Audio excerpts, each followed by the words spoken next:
In recent presidential and congressional elections, business outspent labor by about 11 to 1. If we add the huge sums given to lawmakers and lobbyists between elections or spent on referendum campaigns and the money from individual fat cats and wealthy candidates, the ratio is even more lopsided. 18 Far from having too much power, unions have been fighting for their lives against hostile laws, court rulings, NLRB decisions, and government witch hunts that purged the labor movement of communists. The Reds were among the most effective and dedicated organizers, including the many who performed heroically against mobsters. Meanwhile, federal authorities have done relatively little to rid unions of gangster influence. Unions and the good fight. To be sure, some unions are corrupt and undemocratic, and some union leaders become union dealers, voting themselves sumptuous salaries, cooperating in management speed-ups, and colluding with gangland thugs to intimidate the rank and file into submission. This kind of corruption tends to be concentrated in a relatively small number of locals. As noted in Chapter 9, most of the corruption comes from management's side in the form of bribes, kickbacks, tax evasion, toxic dumping, or other criminal acts. Business also plays fast and loose with labor's money, pilfering billions of dollars from employees' pension funds, putting many employees' retirement annuities at risk. 20. Unions have been attacked for causing recessions. By driving up labor costs, they force companies to mechanize, cut back on jobs, and relocate to cheaper labor markets, the argument goes. But most downsizing and relocating in recent decades has come when labor costs were in decline. Labor has been the victim, not the cause, of recessions. Union activity correlates with prosperity rather than with poverty. In states where unions have been traditionally weak, for example, Alabama, South Carolina, and Mississippi, the standard of living has been lower than in states where labor has a stronger organized presence. Overall wages in the United States compare favorably to wages in third world countries that have very weak or non-existent unions and compare unfavorably to better unionized nations such as Canada, Western Europe, and Scandinavia.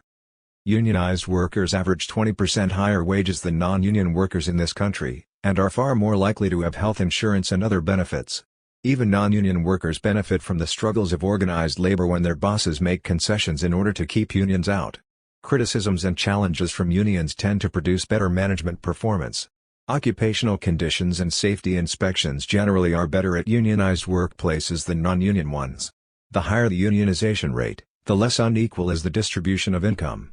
Conversely, as unions have declined, income distribution has become even more skewed in favor of the rich. 21. The condition of labor correlates not only with prosperity but with democracy. Countries in which labor is strong and well organized enjoy more human rights than countries where unions are non-existent. Labor unions are a vital part of whatever democracy we have. They are one of the few institutions in which ordinary working people can give an organized response to the issues affecting their lives. The rank and file participate in union elections at higher rates than in national elections. In most unions the entire membership gets to vote on a contract. Organized labor has been at the forefront of the fight against child labor, for the 8-hour day, and for safer work conditions. Unions have played an important role in the passage of major civil rights bills and have supported single-payer health insurance, affordable housing, mass transportation, consumer protection, public education, and progressive tax reform. They have opposed the North American Free Trade Agreement, NAFTA, the General Agreement on Tariffs and Trade, GATT, the World Trade Organization, WTO, and other circumventions of popular sovereignty. Unions have backed environmental controls and peace movements in coalitions with other organizations. Some of the more progressive unions broke with the militaristic Cold War mentality of the AFL-CIO leadership and supported non-intervention in Central America. Surveys showed that 90% of union members want their unions involved in political and legislative action. 22.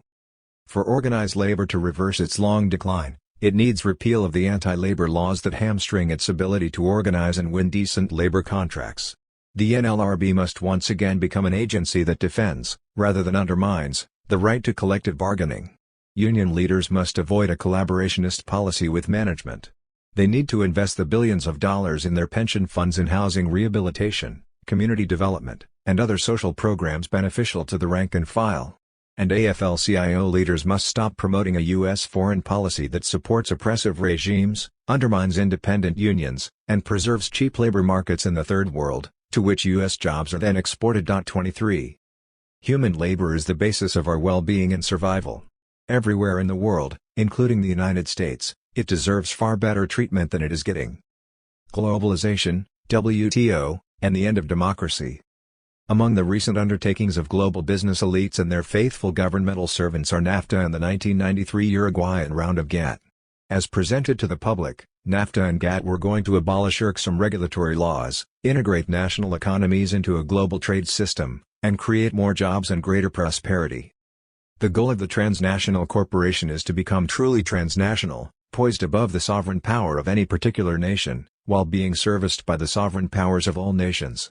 Cyril Seward, Chief Financial Officer of Colgate-Palmolive Company, could have been speaking for all transnationals when he remarked, "The United States doesn't have an automatic call on our corporations' resources. There is no mindset that puts this country first." 24. With NAFTA and GATT, this becomes quite evident. The giant transnationals have been elevated above the sovereign powers of nation-states. The GATT agreements created the WTO, an international association of over 120 signatory nations. The WTO has the authority to prevent, overrule, or dilute any laws of any nation deemed to burden the investment and market prerogatives of transnational corporations. It sets up 3-member panels composed of trade specialists who act as judges over economic issues, placing themselves above the national sovereignty and popular control of any nation, thereby ensuring the supremacy of international finance capital, a process called globalization, and treated as an inevitable natural development beneficial to all. Elected by no one and drawn from the corporate world, these panelists meet in secret and can have investment stakes in the very issues they adjudicate, being limited by no conflict of interest provisions. Their function is to allow the transnational companies to do whatever they like without any restraints or regulations placed on them by any country. Not one of GATT's 500 pages of rules and restrictions are directed against private business, all are against governments. Signatory governments must lower tariffs, end farm subsidies, treat foreign companies the same as domestic ones, honor all corporate patent claims, and obey the rulings of a permanent elite bureaucracy, the WTO.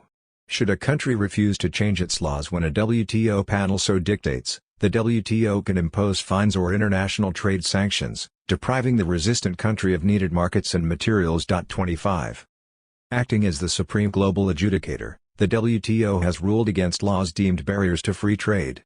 It has forced Japan to accept greater pesticide residues in imported food. It has kept Guatemala from outlawing deceptive advertising on baby food. It has eliminated the ban in various countries on asbestos, fuel economy, and emission standards for cars.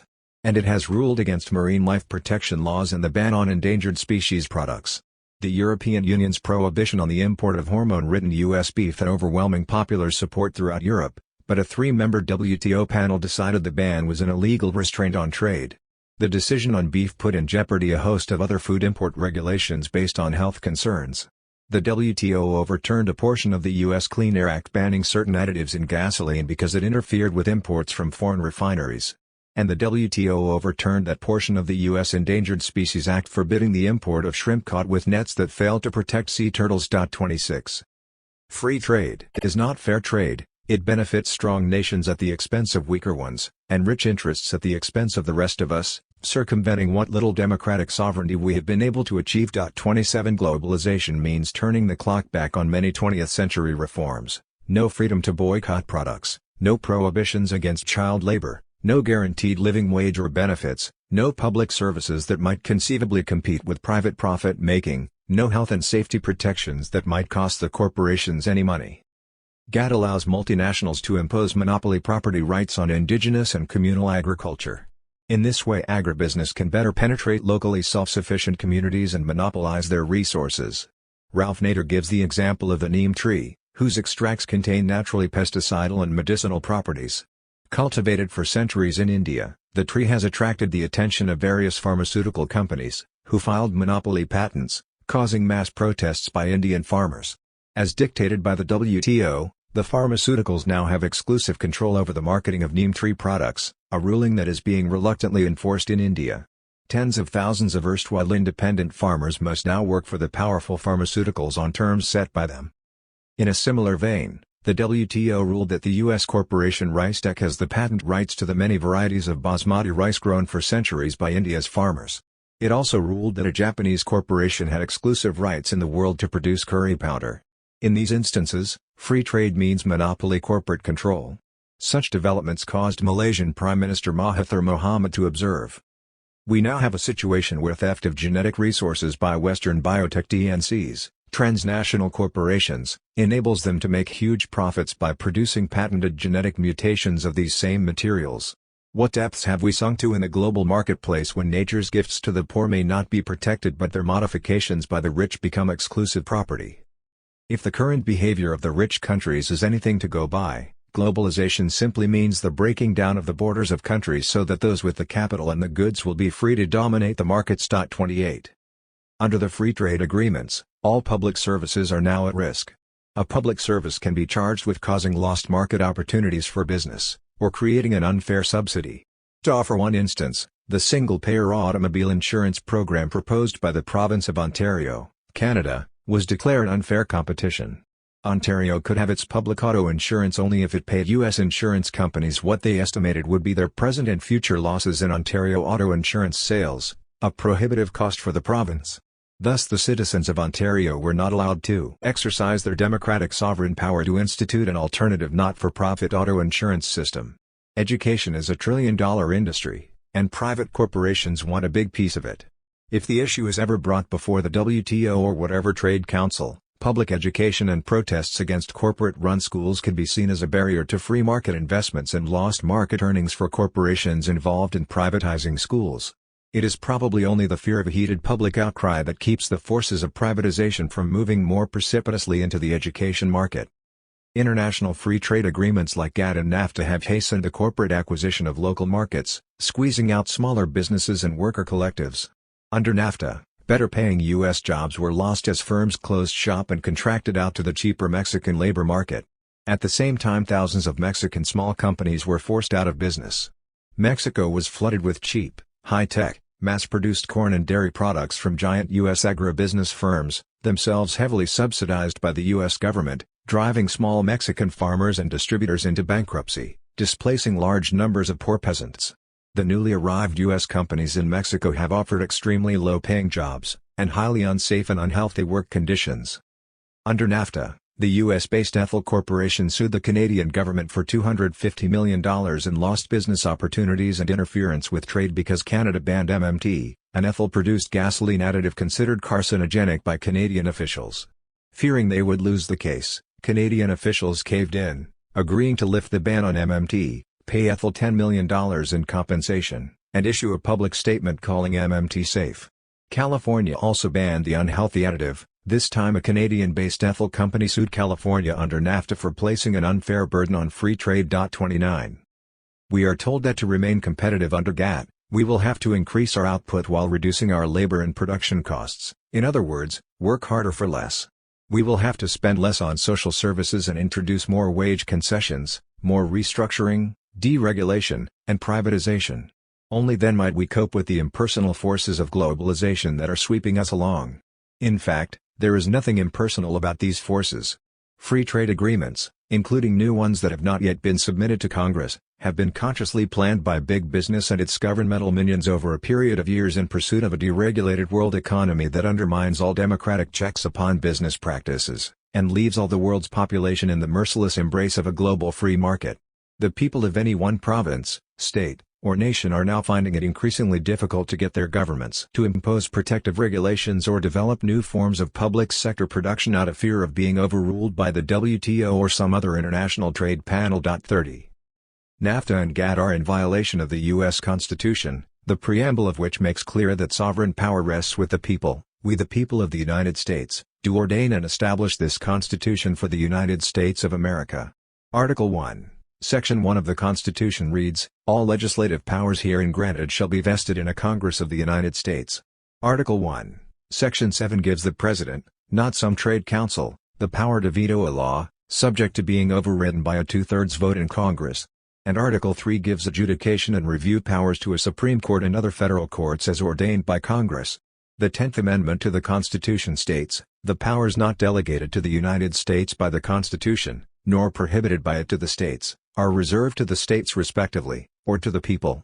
There is nothing in the entire Constitution that allows an international trade panel to preside as final arbiter exercising supreme review powers undermining the constitutionally mandated decisions of the legislative, executive, and judicial branches. True, Article 7 says that the Constitution, Federal laws and treaties shall be the supreme law of the land, but certainly this was not intended to include treaties that overrode the laws themselves and the sovereign power of the people and their representatives. In any case, to exclude the Senate from deliberations, NAFTA and GATT were called agreements not treaties, a semantical ploy that enabled President Clinton to bypass the two-thirds treaty ratification vote in the Senate and avoid any treaty amendment process. The World Trade Organization was approved by a lame duck session of Congress held after the 1994 elections. No one running in that election uttered a word to voters about putting the U.S. government under a perpetual obligation to ensure that national laws do not conflict with WTO rulings. What is being undermined is not only a lot of good laws dealing with environment, public services, labor standards, and consumer protection, but also the very right to legislate such laws. Our democratic sovereignty is being surrendered to secretive plutocratic trade organizations that presume to exercise a power greater than that of the people and their courts and legislatures. What we have is an international coup d'état by finance capital over the nations of the world. Designed to leave the world's economic destiny to the tender mercy of bankers and multinational corporations, globalization is a logical extension of imperialism, a victory of empire over republic, international finance capital over democracy. In recent times, however, given popular protests, several multilateral trade agreements have been stalled or voted down. In 1999, militant protests against free trade took place in 41 nations from Britain and France to Thailand and India. 31 In 2000, there were the demonstrations in Seattle, Washington, Sydney, Prague, and various other locales. More and more, people throughout the world are resisting the loss of democratic accountability that masquerades under the banner of globalization and free trade. Meanwhile, existing free trade agreements need to be not revised but repealed. 12. Mass media, for the many, by the few. The mainstream media claim to be free and independent, objective and neutral, the watchdogs of democracy. A closer look suggests that they too often behave like the lapdogs of plutocracy. He who pays the piper. The major news media or press, the terms are used interchangeably here, consisting of newspapers, magazines, radio, films, and television, are an inherent component of corporate America, being themselves highly concentrated conglomerates. As of 2000, 8 corporate conglomerates controlled most of the national media, down from 23 in 1989. About 80% of the daily newspaper circulation in the United States belongs to a few giant chains like Gannett and Knight Ridder, and the trend in owner concentration continues unabated.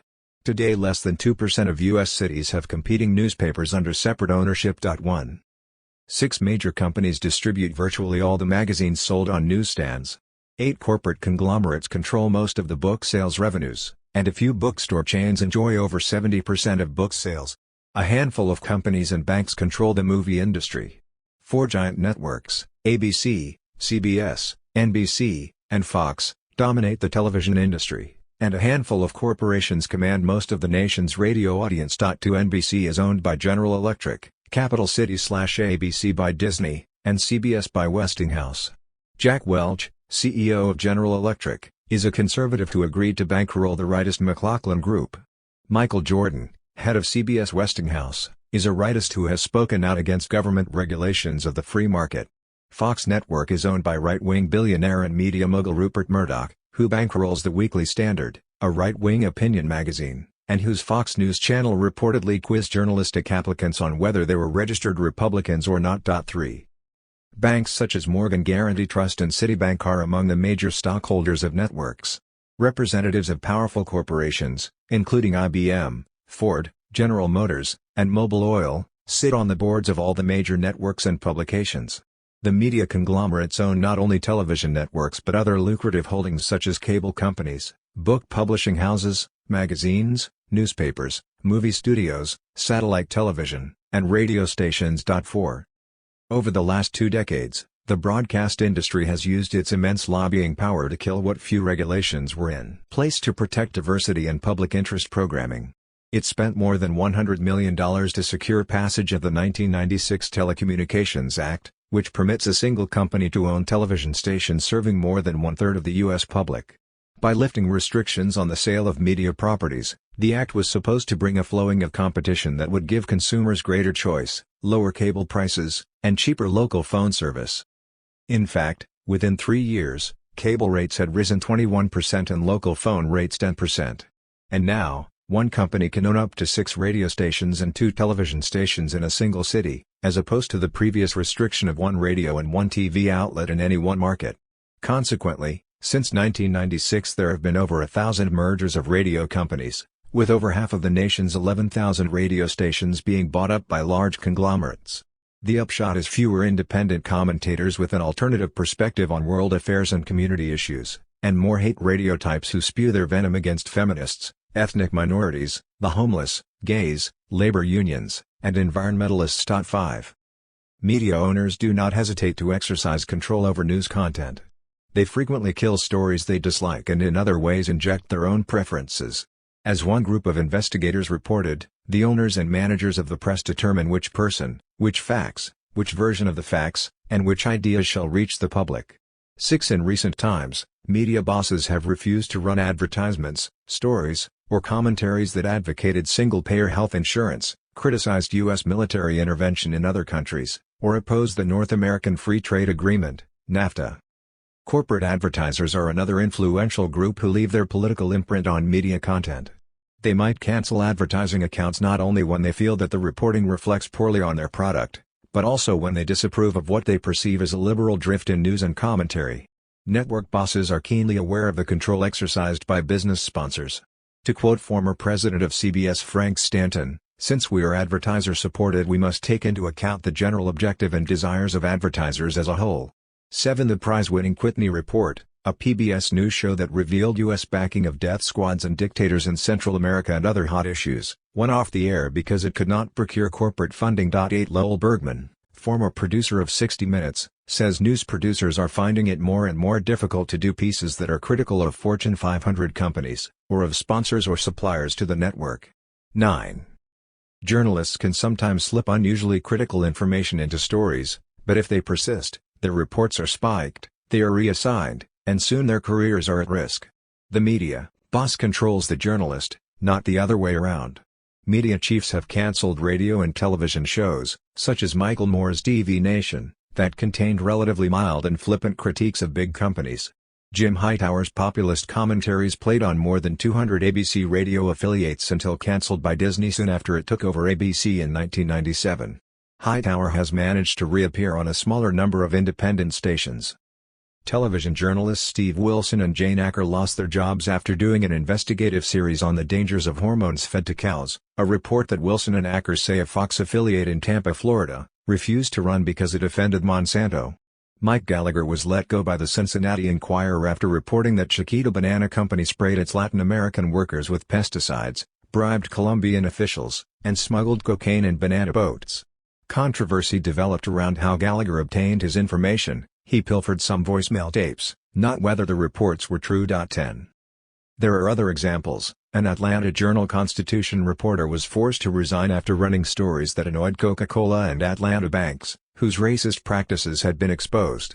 A consumer reporter was let go by KCBS-TV in Los Angeles after automotive advertisers repeatedly complained to his bosses about his critical reports on car safety. A writer was pressured out of his job at Fortune magazine after publicizing the exorbitant income received by the head of Time Warner, Fortune's owner.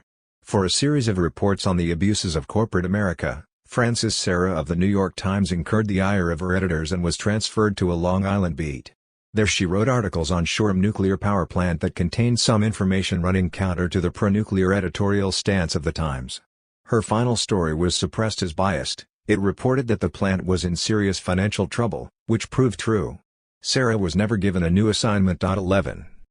Compare the above cases to the treatment accorded ABC correspondent John Stossel, who suddenly announced that government regulation of business led to no good and that it is my job to explain the beauties of the free market. Instead of being reprimanded for his lack of objectivity, Stossel was given a starring role in numerous TV specials to promote his laissez-faire ideology. 12. Working journalists are instructed to remain neutral when performing their tasks. Meanwhile, the openly active partisan role that media owners play in political affairs, including attending fundraisers and state dinners, contributing to campaigns, and socializing with high-ranking office holders, is not seen as violating journalistic standards of independence and objectivity. Newspeople who consistently support the worldview of global capitalism and the national security state are the ones more likely to be rewarded with choice assignments, raises, bonuses, and promotions to editor and bureau chief. There are additional blandishments, such as lucrative honoraria from moneyed interests. How objective can David Broder be about Wall Street corruption after receiving $6,000 for a speech to the American Stock Exchange? How alert can William Safire be to price gouging among utility companies after pocketing a $15,000 speaker's fee from Southern Electric? One might recall how the Shah of Iran, a dictator and torturer detested by most of his people, received glowing press in the United States for 25 years. More than 500 journalists, newscasters, editors, and publishers, including such notables as Marvin Kalb and David Brinkley, were recipients of the Shah's gifts and invited to his lavish parties. Journalists who wrote critically of him did not make the gift list. 13.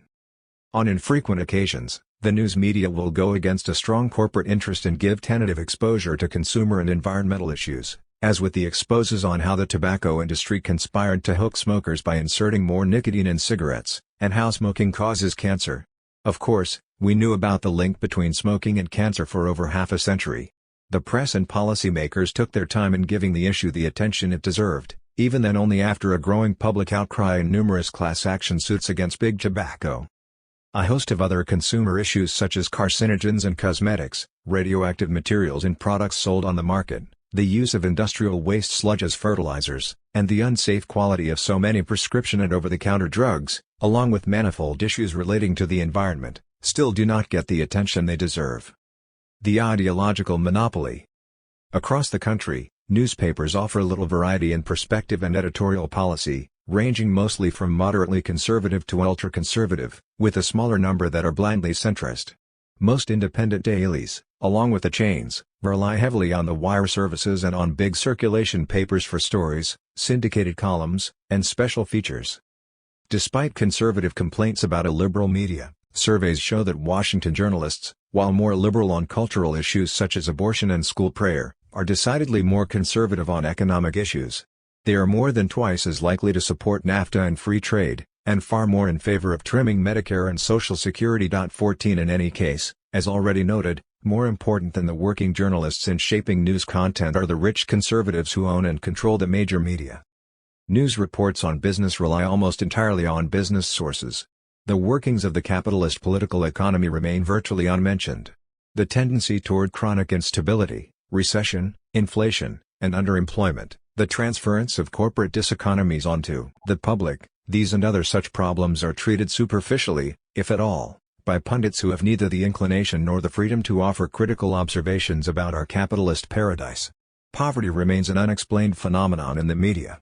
Whether portraying the poor as unworthy idlers or simple unfortunates, the press seldom if ever gives critical attention to the market forces that create and victimize low-income people. The press has failed to explain the real impact of the national debt and how it has generated an upward redistribution of income, as working people must pay back the money that government borrows from the rich. Almost nothing has been said in the mainstream media about how corporate America feeds from the public trough or how it harasses environmental activists and whistleblowing employees, almost nothing on how the oil, gas, and nuclear interests have stalled the development of alternative and renewable energy sources such as solar power. 15. Media coverage of electoral campaigns also leaves much to be desired, focusing mostly on the contest per se, on who will run, who will win, and what campaign ploys are effective, with relatively little if any focus on policy content. News commentators act more like theater critics, reviewing the candidate's performance and style. One study found that more than two-thirds of campaign coverage centers on insider strategy and political maneuvering rather than substantive issues. 16. Progressive candidates who try to develop a plausible image among the electorate find themselves dependent for exposure on mass media that are owned by the same conservative interests they are attacking. They compete not only against well-financed opponents but also against the media's many frivolous and stupefying distractions. Hoping to educate the public to the issues, they discover that the media allow little or no opportunity for them to make their position understandable to voters who might be willing to listen. The sheer paucity of information can make meaningful campaign dialogue nearly impossible. By withholding coverage of minor Party 7 candidates while bestowing it lavishly on major Party 1s, the media help perpetuate the two-party monopoly. The press has helped create the lock-em-up crime craze throughout America. Between 1993 and 1996 the nationwide homicide rate dropped by 20%, that coverage of murders on the ABC, CBS, and NBC evening news leapt 721%. As a result, The number of U.S. residents who ranked crime as the prime problem jumped sixfold. 17 Corporate crime, however, is another story, largely an unreported one. Recent surveys showed that mainstream media rarely express critical editorial opinions on corporate crimes. 18. Instead of treating affirmative action as an attempt to redress the effects of long-standing racism and sexism, the media has consistently misled the public on the issue, overlooking the persistence of racism in many walks of life and leaving people with the impression that African Americans are enjoying special privileges at the expense of whites. 19. Every evening, network news studios faithfully report stock exchange averages, but stories deemed important to organized labor are scarcely ever touched. There are no daily reports about the number of workers injured or maimed on the job. Reporters seldom enlist labor's backslashes on national questions. On the ABC opinion show Nightline, corporate leaders appeared 7 times more frequently than labor representatives. Workers are virtually never interviewed as knowledgeable sources regarding work issues. Unions are usually noticed only when they go on strike, but the issues behind the strike, such as occupational safety or loss of benefits, are rarely acknowledged. The misleading impression is that labor simply turns down good contracts because it wants too much. Unions make demands while management makes offers. Most newspapers have large staffs for business news but not a single labor reporter. Strikes and demonstrations are given sympathetic and generous coverage when they occur in communist countries. The expert guests appearing on newscasts are predominantly government officials, or former officials, corporate heads, and members of conservative think tanks, along with a sprinkling of conservative New Democrats, who sound not too different from the others. Likewise, of the hundreds of mainstream editorialists, TV pundits, radio talk show 7 hosts, and syndicated columnists who crowd the communication universe, a small number are lukewarm liberals. A typical example would be syndicated columnist Anthony Lewis, who accurately describes himself as a pro-capitalist, middle-of-the-road tepid centrist who supported George Bush's destruction of Iraq and Clinton's destruction of Yugoslavia, and who denounced unions for lobbying against NAFTA. 20 other media liberal commentators and columnists who are hailed as representing the left, such as Sam Donaldson, Cokie Roberts, Juan Williams, and Bob Beckel, a corporate lobbyist, have virtually nothing to say about progressive issues and corporate profiteering. When not chattering endlessly and superficially about insider strategies and public personalities, most liberal pundits boost the blessings of globalization, and support the national security state and U.S. interventionism with a hawkish fervor that sometimes outdoes their conservative counterparts. 21. Citizens who utilize their democratic rights under the First Amendment by launching protests usually are given short shrift by the news media. For instance, the tens of thousands of people who demonstrated against the World Trade Organization, WTO, in Seattle in 1999 were characterized as misinformed zealots, violence-prone marginal figures, and flat-earthers. Globalization is treated as a benign, equitable, and inevitable process, rather than a transnational corporate strategy to roll back the public regulations and democratic protections of every domestic economy in the world. 22. Official manipulation. Scores of independent and objective journalists have moved back and forth in their careers between media and government, in what has been called the revolving door. David Gergen served in the Nixon, Ford, Reagan, and Clinton administrations, and in between was an editor at U.S. News and World Report and a PBS commentator. Pat Buchanan was a Nixon staff writer, a columnist and TV opinion show host for CNN, a Reagan staffer, then a CNN host again. 23 The CEO of National Public Radio, Kevin Close, is a former chief of all the major government propaganda agencies, Voice of America, Radio Free Europe, Radio Liberty, and Radio Marty. NPR has little to say that is critical of U.S. foreign policy and the national security state. The head of the Corporation for Public Broadcasting, Robert Coonrod, has a resume strikingly similar to Close's, from Voice of America to Radio Marty. 24. Press reports about State Department and Pentagon policies rely heavily on State Department and Pentagon releases. Press coverage of the space program is regularly supportive with scarcely a word given to the program's critics.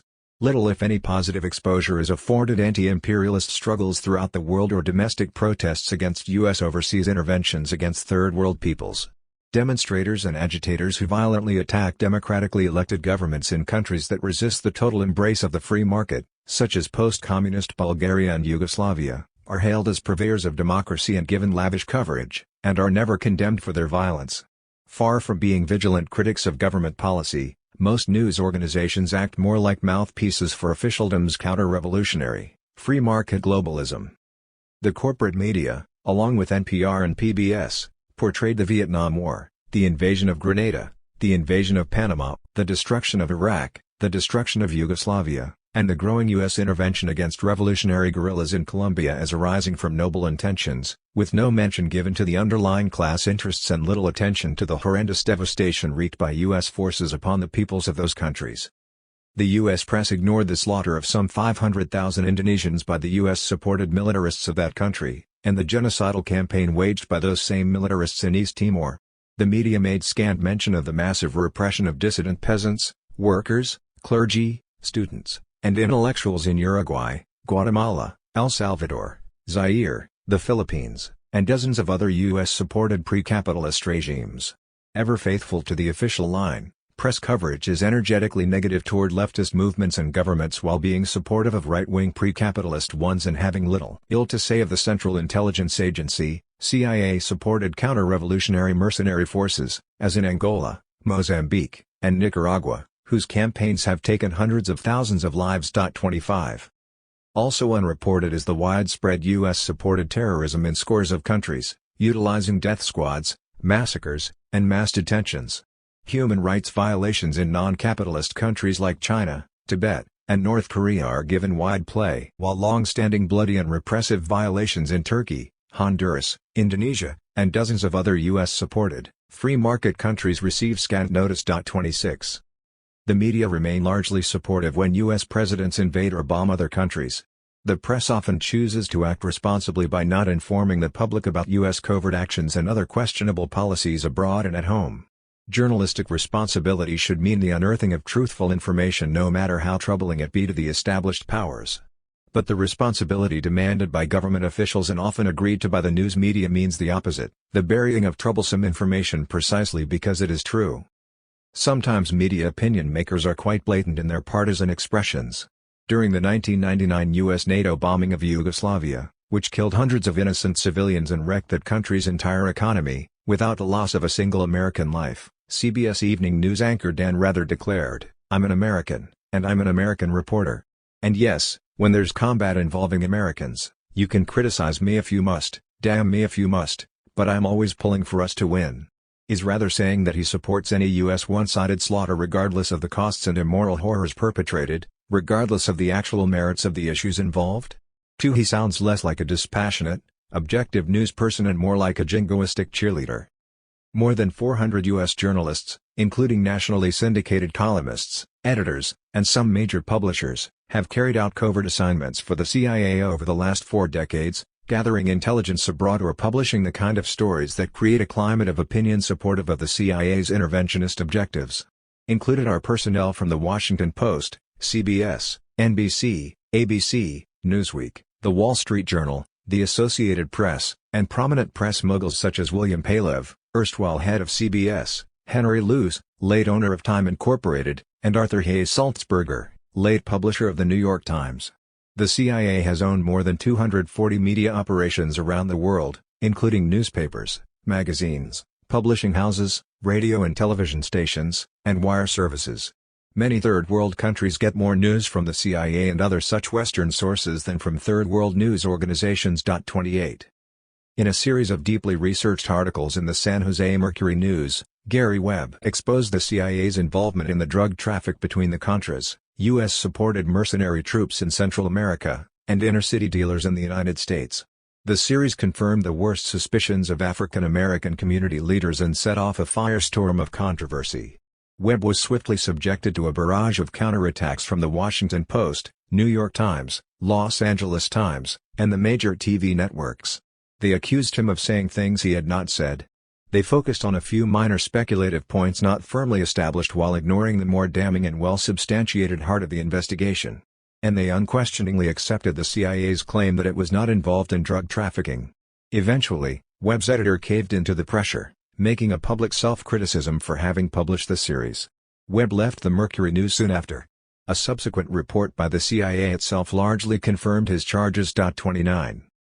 In 1998, CNN producers April Oliver and Jack Smith ran a story accusing the U.S. military of using sarin, a highly lethal nerve gas, in an operation behind enemy lines in Laos in 1970 that killed about 100 people, including 2 American defectors. An immediate and vitriolic storm of abuse came down upon Oliver and Smith from the Pentagon and the major media. CNN hastily issued a fawning retraction and fired the two producers. The story's lead reporter, distinguished newsman Peter Arnett, was reprimanded and ultimately left the network because of the controversy. Oliver and Smith put together a 77-page document showing that their story was based entirely on testimony by U.S. airmen and other military personnel, including participants in the operation who stood by their stories. 30 Oliver has sued CNN for being wrongfully fired. Government manipulation of the press is a constant enterprise. Officials give choice leads to sympathetic journalists and withhold information from troublesome ones. They meet regularly with media bosses to discuss or complain about specific stories. And every day the White House, the Pentagon, and other agencies release thousands of self-serving reports to the media, many of which are then uncritically transmitted to the public as news from independent sources. The Justice Department won a Supreme Court decision allowing the government to issue subpoenas requiring newspeople to disclose their sources to grand jury investigators, in effect reducing the press to an investigative arm of the very officialdom over whom it is supposed to act as a watchdog. The New York Times reassured its readers that subpoenas are rarely issued to journalists in the United States. But one study found that more than 3,500 subpoenas were served on members of the news media in 1 year alone. 31 Dozens of reporters who wish to protect their sources have been jailed or threatened with prison terms for trying to protect their sources by refusing to hand over materials and tapes. Such government coercion creates a chilling effect, encouraging the press to avoid trouble from officialdom by censoring itself. Political entertainment. The entertainment media, movies and television dramas, documentaries, and other shows, undergo a rigorous political censorship. Even the New York Times admits that network production and standards, censorship, departments have reduced their policing of sexual and other cultural taboos, but network censors continue to be vigilant when it comes to overseeing the political content of television films. 32 Television shows that treat controversial, anti-establishment subjects often have trouble getting sponsors and network time. On the rare occasions a pro-worker or anti-imperialist film is produced, it is likely to get no financial backing from the major studios and banks and be consigned to a very limited distribution. Such was the fate of movies like Salt of the Earth, Burn, Salvador, Reds, 1900, Matewan, and Romero. 33. What is considered a political or non-political film is itself a political judgment. Movies that challenge orthodox values and stereotypes are seen as political, not movies that reinforce conventional standards. Almost all mainstream entertainment is political in one way or another. Even movies and television shows that do not promote a specifically political storyline may propagate images and themes that support militarism, imperialism, racism, sexism, authoritarianism, and other undemocratic values. In the entertainment world, adversities are caused by ill-willed individuals and cabals, never by the injustices of the socio-economic system. Problems are solved by individual daring-do rather than by organized collective effort. Conflicts are resolved by generous applications of murder and mayhem. Nefarious violence is met with righteous violence, although it is often difficult to distinguish the two. Studies indicate that people who watch a lot of television have a higher fear of crime and of urban minorities than those who do not. Crime shows condition viewers into accepting authoritarian solutions and repressive police actions. 34. Over the years, in response to pressures from viewers, there have been changes in gender and ethnic portrayals. Women and ethnic minorities now are sometimes depicted as intelligent and capable persons, occupying positions of authority and power. Despite these advances, gender and ethnic stereotypes still abound. Women and ethnic minorities appear in leading roles far less often than white males. They are still marketed as sexual objects in ads and storylines, often as the object of male rapacity and violence. Years ago, African Americans predictably played servants and street criminals. Now they play police and street criminals, usually in minor roles. The black police captain scolding the hero cop and the black female judge admonishing the courtroom lawyers have become new African American stock characters. African Americans abound in primetime sitcoms, playing for laughs, but the more serious struggles faced by African Americans in almost every area of life and work are rarely afforded realistic portrayal. Black actors still experience a shortage of racially nonspecific roles about ordinary complicated people dealing with real-life problems. There have been some notable exceptions to the dismal fare served up to mass audiences. Bulworth satirizes the U.S. political system, Dead Man Walking treats the death penalty issue, A Civil Action casts a revealing light on the venality of corporate polluters, as does Aaron Brockovich. Beloved deals with the lingering effects of slavery, Amistad portrays a real-life 19th-century slave revolt and trial. The Cradle Will Rock depicts the attempt to build a people's theater during the New Deal, and The Insider documents the investigative efforts waged against the tobacco industry. Still, the tribulations of working-class people and their many struggles for decent treatment at work and in the community, good thematic material, are given scarce dramatic treatment in the business-owned entertainment world. 35. The everyday worker is invisible on public TV as well. While the public broadcasting system, PBS, has become more sensitive to race, gender, and multiculturalism in recent years, it virtually ignores working-class concerns out of fear of alienating corporate underwriters. When labor unions have funded documentaries and dramas having a working-class perspective, public television bosses usually have refused to run them, claiming that labor, with its millions of workers, represents a special interest. 36. Room for alternatives? In sum, the media are neither objective nor honest in their portrayal of important issues. The news is a product not only of deliberate manipulation but of the ideological and economic power structure under which journalists operate and into which they are socialized. The fairness law required that time be given to an opposing viewpoint after a station broadcasted an editorial opinion. But it made no requirement as to the diversity of the opposing viewpoints, so usually the range was between two only slightly different stances. The fairness doctrine, as it was known, often was unfairly applied. The Federal Communications Commission, FCC, ruled that no broadcast time need be made available to communists or the communist viewpoint but only to controversial issues of public importance on which persons other than communists hold contrasting views. 37 President Reagan vetoed Congress's attempt to extend the life of the fairness doctrine in 1987. Opponents of the law argue that it is an infringement on the freedom of the press, since it forces a private broadcaster to give time to an opposing viewpoint. Thus it also has a chilling effect on opinions, since owners will refrain from expressing their views because of the obligation to accommodate competing ones. But the airwaves are the property of the people of the United States and should be open to divergent views. The Public Broadcasting Act of 1967 launched the Public Broadcasting System, PBS, as a public television alternative to commercial TV. Instead of being independently financed by a sales tax on television sets or by some other method, PBS was made dependent on annual appropriations from Congress and was run by a board appointed by the President. PBS and National Public Radio, NPR, are now required to match federal funds with money from other sources. Viewer or listener contributions are solicited to pay for operational costs.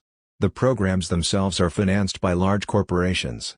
Not surprisingly, both NPR and PBS offer public affairs shows populated by commentators and guest experts who are as ideologically conservative and politically safe as any found on the commercial networks. Of the many interesting documentaries made by independent producers dealing with important and controversial political issues, few if any gain access to mainstream movie houses or major television networks. Thus, the documentary Faces of War, revealing the U.S.-supported counterinsurgency destruction visited upon the people of El Salvador, was denied broadcast rights in 22 major television markets. The award-winning Building Bombs and the expose on the Iran-Contra affair, cover-up, were denied access to PBS and all commercial channels. In 1991, Deadly Deception, a documentary critical of General Electric and the environmental devastation wreaked by the nuclear weapons industry, won the Academy Award, yet, with a few local exceptions, it was shut out of commercial and public television. So too with the Academy Award-winning documentary Panama Deception, which offered a critical expose of the U.S. invasion of Panama. Many areas of the country are awash in talk shows and news commentary that are outspokenly ultra-rightist, pre-capitalist, militaristic, anti-union, anti-feminist, and anti-immigrant.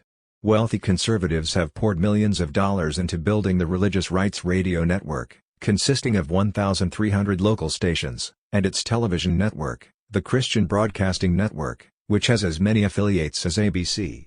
There is a significant religious left in this country, dedicated to peace and social justice issues, but it gets no substantial financial backing and therefore owns no major media outlets.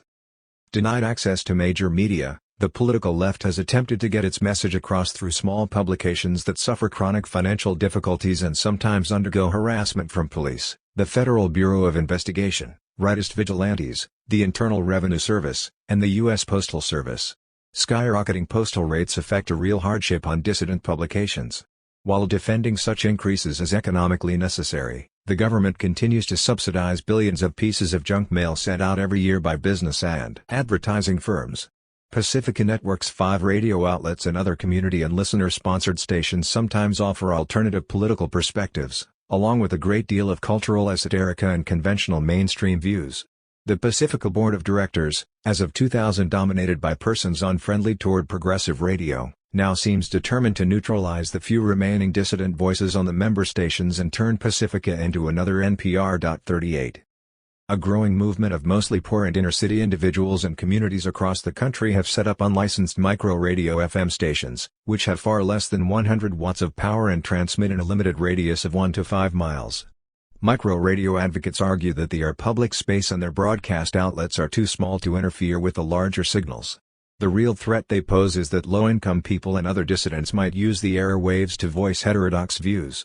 After much struggle by micro-radio broadcasters, the FCC reluctantly approved low-power FM signals in 2000. But the National Association of Broadcasters, the trade group representing most of the corporate media, lobbied hard to have all microstations suppressed. A measure was passed by Congress, prohibiting the FCC from licensing microstations until further study, supposedly to ensure that micro-radio does not interfere with major broadcasting. 39. There are sometimes limits to how the media can suppress and distort events since reality itself is radical. The Third World really is poor and exploited, the U.S. government really does side with the rich oligarchs, real wages actually have declined for many workers, corporations do wield enormous power, plunder and pollute the environment, and downsize their workforce while reaping record profits. To maintain its credibility, the press must occasionally report some of these realities. When it does, the rightists complain bitterly about a liberal bias. Furthermore, the press is not entirely immune to more democratic and popular pressure. If, despite the media's misrepresentation and neglect, a well-organized and persistent public opinion builds around an issue, while not attacking the capitalist system as a system, it occasionally can break through the media sound barrier. If we consider censorship to be a danger to our freedom, then we should not overlook the fact that the media are already heavily censored by those who own or advertise in them. Public television and radio should be funded by the public rather than by rich corporations and foundations who get to impose their own ideological preferences while writing off the costs as a tax deduction. Public law should require all newspapers and broadcasting stations to allot space and time to a diverse array of political opinion, including the most progressive and revolutionary. But given the interests the government serves, this is not a likely development. Ultimately, the only protection against monopoly control of the media is ownership by the people themselves, with legal provisions allowed for the inclusion of a broad spectrum of conflicting views. This is not as chimerical or radical as it sounds. In the early 1920s, before it was taken over by commercial interests, radio consisted primarily of hundreds of not-for-profit stations run mostly by colleges, universities, labor unions, and community groups. 40. Today more community-supported radio stations and public-access cable television stations are needed. The micro-radio station should be encouraged, for it is among the most democratic of media, requiring almost no capital while being relatively more accessible to the community in which it operates. The Internet also offers a wide range of progressive websites that provide information and opinion rarely accommodated by mainstream media. Those who own the newspapers and networks will not relinquish their hold over private investments and public information. Ordinary citizens will have no access to the mass media until they can gain control over the material resources that could give them such access, an achievement that would take a different kind of economic and social system than the corporate free market we have. In the meantime, Americans should have no illusions about the free and independent press they are said to enjoy. 13. Elections, parties, and voters. The U.S. political system, it is said, is democratic, for we get to elect our leaders, choosing between competing candidates in free and open elections. Yet, as a democratic institution, the electoral process leaves much to be desired. People complain about the quality of the candidates, the lack of real choice, the length of campaigns, the amount of mudslinging, the lack of issue discussion, and the high campaign costs.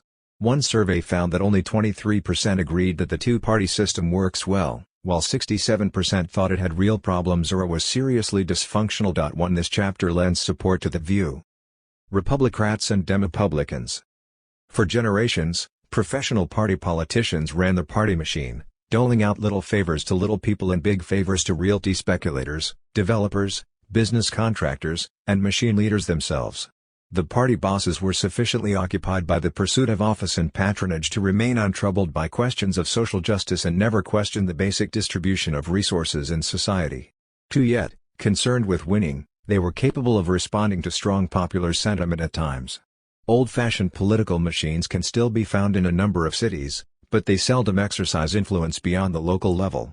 Political party organizations have declined for a number of reasons. First, campaign finance laws now allocate federal election funds directly to candidates rather than to parties, thereby weakening the influence of the party organization. Second, now that so many states have adopted the direct primary, candidates no longer seek out the party organization for a place on the ticket, but independently pursue the nomination by entering the primary.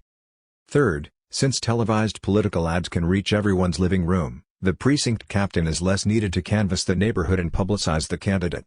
Today's candidate is more in need of moneyed backers or personal wealth to pay for costly media campaigns, complete with pollsters and public relations experts, who help select issues and shape electoral strategy, emphasizing image manipulation and catchy sound bites. The two major parties offer a limited choice. It is not quite accurate to characterize the Republicans and Democrats as Tweedledee and Tweedledum. Were they exactly alike in image and posture, they would have even more difficulty than they do in maintaining the appearance of choice.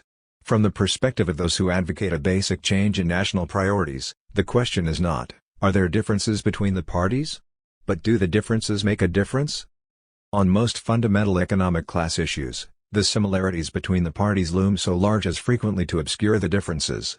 Both the Democratic and Republican parties are committed to the preservation of the private corporate economy, huge military budgets, the use of subsidies and tax allowances to bolster business profits, the development of whole new industries at public expense, the use of repression against opponents of the existing class structure, the maximization of corporate power through global free trade agreements, and the defense of the multinational corporate empire with intervention against non-complying nations and rebellious elements abroad.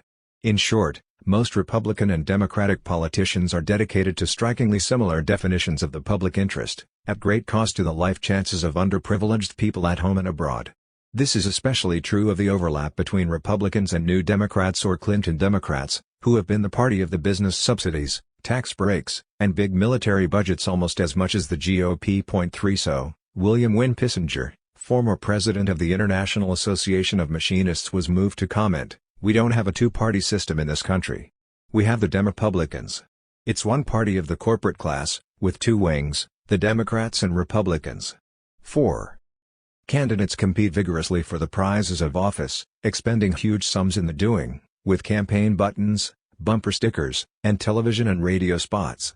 Using every gimmick devoid of meaningful content, the candidate, usually a male, sells his image as he would a soap product to a public conditioned to such bombardments, his family and his looks, his experience in office and devotion to public service, his sincerity, sagacity, and fighting spirit, his military record and patriotism, his determination to help working families, farmers, and business people, the young and old, the rich and poor, and especially those in between, his determination to improve education, cut government waste, exercise firm leadership, strengthen our police and our national defenses, bringing us lasting peace and prosperity, and so forth. As someone once said, you can't fool all the people all of the time, but if you can fool them once it's good for 4 years. This is not to deny there are differences between, and within, the major parties. Generally, progressives and liberals are more likely to find a home in the Democratic Party and conservatives in the GOP. There are discernible policy differences in Congress between conservative Republicans and the progressive wing of the Democratic Party, with the latter more in favor of environmental protections, labor rights, progressive taxes, better human services, cuts in military spending, and gender and ethnic equality. Studies show that Democratic strength has gathered increasingly at the lower end of the income scale and Republican strength increasingly at the upper end. In recent House elections, Democratic candidates got their strongest support from voters who earned under $15,000, while GOP candidates ran strongest among voters who earned over $100,000. Generally, the Democrats do best among liberals, the poor, union members and wage workers in general, women, African Americans, Jews, Latinos, city dwellers, and to a lesser extent, Catholics. Republicans do best among conservatives, white males, white Protestants, white Southerners, rural and suburban dwellers, born-again Christians, managerial professionals, the upwardly mobile, and the wealthy. 5. The two-party monopoly. Whatever their differences, the two major parties cooperate in various stratagems to maintain their monopoly over electoral politics and discourage the growth of third parties. All 50 states have laws, written and enforced by Democratic and Republican officials, setting requirements for third-party ballot access. Various states have required that persons who sign petitions enabling independent or third-party candidates to appear on the ballot must also say they intend to vote for the candidate and agree with the party's principles. In at least 8 states, the courts have ruled against such a requirement, arguing that signing a petition means only that the signers think it appropriate for the minor party to appear on the election ballot. In some states, persons who sign a petition to allow a third party on the ballot were prohibited from voting in a major party primary. This law has been repeatedly challenged in various state courts, and as of 2000, Texas remained the only state where the prohibition continued. A statewide third-party candidate in Texas must collect 56,000 signatures in 2 months and cannot include people who voted in Democratic or Republican primaries. 6. In some states the time to collect signatures has been cut to 1 week, virtually an impossible task. In 1999, West Virginia doubled the number of signatures needed to get on the ballot from 6,000 to 12,000. Ohio requires about 35,000 signatures for new parties in presidential years and about 50,000 in midterm years, and the petitions are due very early in the election year. The Ohio procedure is so daunting that it has rarely been used. 7. In Virginia, no one may circulate a petition outside his or her congressional district or a neighboring district. In West Virginia, a petitioner must obtain credentials from each county clerk in every county the petitioner works. Numerous other states require that petitioners for third parties must be residents of the state in which they are soliciting signatures. 8. In Florida, an independent or third-party presidential candidate must submit 167,000 valid signatures and pay 10 cents for each one, for a minimum of $16,700 in filing fees. In Louisiana, an independent candidate must pay a $5,000 filing fee just to begin the process of collecting signatures to get on the ballot. 9. Over the years, some of the unfair restrictions against third parties have been struck down after court battles. 10. But sometimes decisions go the other way. Thus, the Supreme Court upheld a Washington state law that requires minor party candidates to win at least 1% of the total primary election vote in order to run in the general election, in effect depriving most of them ballot access. 11. A New Jersey state court upheld that state's ballot format, which gives the most prominent columns on the ballot to the major parties. Other parties have their candidates' names scattered about in different columns, thereby further diminishing their visibility. 12 bills have been submitted in Congress, so far without success, that would eliminate all these various discriminatory barriers to ballot access and institute a more permissive and uniform election law throughout the 50 states. It has been argued that restrictive ballot requirements are needed to screen out frivolous candidates. But who decides who is frivolous? And what is so harmful about allegedly frivolous candidates that the electorate must be protected from them by all-knowing major party officials? In any case, the few states that allow an easy access to the ballot, such as Iowa, Tennessee, and New Hampshire, where relatively few signatures are needed and plenty of time is allowed to collect them, have suffered no invasion of frivolous or kooky candidates. The Federal Election Campaign Act provides millions of dollars in public funds to the major parties to finance their national conventions, primaries, and presidential campaigns. But public money goes to third-party candidates only after an election and only if they glean 5% of the vote, something nearly impossible to achieve without generous funds and regular media access. In sum, they cannot get the money unless they get 5% of the vote, but they are not likely to get 5% without massive amounts of money with which they could buy sufficient national exposure. While receiving nothing from the federal government, minor parties must observe all federal record-keeping and reporting requirements and are subjected to limitations on contribution and expenditure. The Federal Election Commission, designated by law to have 3 Republican and 3 Democratic commissioners, spends most of its time looking into the accounts of smaller parties and filing suits against them and other independent candidates. Americans would balk at seeing any particular religious denomination designated the state religion, to be favored by the law over all other religions. Indeed, the Constitution forbids it. Yet we have accepted laws that endow 2 private political parties with public authority to regulate the activities of all other parties, in effect, rigging the rules to preserve the 2-party monopoly. One wonders what the electoral landscape would look like if smaller parties were granted a level playing field. Proportional representation, making every vote count. The system of representation itself discriminates against third parties. The single-member district, winner-take-all plurality elections used in the United States artificially magnify the strength of major parties. A party that polls a plurality, be it 40, 50, or 60%, wins 100% of a district's representation with the election of its one candidate, while the other parties, regardless of their vote, receive zero representation. Since there are few districts in which minor parties have a plurality, they invariably have a higher percentage of wasted or unrepresented votes, and win a lower percentage of seats, if any, than their actual percentage of votes. In 1996 in Massachusetts, Republican candidates for Congress won roughly a third of the ballots cast, yet all 12 of the state's congressional seats went to the Democrats.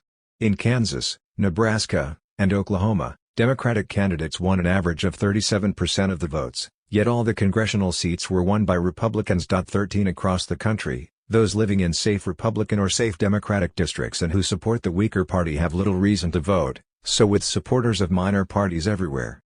Two-party competition does not really exist in any competitive form in most districts. Usually one party dominates over the other, so that the two-party system has been largely a patchwork of one-party dominances, fortified by the winner-take-all system. About 1 out of every 10 representatives is elected to Congress with no opposition in either the primary or the general election.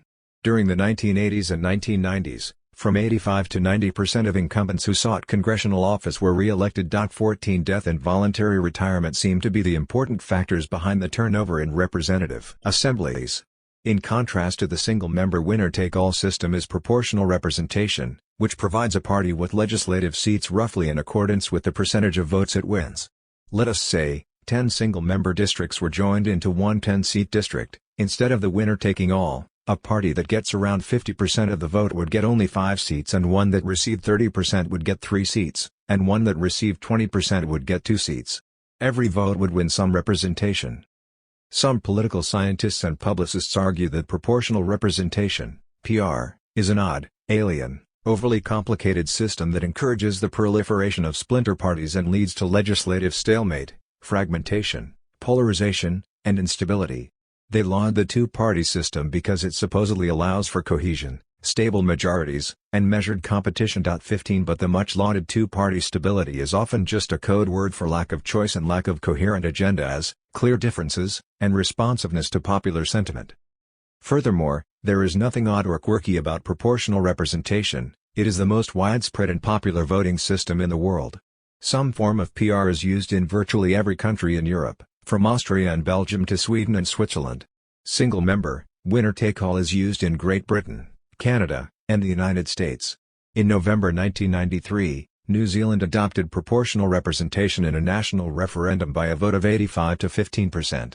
Proportional representation usually produces stable coalition governments that are consistently more representative and responsive than winner-take-all systems. 16.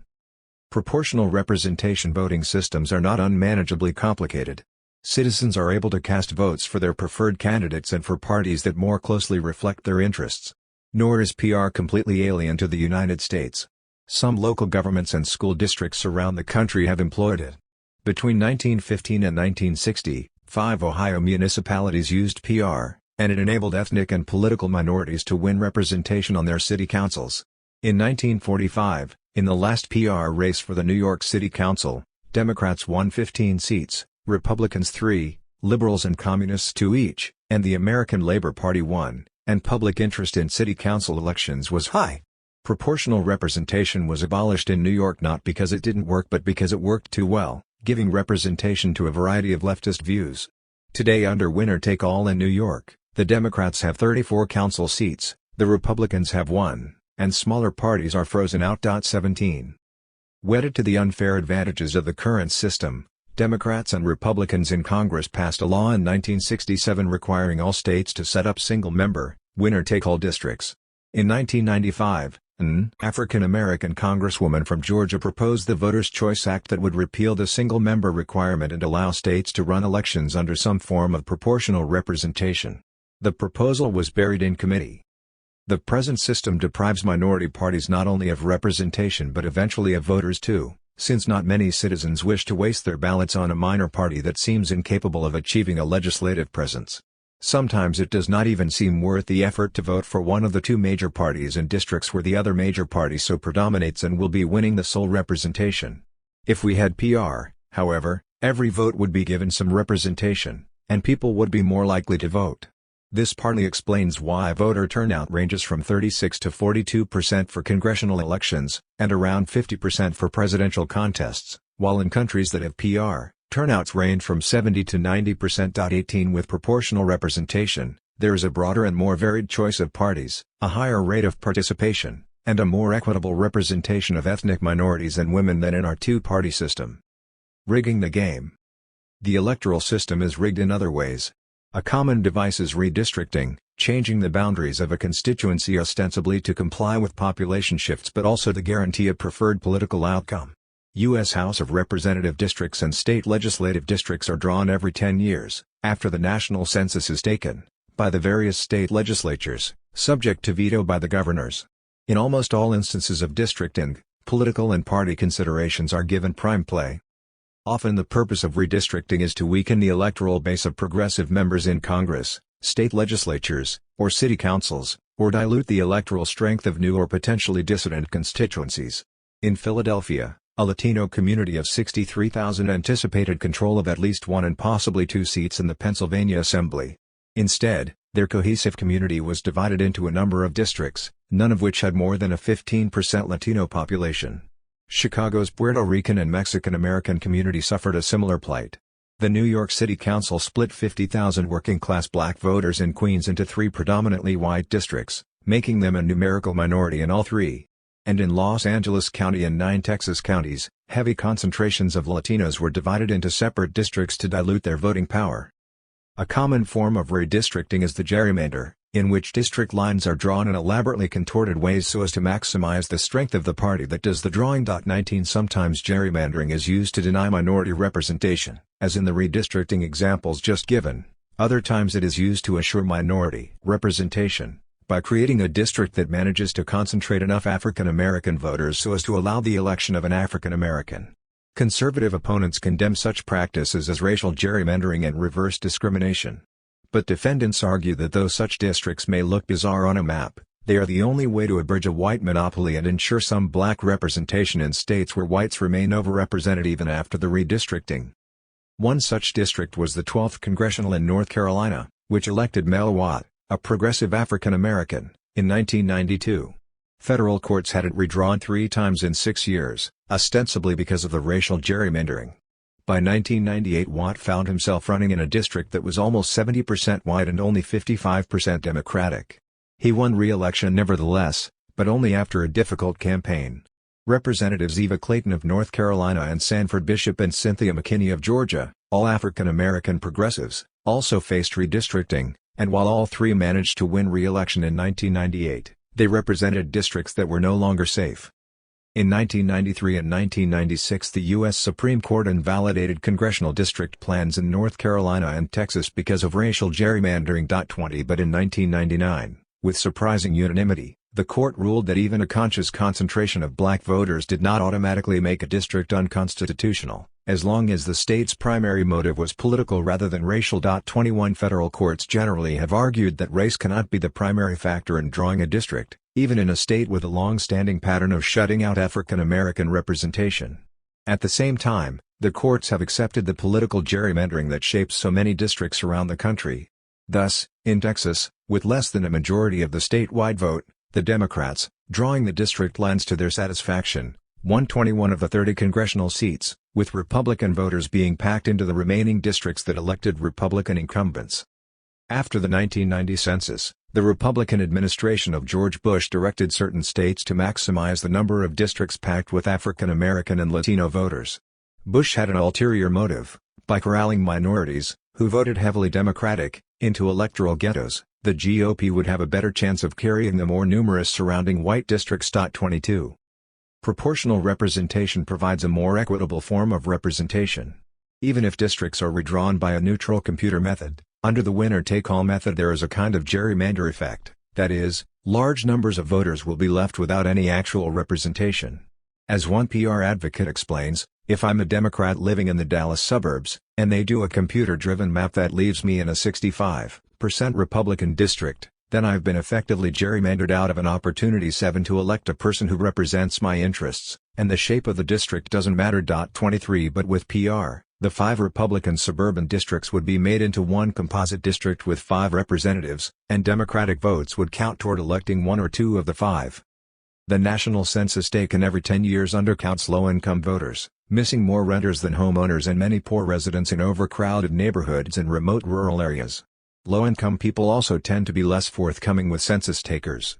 Undercounting leads to less federal aid and underrepresentation in Congress and the state legislatures.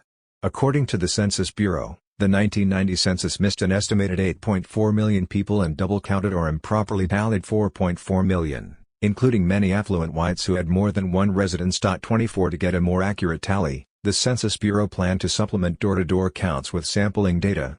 But the move was squelched by a Republican-controlled Congress. If, despite rigged rules, dissident groups prove viable, then authorities are likely to resort to more blatantly coercive measures. Radical groups that gain grassroots strength are likely to become the object of official violence. The case of the U.S. Socialist Party is instructive. By 1918, the Socialist Party held 1,200 offices in 340 cities, including 79 mayors in 24 different states, 32 legislators, and a member of Congress. The next year, after having increased their vote dramatically, the Socialists suffered the combined attacks of state, local, and federal authorities. Their headquarters in numerous cities were sacked, their funds confiscated, their leaders jailed, their immigrant members summarily deported, their newspapers denied mailing privileges, and their elected candidates denied their seats in various state legislatures and Congress. Within a few years the party was finished as a viable political force. While confining themselves to legal and peaceful forms of political competition, the Socialists discovered that their opponents were burdened by no similar compunctions. The guiding principle of ruling elites was, and still is, when change threatens to rule, then the rules are changed. Money, a necessary condition. The biggest handicap faced by third-party candidates, and progressive candidates within the major parties, is procuring the growing sums of money needed to win office. Money is the lifeblood of electoral campaigns, the mother's milk of politics, as the old saying goes. Today, a race for a seat in the House of Representatives may cost hundreds of thousands of dollars, while senatorial and gubernatorial races can cost millions. The $2 billion spent on electoral campaigns in 1996 stood as an all-time record until the 2000 campaign, when spending reached $5 billion. 25. Sometimes millions are expended not to win office but merely to procure the party nomination. In 1998, Al Checchi spent a record $38 million in an unsuccessful bid to win the Democratic gubernatorial primary in California, and in 2000, John Curzini spent over $25 million in the New Jersey Democratic primary for the Senate, his first public office, and a final total of $65 million to win the election, a record sum for a statewide office. The mere idea of competing against a rich opponent can deter challengers. When Checchi, with his fortune of $750 million, made his bid, two leading California Democrats, Senator Dianne Feinstein and former Congressman and White House staffer Leon Panetta, decided to bow out. And in the New Jersey race, Congressman Frank Pallone dropped out, citing Curzini's $400 million fortune as the discouraging factor. 26. Money is also needed for the national presidential nominating conventions. In 2000, each major party received $13.5 million in federal funds to help pay for their conventions, from a Congress dominated by the two major parties. Both major party conventions also receive substantial sums from their host cities, and large cash gifts from corporations, along with fleets of cars from General Motors, software from Microsoft, and corporate-sponsored golf outings, lunches, hospitality rooms, and post-session celebrations for the delegates. 27. Big corporations like Ford, General Motors, AT&T, and Anheuser-Busch formed the Commission on Presidential Debates to bankroll the televised presidential debates. This independent bipartisan commission, financed by private corporations and staffed by Republican and Democratic Party officials, decided that only the two major party candidates should participate. The commission stipulated that candidates must appear on enough state ballots to have a chance to win an electoral college majority, and must have an average of 15% support in 5 major national polls, thus ruling out Ralph Nader, Green Party presidential candidate, and Pat Buchanan, Reform Party candidate in 2000.28. Campaign contributions are limited by law to $1,000 per person. But if 50 top executives of a given company give $1,000 each, that is $50,000 to a grateful candidate. A rich individual can make a host of contributions in the name of relatives, devoted staff, or whomever. In addition, there are the travel accommodations, fat speaking fees, and other free services that companies are happy to provide to needy or greedy legislators. 29. In most national elections, business-oriented political action committees, PACs, generally outspend labor pocs by more than 7 to 1. When it comes to soft money, the ratio of business over labor spending is more like 21 to 1. Personal contributions by individual business people outranked individual labor contributions by a ratio of more than 700 to 1. About 3/4 of all this money finds its way into the coffers of the more conservative of the two capitalist parties, the GOP 30. Soft money consists of funds raised by private committees, including those run by parties, corporations, unions, and wealthy individuals. It cannot be spent directly on a candidate's campaign, but it can be used for issue advertising and for singing the candidate's praises, as long as the viewer is not urged to vote for or against anyone. Frequently difficult to distinguish from campaign ads, soft money ads provide an enormous loophole for circumventing federal limitations on campaign spending. To hedge their bets, big donors often contribute to major party candidates who are running against each other, thereby trying to ensure the cooperation of whoever wins. In the 2000 presidential election, leading industries contributed generously to both major political parties. Telephone utilities gave $3 million to the Democrats and $3.6 million to the Republicans. The securities and investment industry gave a total of $7.5 million to Democrats and $7.4 million to the Republicans. Casinos and gambling establishments gave $1.8 million to each of the two parties.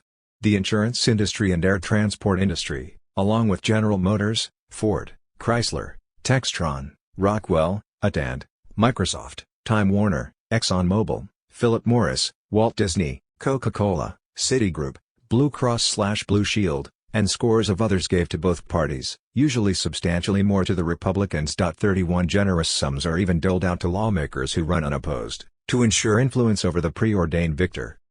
In presidential contests, there is now what has become known as the money primary.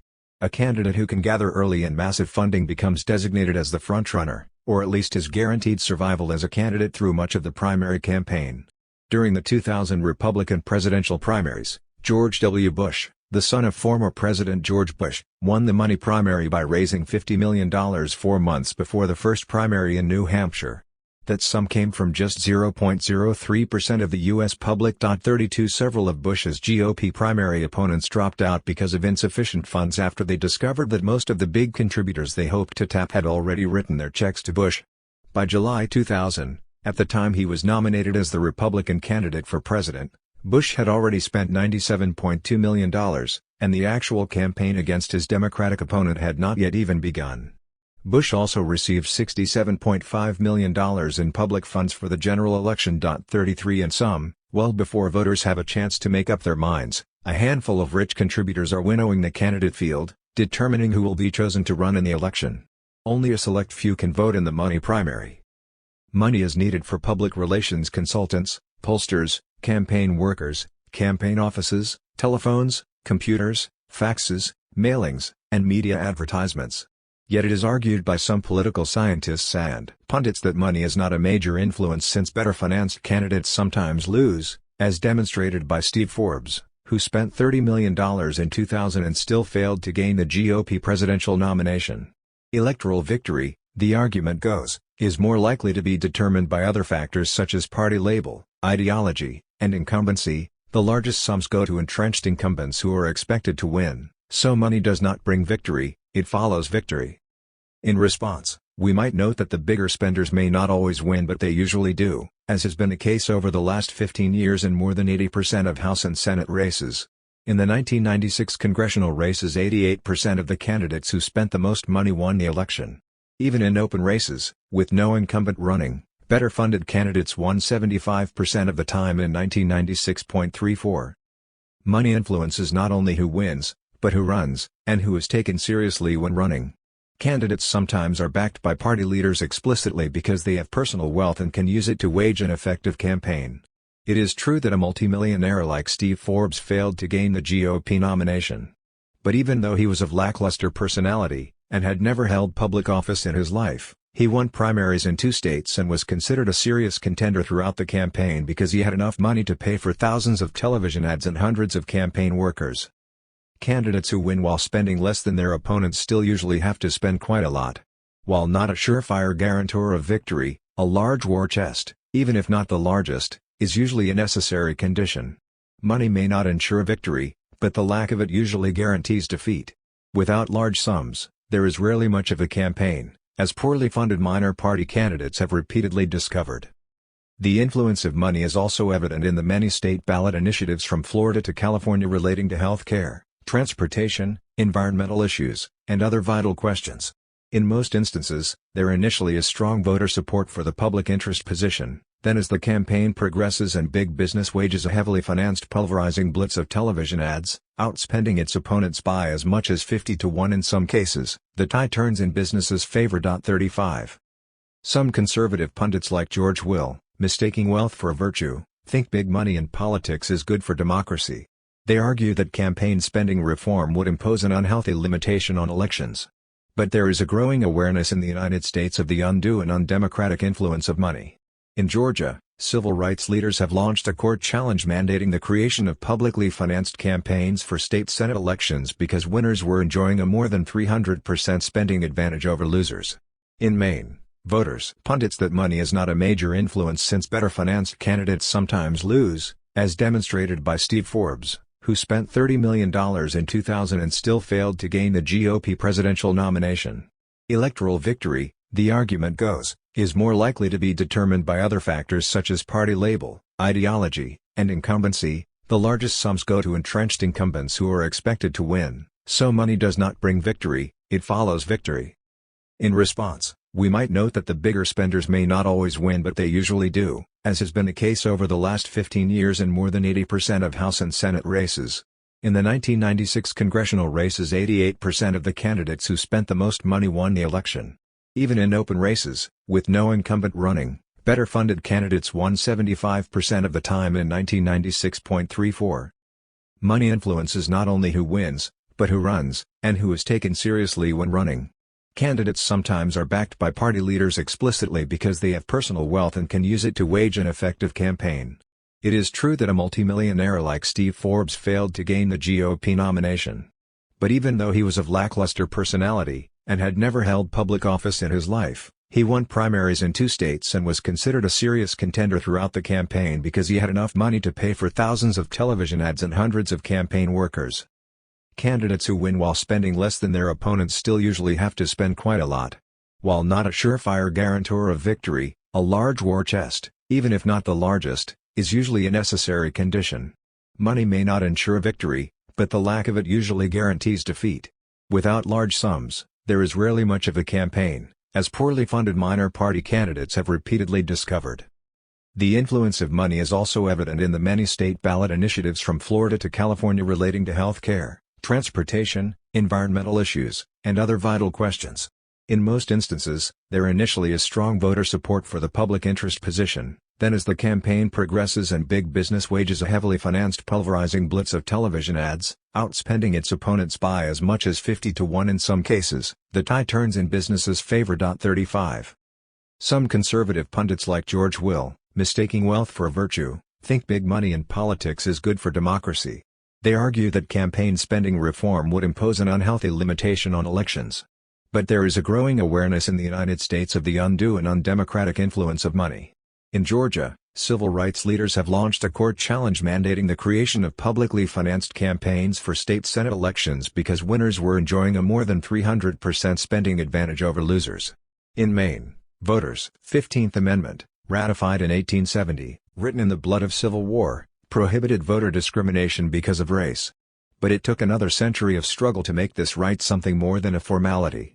In 1944, the Supreme Court ruled that all white party primaries were unconstitutional. 37 decades of agitation and political pressure, augmented by the growing voting power of African Americans in northern cities, led to the Civil Rights Acts of 1957 and 1960, the Voting Rights Acts of 1965, 1970, 1975, and 1985, and several crucial Supreme Court decisions. Taken together, these measures, a. gave the federal government and courts power to act against state officials who were discriminating against non-whites at the polls and, b. eliminated state restrictions, such as long-term residency requirements, literacy tests, and poll taxes, that had sharply reduced the electoral participation of the poor and less educated. 38 The result was that in certain parts of the South, African Americans began voting in visible numbers for the first time since Reconstruction. Yet low-income people, be they black, Latino, or white, still voted half the rate of the more affluent. One reason is that while legal restrictions have been removed, administrative barriers remain largely in place. In countries with high voter participation, such as Sweden, governments actively pursue programs to register voters. The U.S. government offers no such encouragement. If anything, federal and state officials, and officials of both major parties, have a history of making it difficult for working people to register and vote. Registration centers are usually open only during working hours. Their locations can be remote and frequently changed.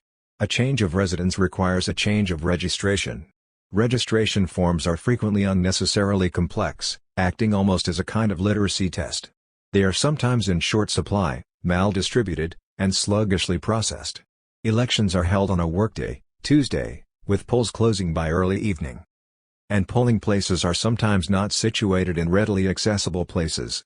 In one Texas county, officials closed down all but one of 13 polling places, and Black and Latino voter turnout plummeted from 2,300 to 300. In parts of Mississippi, a person might have to sign up both at the town and county courthouses, which could mean driving 90 miles.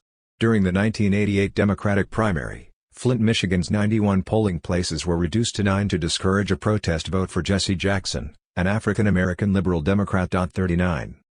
In the 1996 presidential elections, more than 1 in 5 citizens who were registered did not vote because of long work hours, school, physical disabilities, or other difficulties. 40 Early voting registrars in some counties in Northern California enable people to vote on the 2 days preceding Election Day, many of whom would not otherwise have the opportunity. Voting should be held over a 3-day period, including 1 or 2 weekend days as done in some countries with beneficial effects on turnout rates. 13% of all African American men, nearly 1.4 million, are prohibited from casting a ballot because of past criminal records or because they are currently behind bars. Almost every state in the union denies prisoners the right to vote. 10 states impose lifetime disfranchisement for anyone ever convicted of a felony. In 7 of these states, 1 in 4 African American men are permanently disfranchised. 41.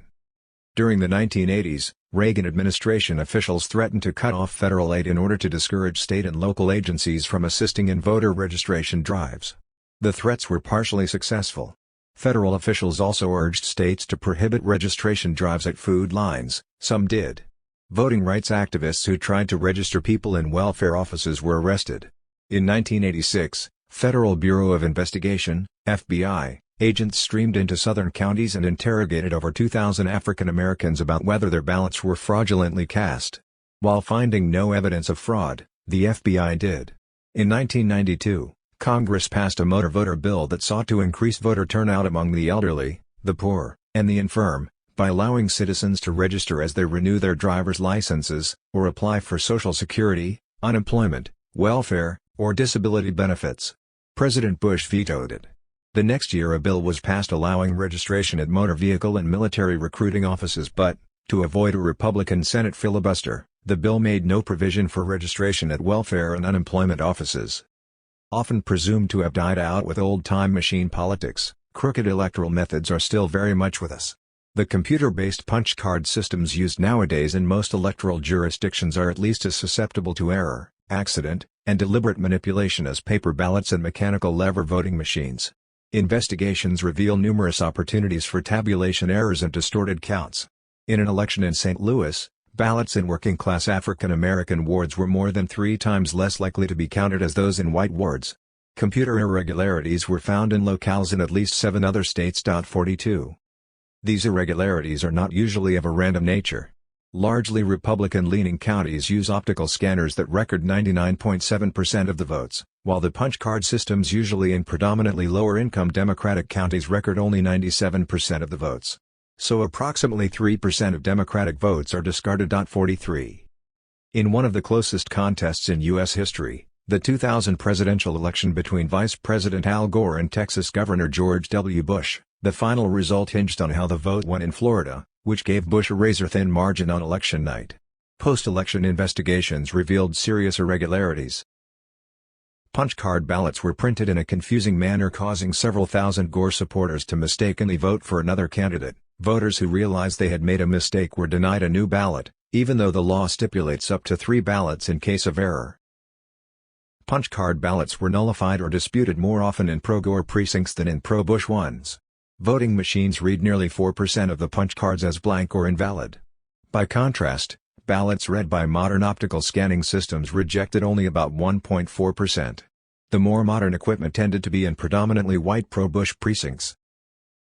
Some 10,000 primarily African American voters were turned away in Seminole County and 22,000 in Duval County, Jacksonville, after they registered but were never added to the voter rolls. The telephone lines to the central registrar were continuously busy, so many voters were unable to confirm their registration status. Anticipating an unusually high turnout, Florida election officials, who operate under the command of Governor Jeb Bush, George W.'s brother, dispatched laptop computers to avoid the busy telephone lines. A New York Times analysis shows that computers were dispatched to counties that voted disproportionately for George Bush. Predominantly black counties that went heavily for Gore did not get computers despite the thousands of new registrants. In several heavily Democratic precincts, officials closed the polls early, leaving lines of would-be voters stranded. Ballots were misplaced and left uncounted. At least 7 ballot boxes were found in unexplained places and 2 bags of ballots were found in a poll worker's car trunk. An African-American church that had served as a polling place in numerous elections was unable to get anyone to come pick up its ballot boxes at the end of the day. Florida state troopers, who operate under the command of Governor Jeb Bush, set up checkpoints near polling sites in predominantly black precincts near Tallahassee. They stopped and held would-be voters for up to 2 hours while searching their cars. Many African Americans who had no police record were prevented from voting because they were incorrectly declared convicted felons.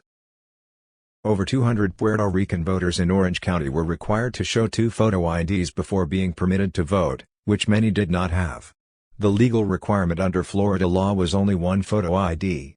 This law itself, passed just before the election, posed an added difficulty for low-income or elderly voters who did not own cars or have driver's licenses or any other photo ID. During the recount, Bush agitators, imported from out of state, stormed the Dale County Canvassing Board, punched and kicked one of the officials, creating a climate of intimidation that caused the board to abandon its recount and accept the original pro-Bush tally.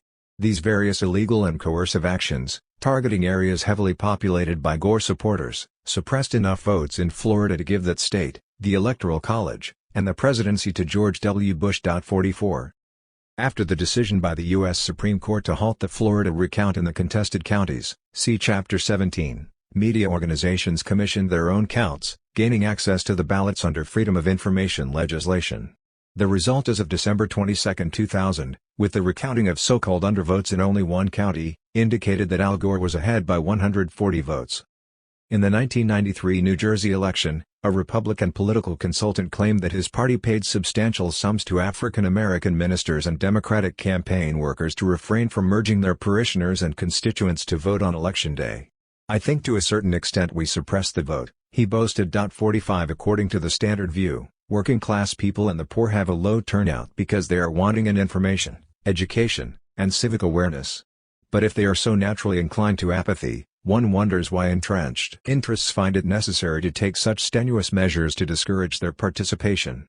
Another ploy for suppressing the votes of marginalized groups is the at-large elections. Instead of election by district, the at-large election gives a winner-take-all victory to a citywide slate, allowing complete white domination and freezing out minority representation, as has happened in various communities. Voter registration among low-income groups is low and declining, most notably in the northern cities where the minority poor are concentrated and where the Democratic Party no longer has the organizational capacity to bring its core voters to the polls.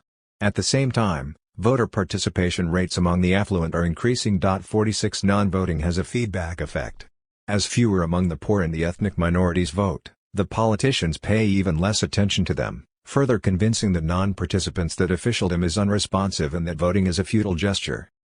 Voter apathy and participation. With good reason people complain, politicians tell us one thing to get our votes, then do another thing once they are elected. If many politicians are half-truth artists, it is not necessarily because they are morally flawed.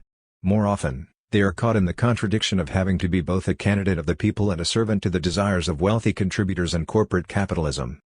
Many people fail to vote because, a, as noted above, they face various kinds of official discouragement and intimidation, b, they do not find any candidate who appeals to them, and, c, they have trouble believing that voting makes a difference. Many who do vote participate with little enthusiasm and growing cynicism. In a 1997 New York Times/CBS poll, 79% of respondents agreed that government is pretty much run by a few big interests looking out for themselves. 47 In Reagan's landslide victories in the presidential elections of 1980 and 1984, less than 30% of eligible voters actually cast their ballots for him, almost 50% stayed home. In 1996, Clinton was elected by slightly less than 25% of the eligible electorate.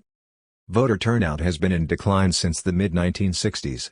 Nationwide surveys find that most non-voters express disappointment and frustration regarding the choices available. A survey in 2000 found that some 51% of non-voters feel deeply cynical and angry about politics, or disenchanted and dismayed by the incessant spin, the constant drone of campaign ads and the vast sums being spent. Another 40% care little about politics and public affairs. 48. It has been argued that since non-voters tend to be among the less educated and more apathetic, it is just as well they do not exercise their franchise. Since they are likely to be swayed by prejudice and demagoguery, their voting would constitute a potential threat to our democratic system. 49 Behind this reasoning lurks the dubious presumption that better-educated, upper-income people who vote are more rational and less compelled by self-interest and ethno-class prejudices, an impression that itself is one of those comforting prejudices upper and middle-class people have about themselves. Some writers argue that low voter turnout is symptomatic of a politics of happiness. People are apathetic about voting because they are fairly content with things. 50 Certainly some people are blithely indifferent to political issues, even issues that may affect their lives in important ways. But generally speaking, the many millions of Americans outside the voting universe are not among the more contented but among the less affluent and more alienated. The politics of happiness is usually nothing more than a cover for the politics of discouragement. What is seen as apathy may really be antipathy. Apathy is often a psychological defense against a discouraging powerlessness. It is not contentment or lack of civic virtue that keeps people from the polls but an understandably negative response to the political frustrations they experience. Voters who ascribe undesirable traits to one party are sometimes then induced to support the other. Thus, the suspicion that Democrats might favor the urban poor and labor unions leads some middle-class whites to assume that the Republican Party is devoted to their interests, which may not be the case.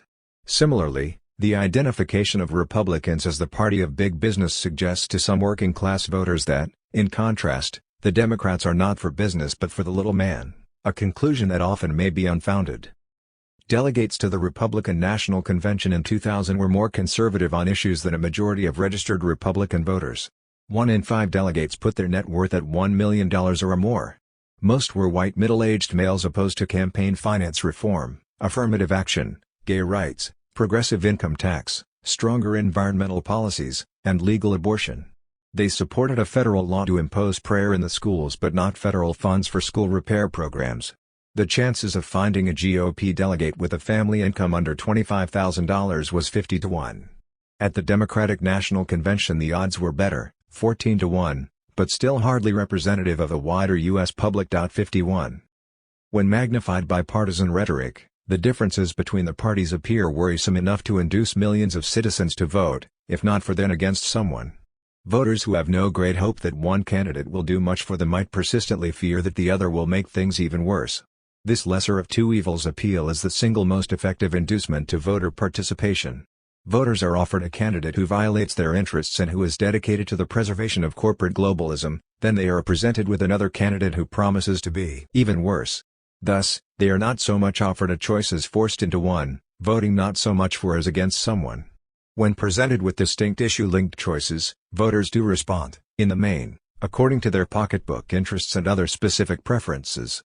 Candidates who stress bread and butter issues like jobs, affordable health care, better services, and fairer taxes, along with clearly stated policies relating to peace and the environment, will win votes from constituents concerned with such matters, assuming they are able to get their message heard. 52. The United States has one of the lowest voter participation rates in the world. Some political analysts argue low voter participation is of no great concern since the preferences of non-voters would be much the same as the preferences of voters. They would have us believe that even though upper-income people vote at almost twice the rate as lower-income people, and vote almost 3 times more often for conservative candidates, it would make no difference if low-income citizens voted in greater numbers. One wonders then why Republicans launch registration drives in affluent suburbs and try to discourage voting among inner-city blacks, blue-collar workers, and other traditionally Democratic voters with low turnout rates. The argument is sometimes made that if deprived groups have been unable to win their demands, it is because they are numerically weak compared to white, middle-class America. In a system that responds to the democratic power of numbers, a minority poor cannot hope to have its way. The deficiency is in the limited numbers of persons advocating change and not in the representative system, which operates according to majoritarian principles. What is curious about this argument is that it is never applied to more select minority interests, for instance, oilmen.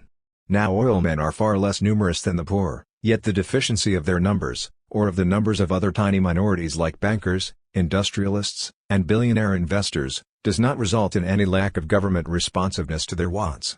On most important matters, government policy is determined less by the needs of the working majority and more by the strength of moneyed interests.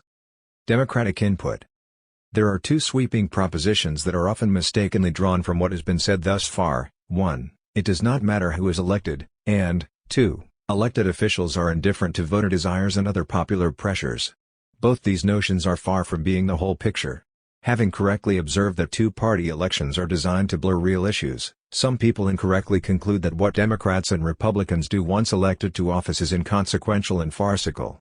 In truth, major party policies can have an important effect on our well-being, as previous chapters in this book testify.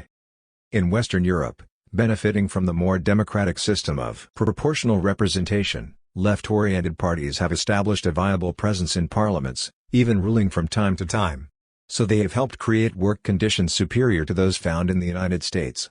Be it disposable income, paid vacations, family allowances, workplace safety, protection from speed-ups, the right to collective bargaining, or job security, American employees have less protection and fewer benefits than their French, German, Scandinavian, British, and Benelux counterparts.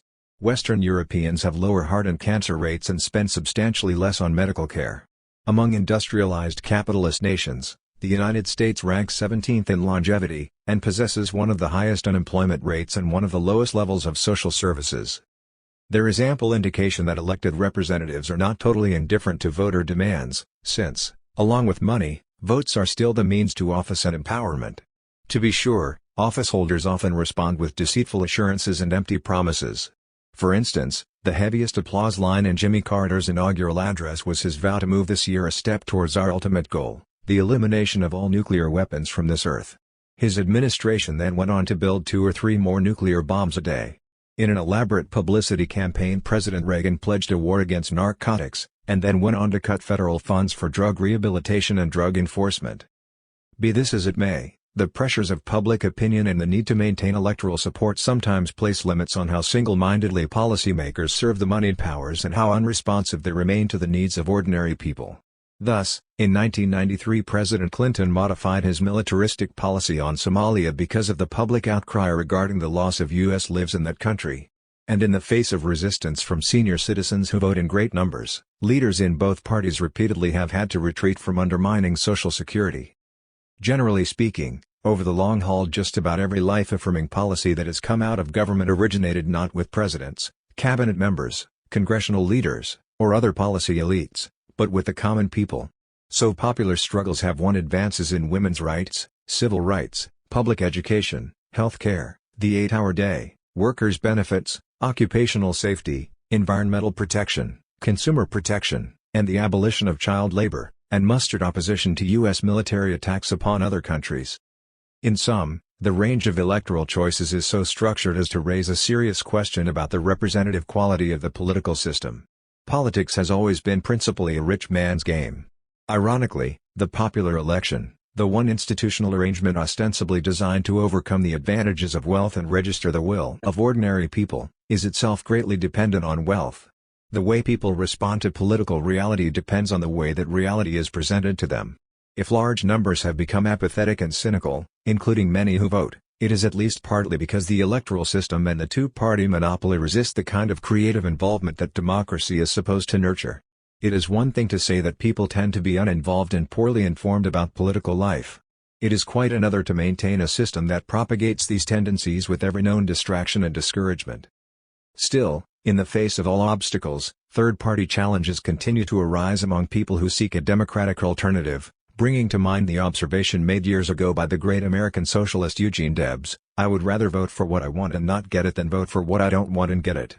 These are not always the only two choices. A third-party vote is not necessarily a wasted vote. Third parties can sometimes shift the center of political gravity, affecting the major parties, forcing them to adopt stances originating outside the two-party ideological monopoly. Finally, even within the two-party context, elections remain one of the potential soft spots in the capitalist power structure. When an issue wins broad, well-organized support and receives some attention in the media, then officeholders cannot remain supremely indifferent to it. The grassroots pressures of demonstrations, civil disobedience, strikes, boycotts, riots, and other forms of popular agitation, along with the mobilization of voters and involvement in electoral campaigns, can at times have a direct effect on who is elected and how they behave once in office. 14. Congress, the pocketing of power.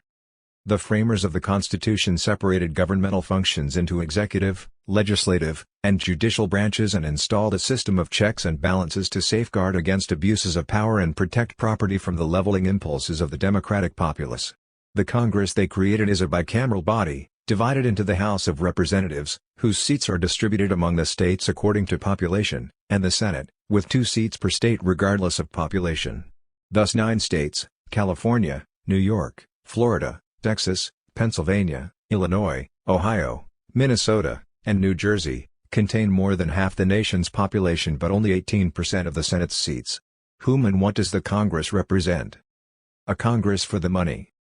The people elected to Congress are not demographically representative of the nation. In 2000, women were 52% of our population but composed less than 13% of the 106th Congress. African Americans were at least 14% of the population but held only about 6% of the legislative seats. Occupational backgrounds are heavily skewed in an upper-class direction.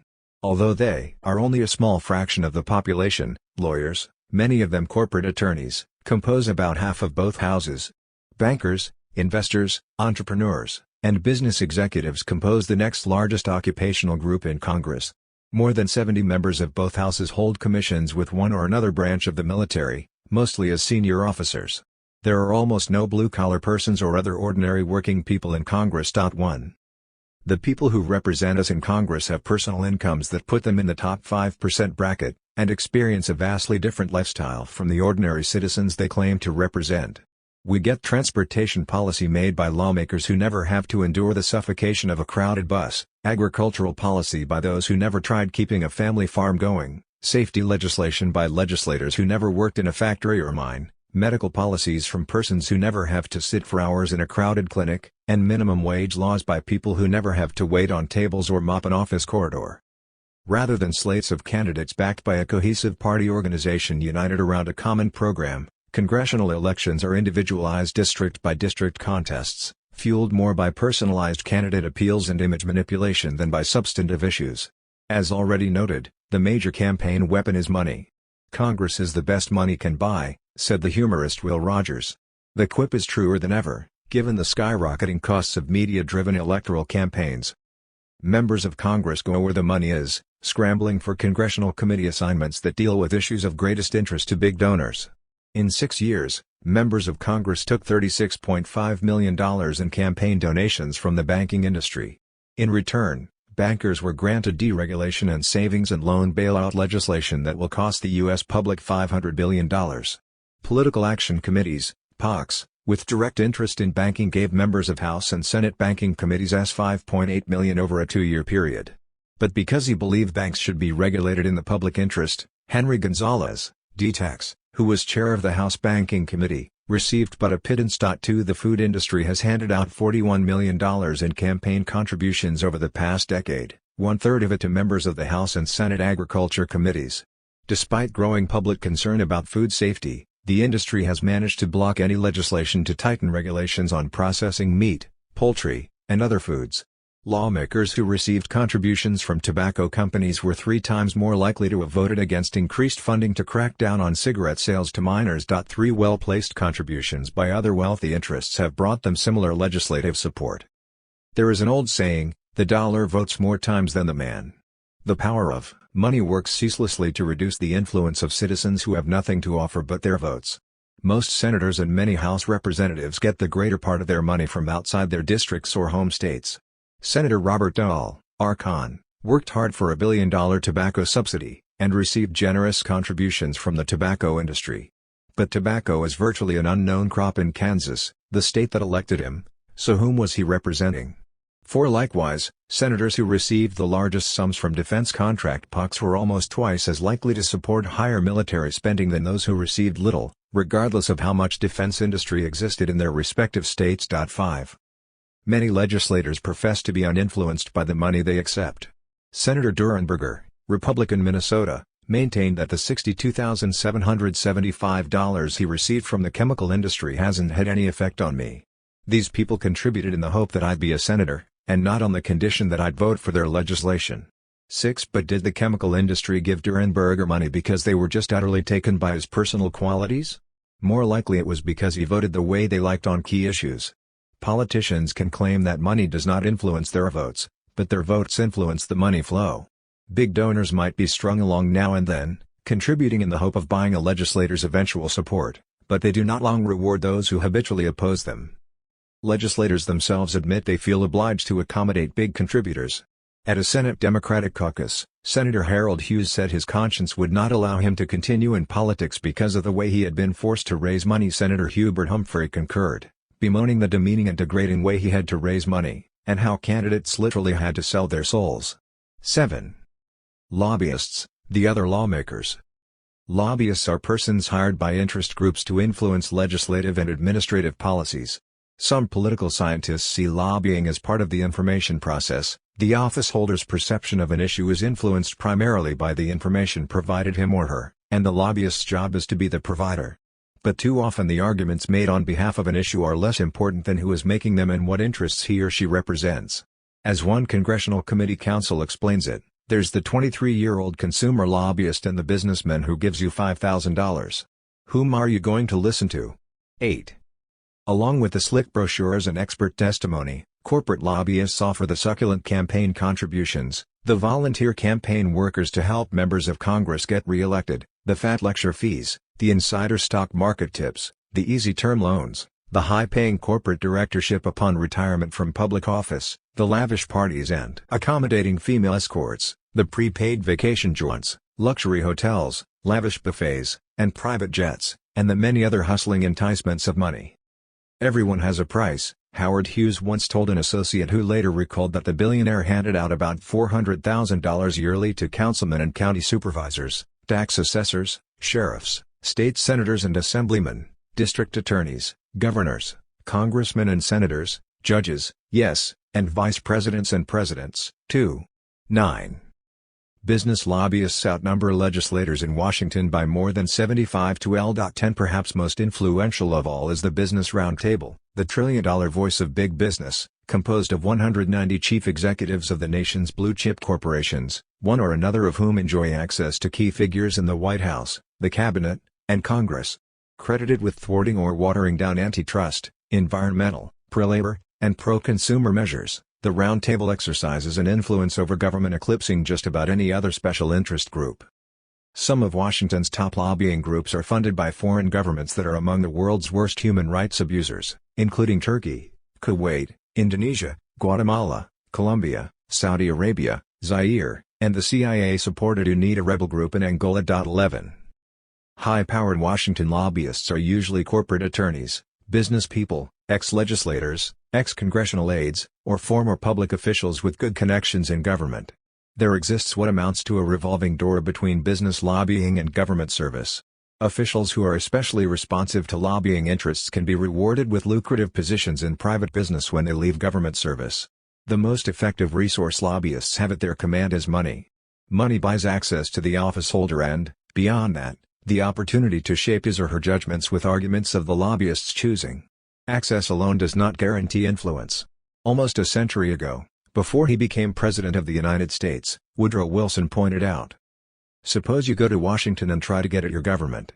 You will always find that while you are politely listened to, the men really consulted are the men who have the big stake, the big bankers, the big manufacturers, and the big masters of commerce. The masters of the government of the United States are the combined capitalists and manufacturers of the United States." 12.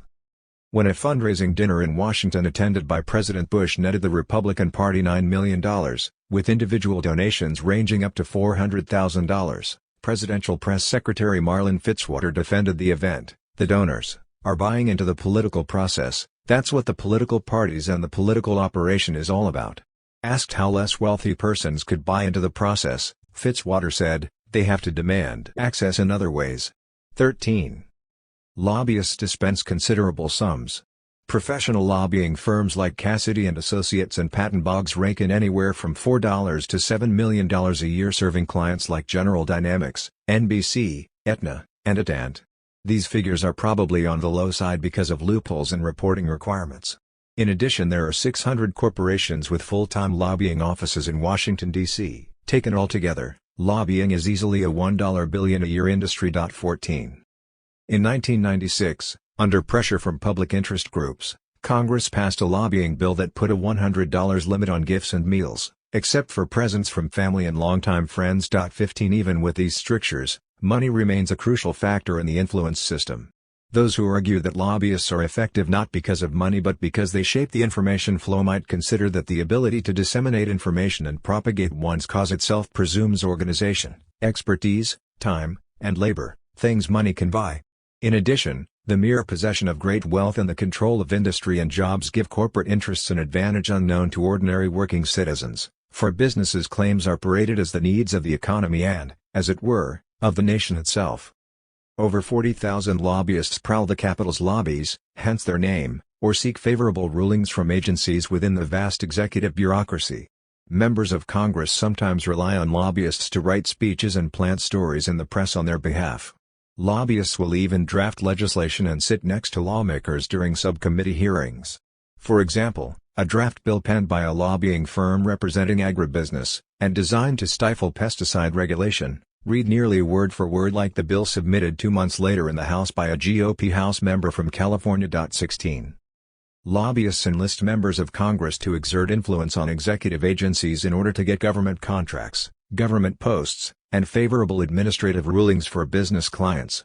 In this capacity, the legislator acts as little more than an extension of the lobbyist. One ex-lobbyist concludes that the lobbyist's main job is to circumvent existing laws and get preferential treatment for clients who have no legal rights to them. To achieve this, he pays cash to one or more members of Congress. The more influential they are, the fewer he needs. 17. During President Clinton's attempt to get a fast-track measure through Congress that would enable him to negotiate yet more pro-corporate free trade agreements, lobbyists from Boeing, the Business Roundtable, the National Association of Manufacturers, and other firms used a congressional committee room beneath the House chamber as a command post. They used house telephones, fax machines, and other equipment in an effort to win approval of the trade bill. Some of the corporate lobbyists refused to identify themselves or explain how they got there when challenged by a group of liberal Democratic members of Congress. 18. A favorable adjustment in rates for interstate carriers, a special tax benefit for a family oil trust, a high-interest bond issue for big investors, a special charter for a bank, the leasing of public lands to a private company, emergency funding for a faltering aeronautics plant, a helicopter carrier, that the Navy did not want, for a defense contractor, a postal subsidy for advertising firms, the easing of safety standards for a food processor, the easing of pollution controls for a chemical plant, a special acreage allotment for tobacco growers, a permit for a hazardous waste incinerator. All these hundreds of bills and their thousands of special amendments and tens of thousands of administrative rulings, which mean so much to particular business interests, arouse the sympathetic efforts of legislators and administrators while going largely unnoticed by a public that pays the monetary and human costs and seldom has the means to make its case, or even to discover it has a case. Attempting to speak for the great unorganized populace, public interest groups do not have an easy time of it, especially when their proposals are directed against powerful economic interests. The relative sparsity of power resources, the most crucial being money, limits the efforts of citizen groups and makes problematic their very survival. Many of them are forced to devote an inordinate amount of their time foraging for funds just to pay for their offices and tiny staffs. Despite such realities, there exists what might be called the school of happy pluralism, which sees power as widely and democratically diffused. Thus one political scientist concludes that nearly every vigorous push in one direction by a lobbying interest stimulates an opponent or coalition of opponents to push in the opposite direction. This natural self-balancing factor comes into play so often that it almost amounts to a law. 19 The evidence presented in this book does not support this cheerful view. Do the homeless, the unemployed, and most ordinary citizens really have the kind of political clout that makes them figure as near-equal contestants in the influence system? Some political scientists have theorized that the diversity of cultural, economic, regional, religious, and ethnic groups in our society creates cross-pressured allegiances that mitigate the strength of any one organized interest. While this may be true of certain broad constituencies, it does not seem to apply to the more powerful and politically active segments of the business community, whose interlocking memberships seem to compound rather than dilute their power and their class commitment. Certainly diverse business groups might clash at times, but they also can collude around common class interests, giving mutual support to each other's agendas. Special interest legislators often achieve working majorities in Congress by log rolling, a process of mutual support that is not the same as compromise. Rather than checking one another as in compromise situations, and thus blunting the selfish demands of each, business groups end up backing one another's claims at the expense of those who are without power in the pressure system. Grassroots lobbying. Pressure group efforts are directed not only at office holders but also at the public, in what has been called grassroots lobbying. The goal is to bombard the lawmakers with a media blitz and with messages from concerned persons, including corporate leaders of a particular industry or trade association. Among the earliest practitioners of grassroots lobbying were consumer, environmental, and other public interest groups. It was not long before corporations and business associations also adopted this approach, the difference being that they are able to spend 100 times more than public interest groups. To cite one instance, in the summer of 1993, the National Association of Manufacturers launched a campaign that inundated Congress with letters and telephone calls opposing President Clinton's proposed energy tax, and as a result the plan was squashed out. 20. Corporate special interests sometimes hide behind front organizations that have uplifting, public service-sounding names. The National Wetlands Coalition is a well-financed lobby of oil and mining companies and real estate developers with a single mission of undoing the regulations that protect our wetlands and endangered species. The Coalition on Occupational Safety and Health is actually a corporate front dedicated to watering down federal health and safety regulations. Americans for Tax Reform, a nonpartisan-sounding tax-exempt nonprofit organization, received a total of $4.6 million from the Republican National Committee, which it used to send out 19 million pieces of mail and make 4 million phone calls urging voters to support the GOP's campaign against Medicare. 21 These front groups can spend unlimited sums on political activities without having to disclose their donors and expenditures as long as they do not expressly advocate voting for a particular candidate. Some grassroots lobbying is intended to build a climate of opinion favorable to the corporate giants rather than to push a particular piece of legislation. The steel, oil, and electronics companies do not urge the public to support the latest tax loophole or business handout. If anything, they would prefer that citizens not trouble themselves with such matters, but they do educate the public with a whole menu of false claims about the many jobs they create, the selfless services they provide the community, and the loving care they supposedly give to the environment. Rather than selling their particular products, with this kind of institutional advertising the corporations sell themselves and the entire business system. Helping themselves, the varieties of corruption. Members of Congress will sometimes act as pressure politicians without prodding from any pressure group, either because they are so well funded by the group or of lucrative holdings of their own in the same industry. Legislators with large agribusiness holdings sit on committees that shape agricultural programs directly benefiting them. Fully a third of the lawmakers hold outside jobs as lawyers or officers of corporations, banks, and other financial institutions that closely link them with the very industries they were elected to oversee. More than one-third of the senators have investments in firms that rank among the top defense contractors and make money every time the military budget increases. Almost half the Senate and over 100 House members have interests in banking, including many who sit on committees that deal with banking. The only doctor in the Senate in 2000, Bill First, Republican Tennessee, supposedly calls upon his medical experience when advocating reforms in Medicare and in Food and Drug Administration regulations, but his vast personal financial holdings in the medical industry raise questions about whether he acts as a doctor, a senator, or a wealthy investor. 22. An analysis of congressional disclosure reports reveals that while some lawmakers avoid buying stock in industries that coincide with their key areas of legislative responsibility, or put their assets in blind trusts, many do not. 23 What is called conflict of interest in the judiciary and executive branches is defined as expertise in Congress by those lawmakers who use their public mandate to legislate on behalf of their private fortunes. Plutocracy, rule for the rich by the rich, prevails in Congress.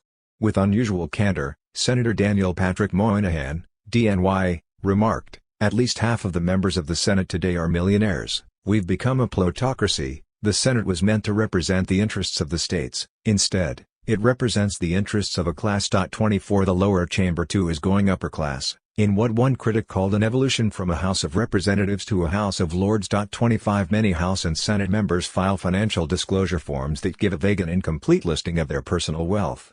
For example, reactionary Senator Jesse Helms, RNC, neglected to list 6 slum rental properties valued at over $500,000. 26 Because of a Supreme Court ruling that allows wealthy candidates to expend as much as they want of their own money on their own campaigns, rich individuals have an additional advantage in gaining party nominations. Recent new House members have considerably more personal wealth than previous ones. Some senators and representatives travel for fun at government expense under the guise of conducting committee investigations, junketing. They place relatives on the payroll and pocket their salaries or take salary kickbacks from staff members. They charge both the government and a private client for the same expense. They use unspent travel allocations and unspent campaign contributions for personal indulgences. They keep persons on the staff payroll whose major function is to perform sexual favors. Rich companies do their share to make life more pleasant for key legislators, providing them with generous speaking honoraria, expense-paid trips to luxury resorts, spouse included, and repeated use of the company's private jets. Of course, the recipients insist that such things do not influence their votes. 27. Several prominent House members who led a moral crusade to impeach President Clinton for committing perjury to cover up a sexual liaison he had with a female intern, were themselves guilty of illicit liaisons and other shady practices. A prime example is Representative Dan Burton, Republican Indiana, an outspoken proponent of family values, a married father of 3, with a 100% approval rating from the right-wing Christian coalition. Burton called Clinton a scumbag, then himself later admitted to fathering a child during an extramarital affair. Burton used campaign money and federal funds to hire women of dubious credentials. One of his ladies received about $500,000 in payments, but it remained unclear what she did to earn her salary. Burton also paid rent on her house, which he claimed was his campaign headquarters, though it was oddly located outside his district. He also reimbursed himself for thousands of dollars annually in travel expenses, and unexplained campaign expenses for gifts, flowers, golf balls, and the like. 28. Since World War II, scores of lawmakers or their aides have been indicted or convicted of bribery, influence peddling, extortion, and other crimes. And those were only the ones unlucky enough to get caught. Numerous other members have retired from office to avoid criminal charges. The House and Senate Ethics Committees are charged with overseeing and enforcing ethics codes, but they lack sufficient inclination and staff to do so. The chair of the Senate Ethics Committee in the 98th Congress, Malcolm Wallop, Republican Wyoming, believed that senators should not have to disclose their financial holdings and could decide their own conflict of interest. He even criticized the whole idea of a code of ethics. No wonder his colleagues picked him for the job. 29 In 1997, the House barred outside groups and individuals from lodging ethics complaints. So now it is up to congressional members to denounce their own kind, which does not happen very often, if at all. If, as they say, power corrupts, it usually gets a helping hand from money.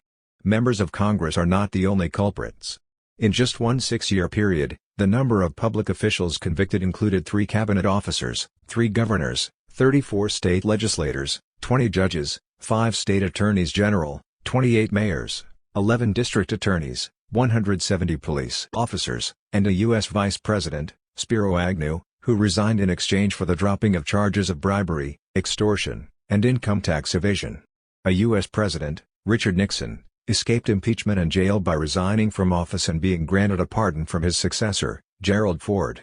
In the past 2 decades, governors in Arizona, Arkansas, Oklahoma, Louisiana, and Alabama were charged with fraud, extortion, perjury, pocketing campaign funds, or other corrupt practices. 30. A government accounting office study found over 77,000 cases of fraud in federal agencies during a 2.5-year period, nearly half in the Pentagon. Only a small portion of the individuals involved were prosecuted.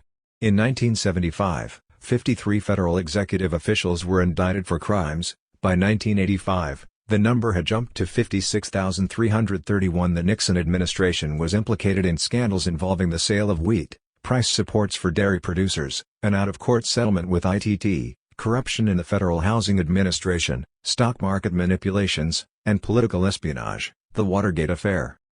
The career of Nelson Rockefeller provides an impressive example of money in action. When being considered for appointment to the U.S. vice presidency to replace Vice President Gerald Ford, who succeeded to the presidency when Nixon resigned in disgrace, Rockefeller admitted to having given nearly $1.8 million in gifts and loans to 18 New York and federal public officials, including $50,000 to Henry Kissinger, a former Rockefeller employee, 3 days before Kissinger became National Security Advisor to President Nixon. At a Senate hearing, Rockefeller insisted these payments were simply manifestations of his esteem for the recipients. "Sharing has always been part of my upbringing," he told the senators, none of whom doubled over with laughter. Nobody reminded him that New York law prohibits public employees from accepting any gift greater than $25. Nor did the senators wonder aloud whether a gift to public officials who make decisions affecting one's private fortune might not better be called a bribe. Instead, they confirmed Nelson Rockefeller as Vice President of the United States. Every administration has had its scandals, but the number of high-level members of the Reagan administration accused of unethical or illegal conduct was without precedent, 110 by early 1986, with the number climbing well beyond that as the Iran-Contra affair unfolded later that year. 32 These included at least 3 cabinet members, a Central Intelligence Agency (CIA) director, several White House staff members, several advisors and aides from the National Security Council, and numerous administrative agency heads. The charges included fraud, improper stock dealings, tax code violations, failure to make proper financial disclosures, perjury, obstructing congressional investigations, accepting illegal or improper loans, gifts, and favors, and using public resources to aid personal interests. Only a few went to jail, many resigned, and many stayed on, including Attorney General Edwin Meese, who seemed to suffer amnesia. His memory lapsed 79 times when questioned before a Senate committee regarding a host of shady financial dealings. 33. Some observers see corruption as a more or less acceptable fact of life. Passing a little money under the table is just another way of oiling the wheels of government and getting things done. 34 But corruption has gone beyond the petty bribe to reach momentous proportions. Rather than being a violation of the rules of the game, it is the name of the game. Corruption in government promotes policies that lead to permanent public indebtedness, inefficiency, and waste. It drains the public treasury to feed the private purse. It vitiates laws and regulations that might otherwise safeguard community interests. It undermines equal protection of the law, producing favoritism for the few and injury and neglect for the many. If the powers and resources of the social order itself are used for the maximization of private greed and gain, and if the operational ethic is looking out for number one, then corruption will be chronic rather than occasional, a systemic product rather than merely an outgrowth of the politician's flawed character. A special interest committee system. Once elected, how do the legislators go about their work? For years, power in Congress rested with the 20 or so standing, i.e., permanent, committees in each house that determine the destiny of bills, rewriting some, approving a few, and burying most. The committees were dominated by chairpersons who rose to their positions by seniority, that is, by being repeatedly re-elected, a feat best accomplished in a safe district or predominantly one-party state. Although seniority remains the rule in both houses, in the late 1970s the House Democratic Caucus instituted a number of changes to weaken the hold of committee chairpersons, removing several from their positions and expanding the powers of subcommittees. 35 No longer can chairpersons arbitrarily select subcommittee chairpersons, nor stack a subcommittee with members of their own choice or cut its budget. Totaling 241 in the House and Senate combined, the subcommittees have staffs of their own and fixed legislative jurisdictions. The fragmentation of power within the subcommittees simplifies the lobbyist's task of controlling legislation. It offers the special interest group its own special interest subcommittee. Thus, whether it be cotton, corn, wheat, peanut, tobacco, or rice producers, each major agribusiness interest is represented on a particular subcommittee of the Senate and House Agricultural Committees by senators and representatives ready to do battle on their behalf. To decentralize power in this way is not to democratize it. The separate units of power tend to monopolize decisions in specific areas for the benefit of specific groups. Into the interstices of these substructures fall the interests of large segments of the unorganized public. Whether Congress is organized under a committee system, a subcommittee system, or a strong centralized leadership, and it has had all three in its history, it seems unchanging in its dedication to major business interests. Much is made of the powerful chairman said to preside over this or that committee. Thus the chairman of the House Armed Services Committee, recently renamed the National Security Committee, was always considered powerful, but it was because he served the powerful interests of corporate America and the military. Power does not adhere to a position in some mystical fashion. When a progressive Democrat, Ron Dellums, became chair of the House Armed Services Committee through seniority, and sought to roll back some military spending, he felt his position to be tenuous indeed, as most of his committee responded less to his leadership and more to the big contractors and big campaign donors from the defense industry. Suddenly the powerful committee chair was not so powerful. Some appropriations, known as pork barrel or just pork, provide funds for projects that are not the most essential or economical but are highly visible representations of the legislator's ability to bring home the federal bacon. Recent budgets suggest that pork is no longer a significant item, if ever it was. Congressional pork barrel spending on hometown projects totals several $1 billion a year, a fraction of 1% of the annual budget and a relatively small sum compared to the hundreds of billions of dollars doled out for fat defense contracts annually. When it involves the poor and the powerless, Congress knows how to save money. In recent years, it has refused to provide $9 million for a disease control center dealing with tuberculosis. It cut 5 million doses out of the federal immunization program for children, for a grand savings of $10 million, and reduced venereal disease programs by 25% despite increases in sexually transmitted diseases.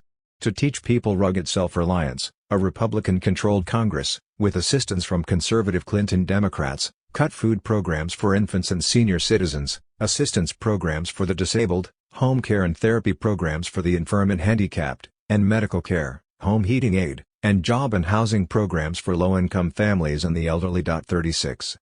Security, secrecy, and fast-track. Most members of Congress are ever responsive to the national security state and the arms industry. In 1982 a massive grassroots movement for a bilateral, verifiable freeze on nuclear weapons swept the country like few things in our history, yet the lawmakers continued to vote for major escalations in nuclear weapons systems. In 2000, over 80% of the U.S. public supported a ban on nuclear weapons testing, yet the Comprehensive Test Ban Treaty was defeated in the Senate by a 51-48 vote. All 51 were Republican senators.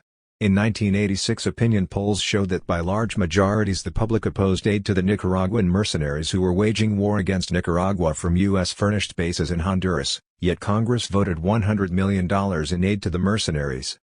Worse still is Congress's inability to rein in the national security state on the infrequent occasions it makes an attempt, and its unwillingness to force a confrontation when its strictures are violated by military and intelligence agencies.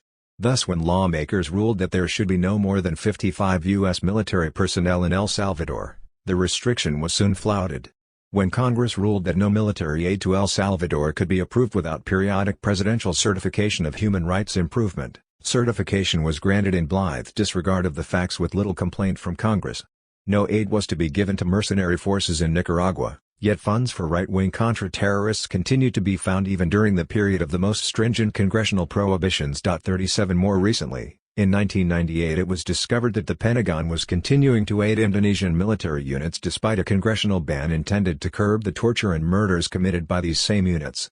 Pentagon officials claimed the aid took place under a program different from the one Congress banned, and it enhanced our ability to positively influence Indonesia's human rights policies and behavior.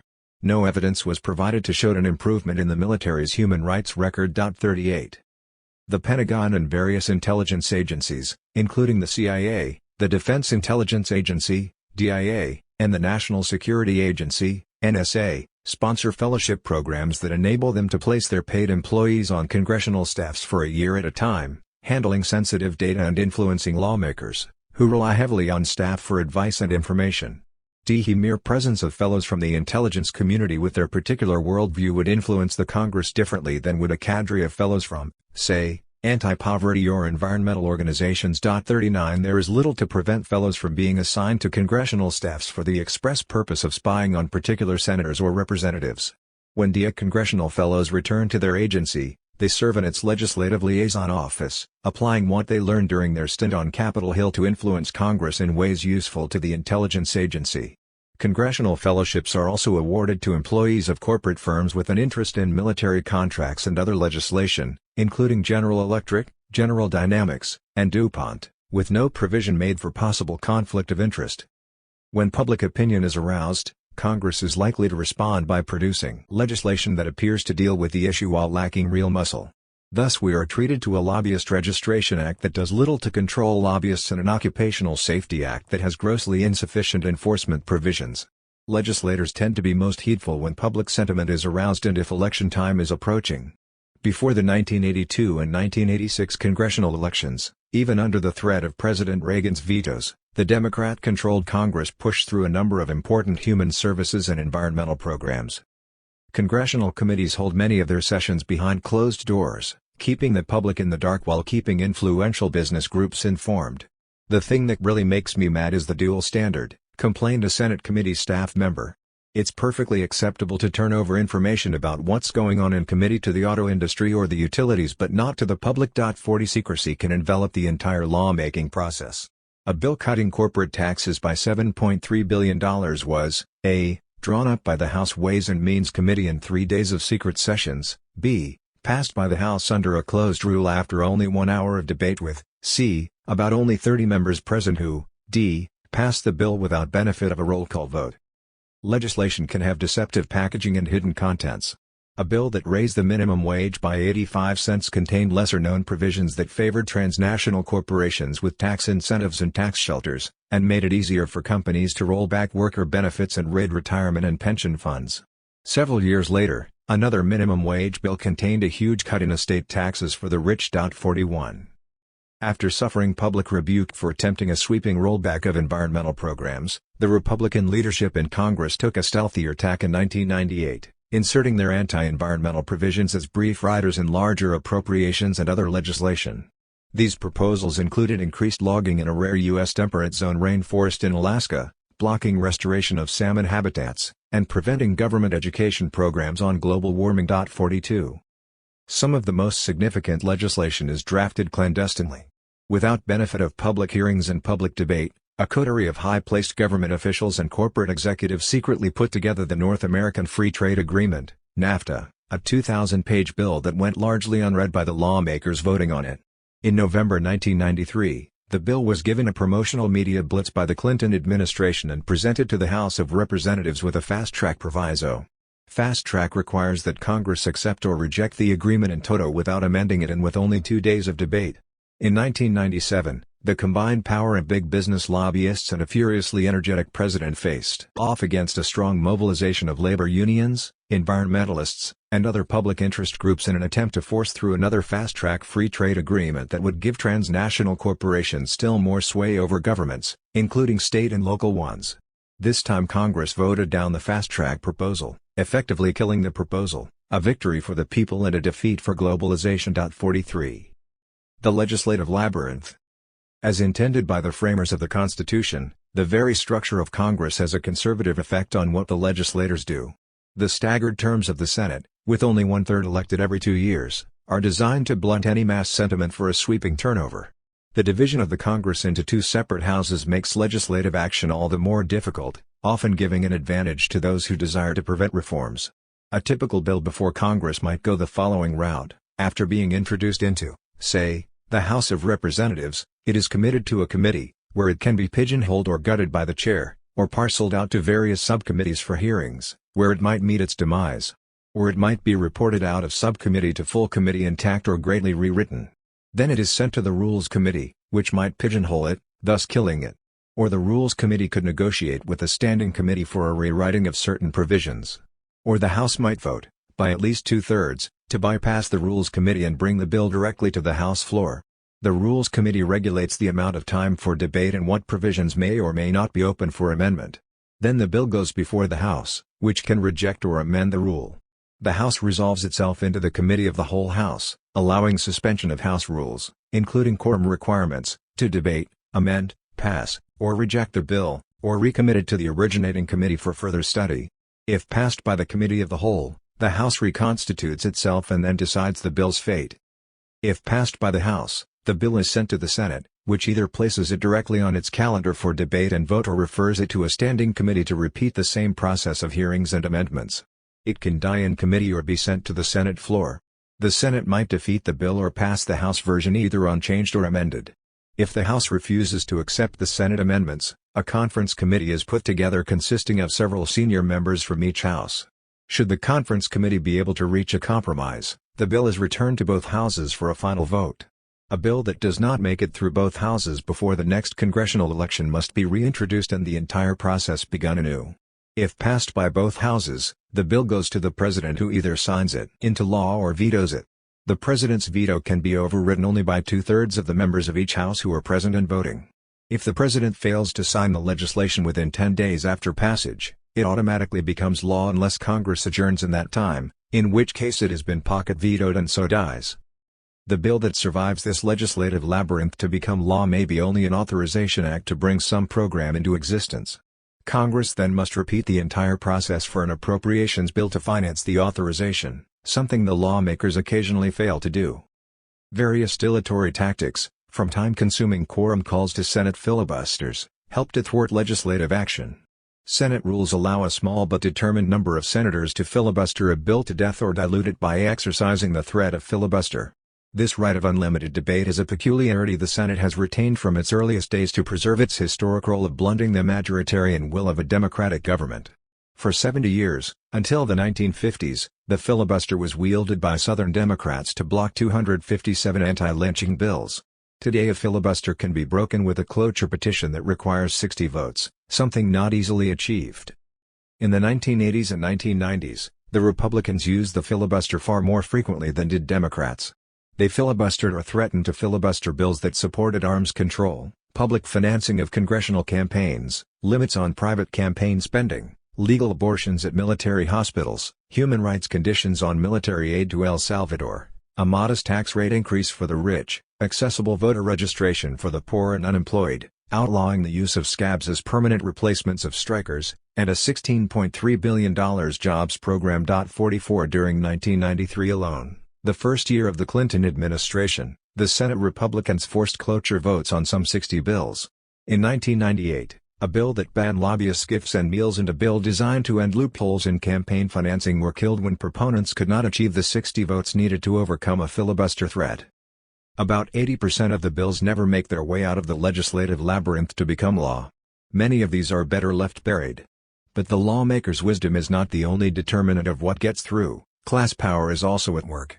Legislation that is intended to assist the needy moves along the slow lane. A $100 million bill to fund summer jobs for unemployed youth is debated in Congress for 8 months, with dozens of attempts at crippling amendments. A pilot project supplying school breakfasts for a small number of malnourished children is debated at agonizing length. But when Continental Illinois Bank is about to go bankrupt, billions of dollars are handed out practically overnight without much deliberation. Hundreds of billions are readily channeled into the savings and loan bailout. Billions for new weapons systems are passed in a matter of days. NAFTA is rammed through without amendment in 2 days. And domestic programs that had taken many years of struggle to achieve are cut by many billions of dollars in a few weeks. The major financial interests may not always get all they want, but they usually travel the fast lane in Congress.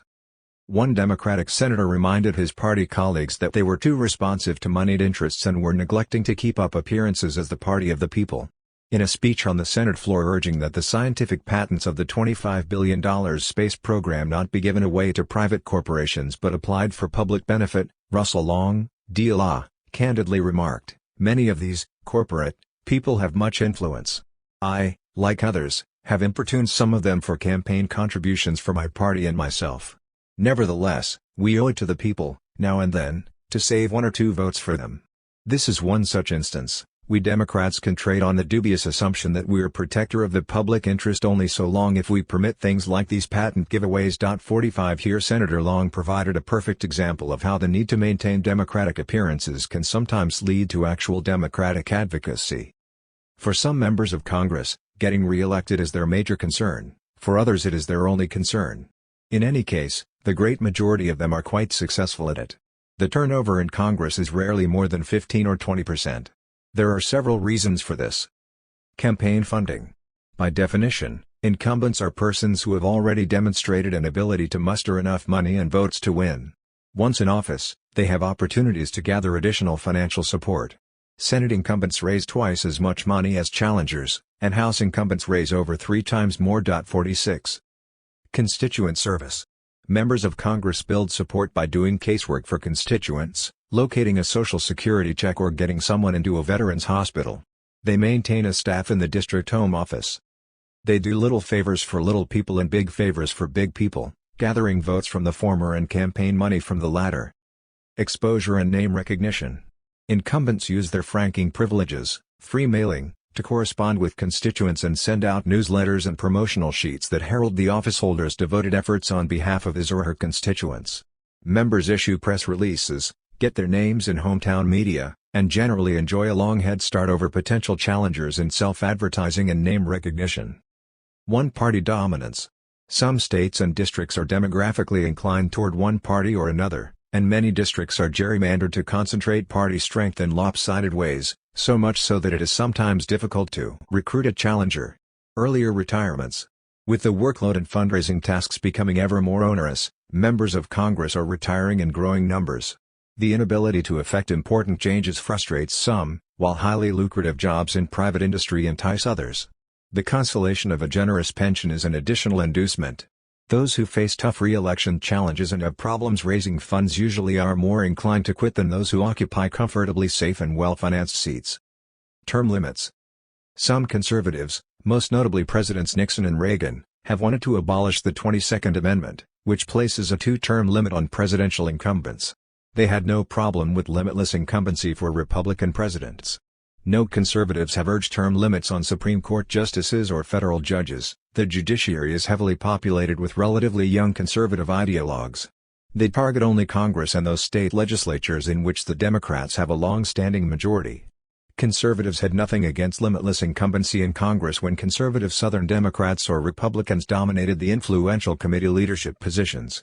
But when senior positions began going to moderately liberal and even progressive Democrats, including members of the Congressional Black Caucus, conservatives became the moving force behind term limits, along with some progressives who believed that term limits would rid the Congress of entrenched oligarchs and bring fresh infusions of new ideas and more democratic performance.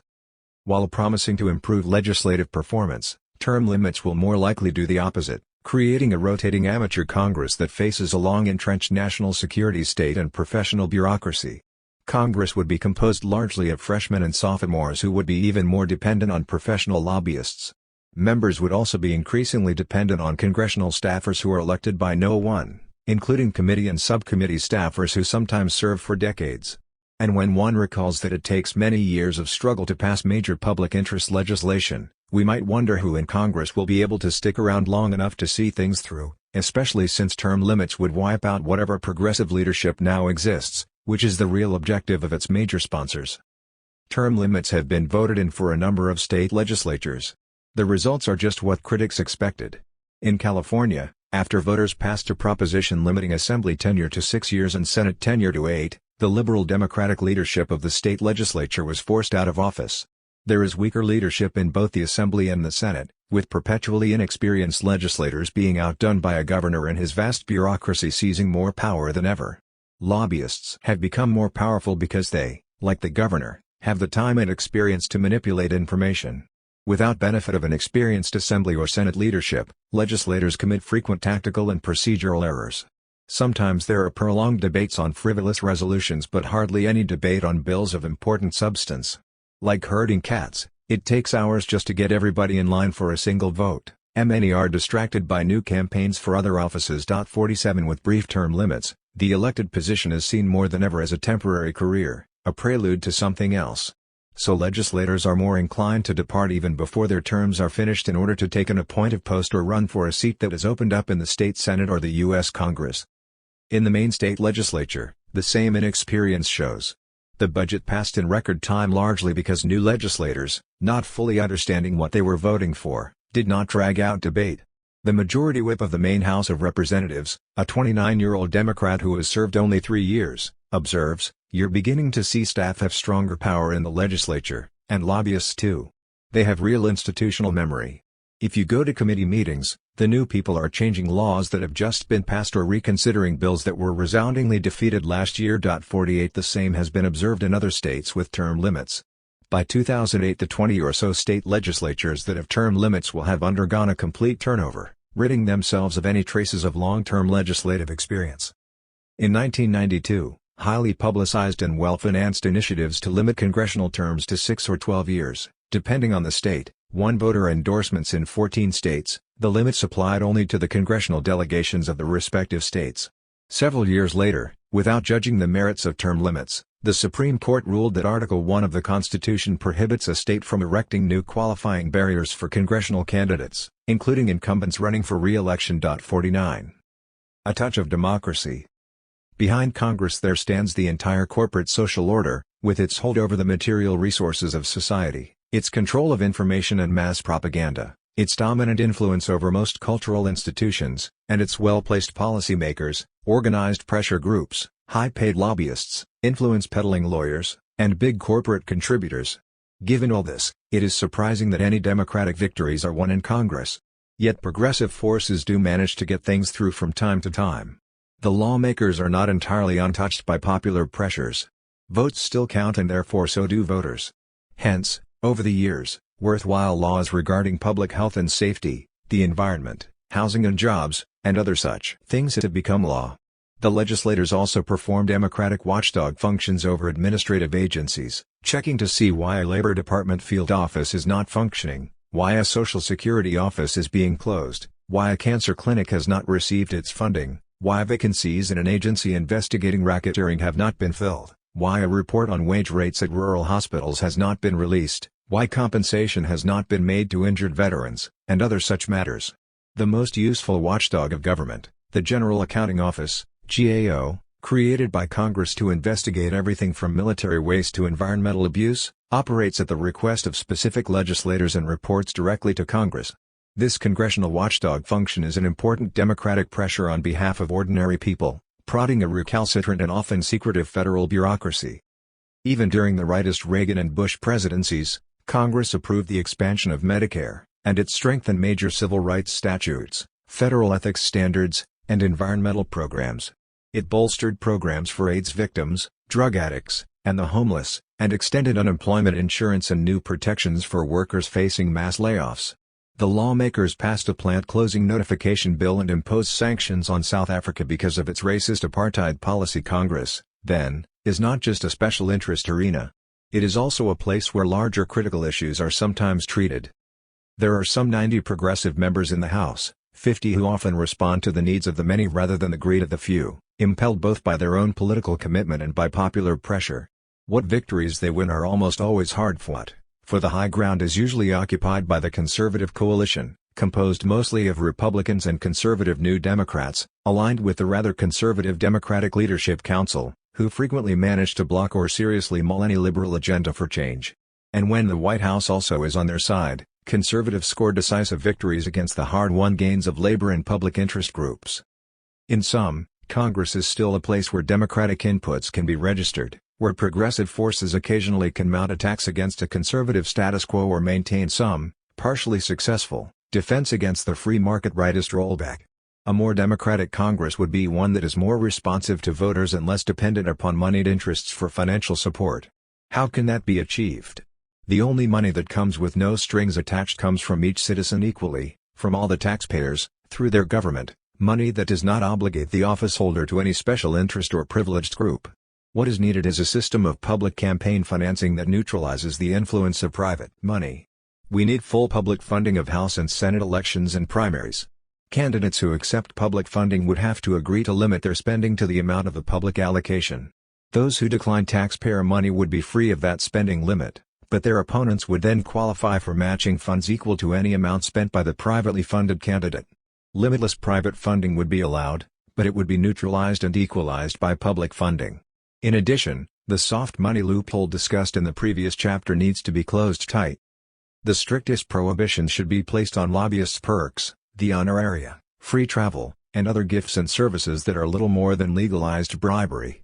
Finally, broadcast media should be required to set aside free and equal time for all candidates during campaigns.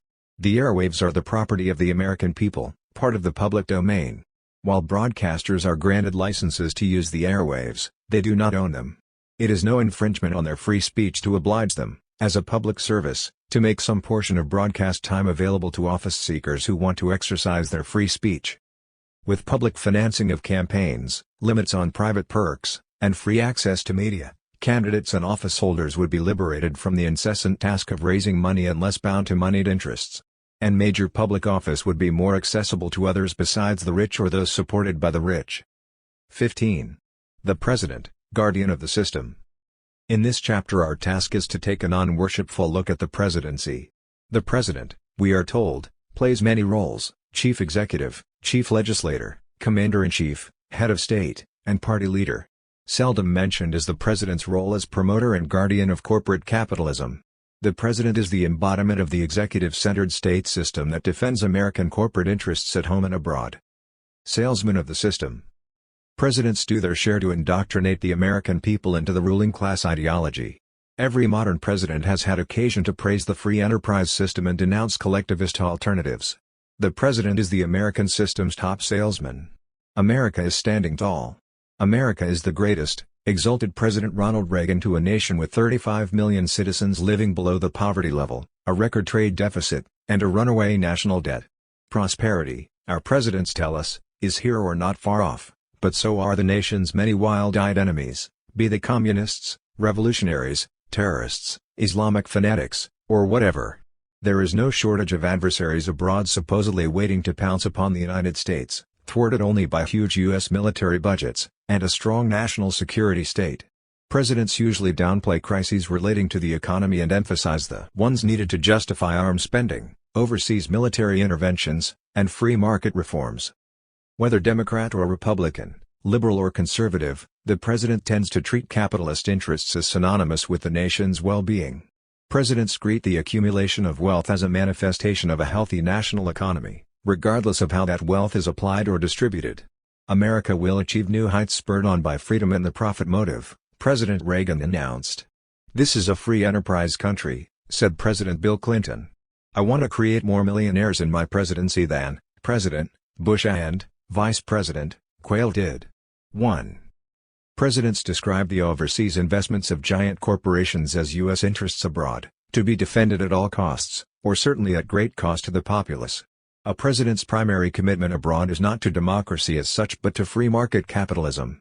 In an address before the United Nations, September 27, 1993, President Clinton said, "Our overriding purpose is to expand and strengthen the world's community of market-based democracies." In fact, U.S. presidents have supported any number of market-based autocracies in Latin America, the Middle East, and elsewhere. And they have helped destroy any number of popular-based governments that sought an alternative to free market corporatism, as in Chile, Nicaragua, South Yemen, Indonesia, East Timor, Mozambique, and Yugoslavia, demonstrating that it is not the democracies that is of prime consideration but the market-based. 2. At the Constitutional Convention, the wealthy planter Charles Pinckney proposed that no one qualify for the presidency who was not worth at least $100,000, a munificent sum in 1787. While the proposal was never written into the Constitution, it seems to have been followed in practice.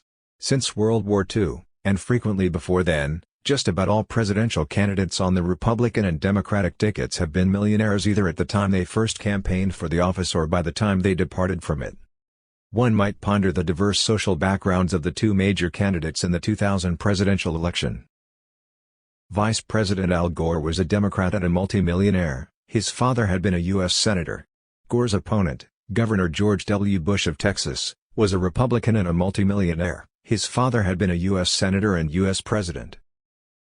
Gore was a graduate of St. Albans, an elite prep school, and Harvard, an elite Ivy League university. Bush was a graduate of Phillips Academy, an elite prep school, and Yale, an elite Ivy League university. Gore first ran for Congress in 1976 at the age of 28. He has had an involvement with Occidental Petroleum dating back to his father's days. Bush first ran for Congress in 1978 at the age of 32. He has had a long involvement with the private health care business and oil industry dating back to his father's days. Gore supports the North American Free Trade Agreement, the World Trade Organization, the International Monetary Fund, and other free trade agreements that serve international finance capital, and tens of billions of dollars in corporate subsidies. So does Bush. Gore supports a huge military establishment and U.S. global empire. So does Bush. Presidents have drawn their top advisors and administrators primarily from industry and banking and have relied heavily on the judgments of corporate leaders.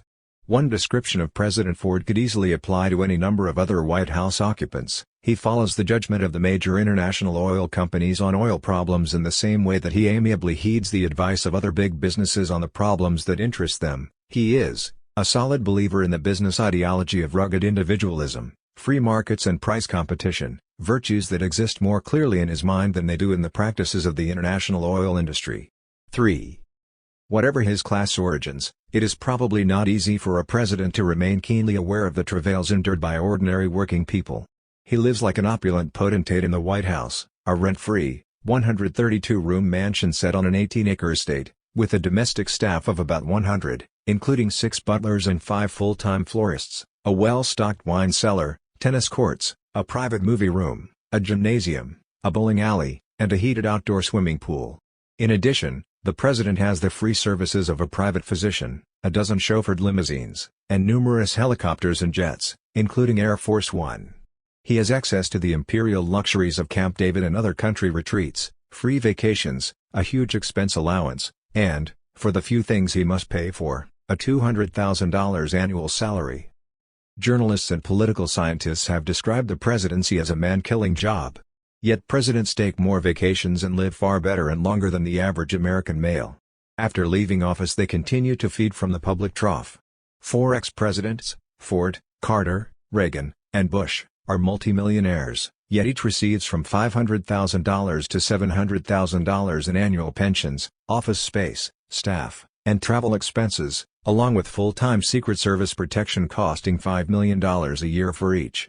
Some ex-presidents pick up other perks, as when a group of self-described independently wealthy individuals contributed $156,000 each and bought a $2.5 million home in fashionable Bel Air, California, which they gave to Reagan when he left office in appreciation for all he had done for the very rich. 4. Big contributors to the White House may disclaim any intention of trying to buy influence, but if it should happen that after the election they find themselves or their firms burdened by a problem that only the White House can handle, they see no reason why they shouldn't be allowed to exercise their rights like other citizens and ask their elected representative, who in this case happens to be their friend, the President of the United States, for a little help. Presidents are as capable of trading favors for money as any influence-peddling, special interest local politician, only on a grander scale. Presidents attend major fundraisers and invite big donors to White House dinners. The Nixon administration helped settle a multi-billion-dollar suit against ITT and received a $400,000 donation from that corporation. Richard Nixon ordered his staff to squeeze big contributions out of 3 large dairy farm groups after he promised them an increase in federal milk price supports. Reagan pushed through the deregulation of oil and gasoline prices and received huge contributions from the oil industry. President George H. Bush's Team 100, consisting of 249 wealthy financiers and corporate CEOs, put up at least $100,000 each to help elect him in 1988. In return, they enjoyed special dispensations on regulatory and legal matters. 5. Presidents will award choice ambassadorships to big contributors. Bush received a total of $900,000 from persons he later appointed to ambassadorships, many had no political or diplomatic experience. Nixon insisted that people who were offered ambassadorships be required to pay at least $250,000. 6. It is said that the greatness of the office lends greatness to its occupant, so that even persons of mediocre capacity grow in response to the presidency's responsibilities and powers. Closer examination reveals that presidents have been just as readily corrupted as ennobled by high office, becoming inclined toward self-righteous assertion, tempted to demonstrate their military toughness against weak nations, and not above operating in unlawful ways. Thus, at least 6 presidents employed illegal FBI wiretaps to gather incriminating information on rival political figures. The White House tapes, which recorded Nixon's Oval Office conversations, showed him to be a self-serving, vindictive, bigoted man who manifested a shallowness of spirit and mind that the majestic office could cloak but not transform. Official audits revealed that Nixon spent over $2.4 million of taxpayers' money on improvements of his private estate and underpaid his taxes by $444,022. On occasion, he requested the Internal Revenue Service, IRS, to stop auditing the incomes of close friends and go after his political enemies. President Reagan repeatedly fabricated stories and anecdotes about non-existent events. The Iran-Contra affair revealed him to be a deceptive manipulator who pretended to support one policy while pursuing another, and who felt himself to be unaccountable to Congress and the law. The 2 faces of the president. Presidents conjure up fine-sounding labels and images to enhance their popular appeal.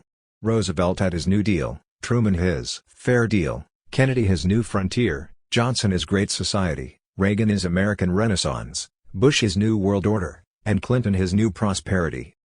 One of the president's many roles is that of chief liar, performed by offering the public a deceptive admixture of populist rhetoric and plutocratic policy. Consider John Kennedy, a liberal president widely celebrated for his devotion to the underdog. In foreign affairs, Kennedy spoke of international peace and self-determination, yet he invaded anti-capitalist Cuba, drastically increased military expenditures, instituted new counterinsurgency programs throughout the Third World, and sent military advisors to Vietnam. In domestic matters, Kennedy presented himself as a champion of civil rights, yet he refrained from taking legal action to support anti-discrimination cases and did little to prevent repeated attacks against civil rights organizers in the South. He talked as if he were a friend of working people, yet he imposed wage restraints on unions at a time workers' buying power was stagnant or declining, and he opposed introduction of the 35-hour workweek. He also pushed through reductions in the progressive income tax rates and deficit spending policies that carried business profits to all-time highs without reducing unemployment.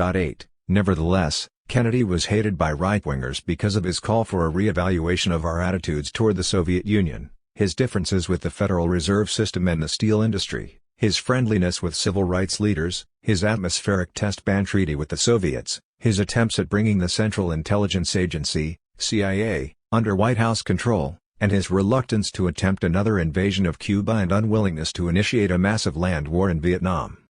Presidents Richard Nixon and Gerald Ford both voiced their support for environmentalism and then opened new forest lands for commercial exploitation and strip mining. Both gave lip service to the problems of the Vietnam veteran, the plight of the elderly, and the needs of the poor, yet cut benefits to these groups. President Jimmy Carter promised to cut the military budget and instead increased it. He promised to reduce arms sales, but under his administration arms sales rose to new levels. He talked of helping the needy, but proposed cutbacks in summer youth jobs, child nutrition programs, and other benefits, while offering lavish credits and subsidies to big business. 9. The gap between rhetoric and policy became a virtual chasm during the Reagan years.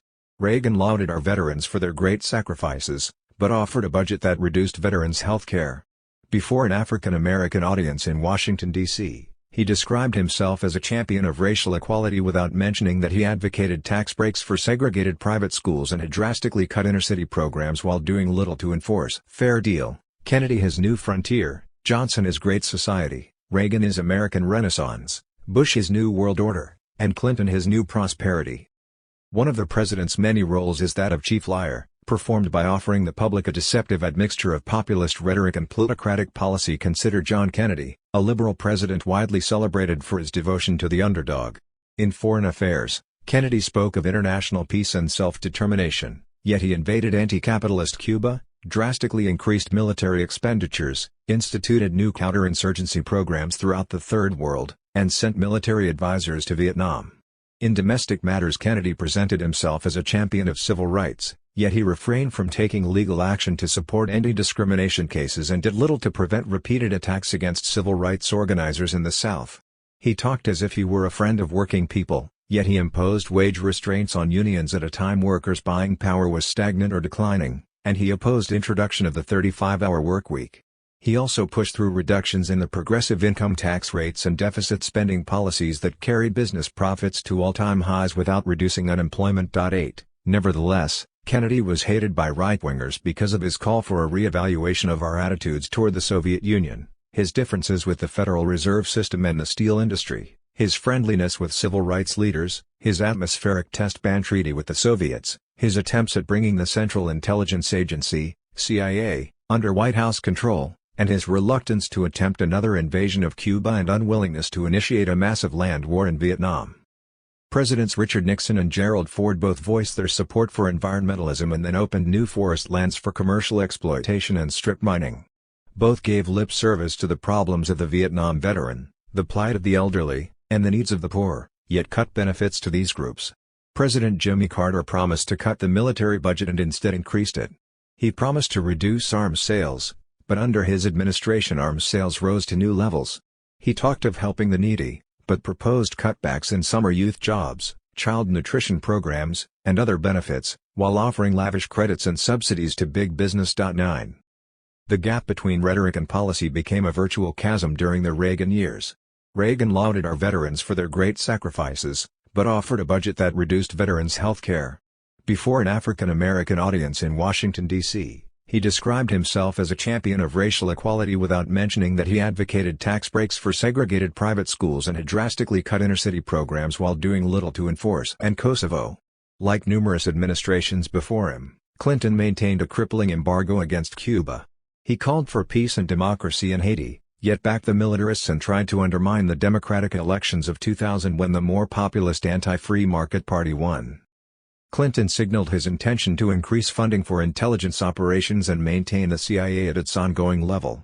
He publicly apologized to the Guatemalan nation for the crucial role played by the United States in training and assisting the Guatemalan military in its genocidal scorched earth policies that between 1981 and 1983 alone killed up to 150,000 Guatemalans, mainly Highlands Mayans.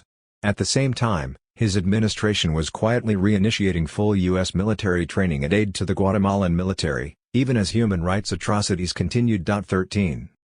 Clinton was a member of the corporate-funded Democratic Leadership Council, a collection of new Democrats who assume many of the same positions as the Republicans in Congress: military spending kept at Cold War levels, military aid to Saudi Arabia, Turkey, Indonesia, and dozens of other right-wing states, erosion of democratic sovereignty through the passage of the North American Free Trade Agreement, NAFTA, and the General Agreement on Tariffs and Trade, GATT, corporate fast-track program to push through more free trade agreements, opposition to banning nuclear weapons, putting missiles into outer space, Star Wars, 60 new federal death penalty offenses, cuts in family assistance programs, Medicare, and aid to the disabled, privatizing a portion of Social Security, opening pristine Alaskan regions to oil exploration, outlawing gay marriages, eliminating federal programs that reserve some contracts for minority and women-owned companies, tightening the corporate grip on radio and television, increasing expenditures for prisons and police, sidetracking single-payer health care, and reducing immigrant rights. 14.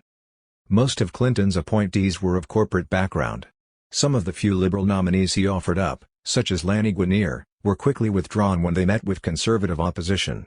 Clinton reappointed the ultra-conservative Republican Alan Greenspan as chair of the powerful Federal Reserve System, and Republicans as secretaries of defense and state and as special advisors to his staff. Yet polls indicated that most people thought of Clinton as a liberal, and they liked him for it. They correctly perceived his liberal stance on a few issues such as women's abortion rights, but they did not know about his many conservative positions. Most respondents thought he opposed GOP cuts in welfare, when in fact he strongly supported phasing out the federal welfare program. Only 1 in 4 knew that he favored an expansion of private health insurance, with nearly 60% incorrectly believing that he advocated universal health coverage. Most thought that labor contributed more to his campaigns than big business. Only a small number knew it was the other way around. In sum, most people knew when Clinton took a liberal position, while his more conservative stances remained something of a well-kept secret. Republicans labeled him an unabashed leftist, a misleading charge that was well publicized in the corporate media. The public believed it and did not seem to mind it. They appeared like his agenda, even if, as it turns out, they don't know what it is. 10 In this, Clinton successfully performed the role of even president in a corporate-dominated society, convincing the people he was their man when in fact he was someone else's. The president's systemic role. If presidents tend to speak one way and act another, it is due less to some inborn flaw shared by the varied personalities who occupy the office than to the nature of the office itself.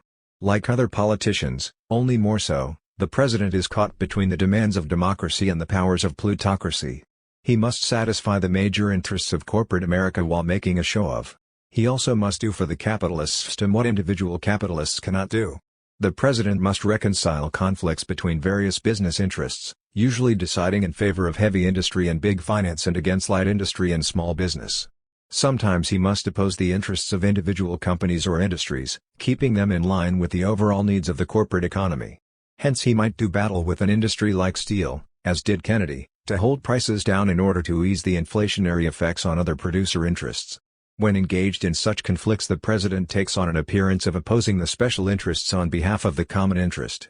In fact, he might be better described as protecting the common interests of the special interests, keeping the free market from devouring itself. For this effort he may incur the wrath of corporate leaders who see even the palest concessions as the beginning of the end. The success any group enjoys in winning White House intercession has less to do with the justice of its cause than with the place it occupies in the class structure. If a large group of poor migrant workers and a small group of rich aerospace executives both sought the president's assistance, it would not be difficult to predict which of them would more likely win it. Witness these events of April 1971. Some 8 to 90,000 migrant farm workers in Florida, out of work because of crop failures and exempted from unemployment compensation, were without means of feeding themselves and their families.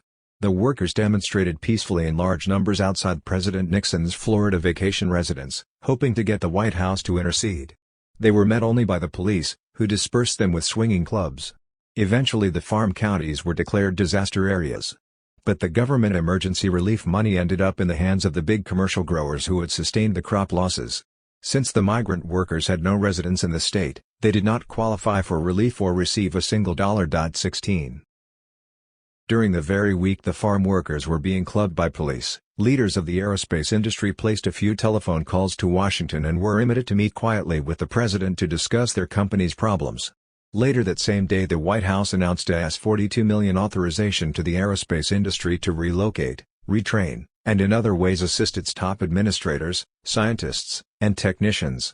The spending plan, an industry creation, was immediately accepted by the Nixon administration without prior.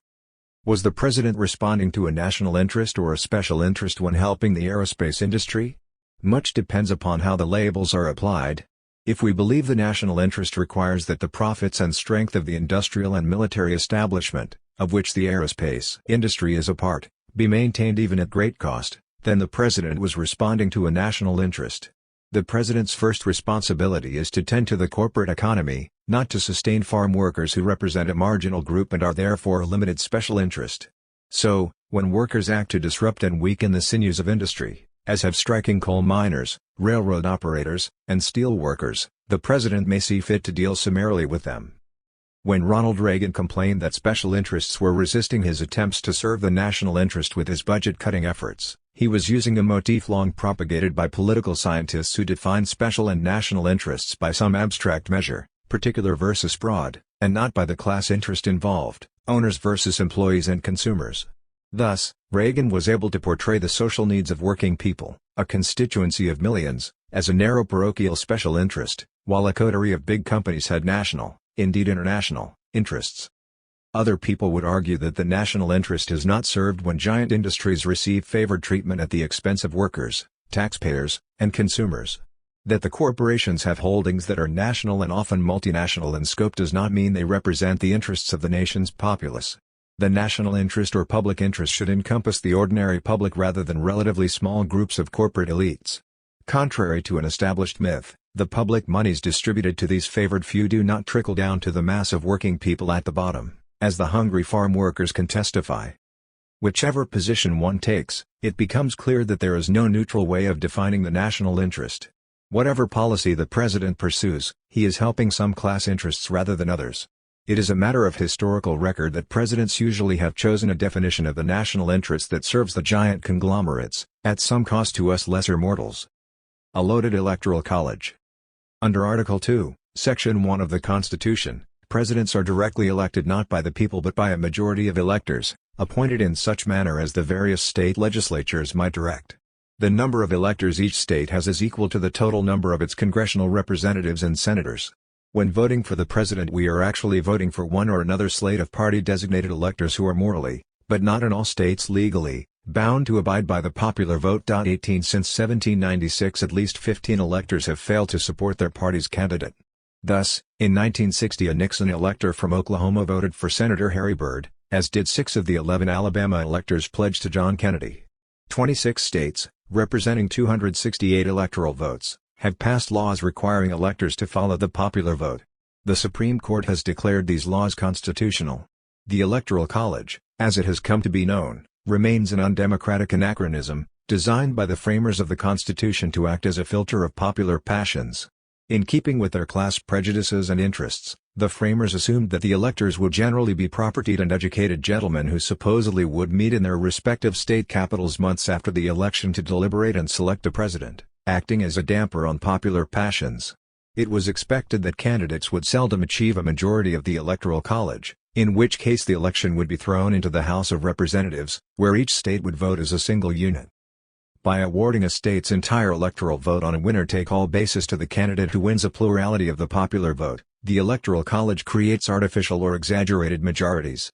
Thus, in 1984 Reagan won 58.8% of the votes cast but 97.5% of the Electoral College.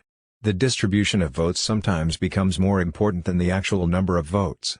In 1976 Gerald Ford would have won the election with a shift of a mere 5,558 votes in Ohio and 3,686 in Hawaii, giving him a majority of electoral votes, 270, leaving Carter with a popular majority of 50.4% and over 1.5 million more votes.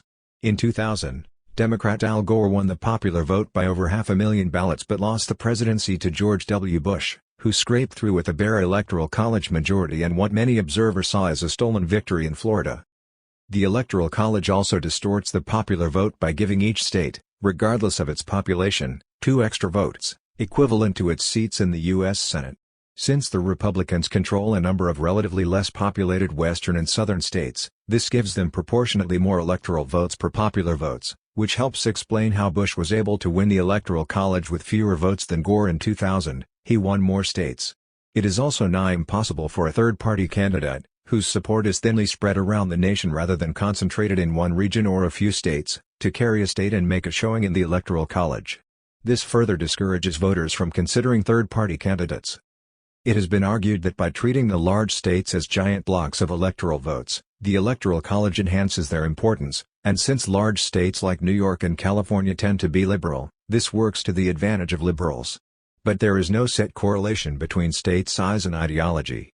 Texas is a large state yet one of the most conservative. And over the last 2 decades California and New York have produced their share of right-wing office holders. With direct election of the president there would be no distortion of the popular vote. Every vote would count equally regardless of location. And there would be no possibility of someone's winning the vote but losing the election, or of having to throw an election into the House of Representatives, where further distortions can occur. An attempt to introduce a constitutional amendment through Congress for the direct election of the president failed in 1977 to 1978, because of the opposition of members from smaller states advantaged by the 2 extra electoral votes. In 1980, a Gallup poll found that 67% of U.S. citizens favored direct presidential elections and only 19% were opposed. Short of abolishing the Electoral College, a state could allocate its electoral votes to candidates in proportion to their popular vote in that state. As of now, Maine and Nebraska give 2 electoral votes to the statewide winner and 1 electoral vote for every congressional district that a candidate carries. 19. The new federalism ploy. President Reagan sought to curb the size and influence of the federal establishment by giving many social programs back to the states, when not able to abolish them outright. This new federalism, as it was called, supposedly would revitalize state governments. In actuality, states and cities were given greater responsibility for dealing with major social problems while federal revenue sharing was cut drastically. Spending for programs like community development and mass transit dropped by over 70%.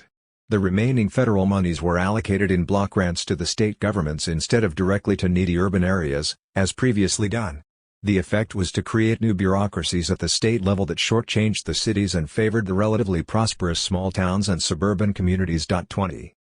New federalism remains a professed goal among those who dream of a marriage between big business and little government, one that allows business to play off states and communities against each other in order to extract more tax breaks and subsidies from them. It is easier for DuPont to control the small state of Delaware than deal with the federal government as a whole. More powerful and richer than Alaska, Exxon would like to see that sparsely populated state given complete control over all federal oil and natural resources within its boundaries, in effect giving Exxon easier access to those resources. On occasions when various states impose progressive regulations upon business, conservatives discard their new federalism posture and use the central government to override state powers.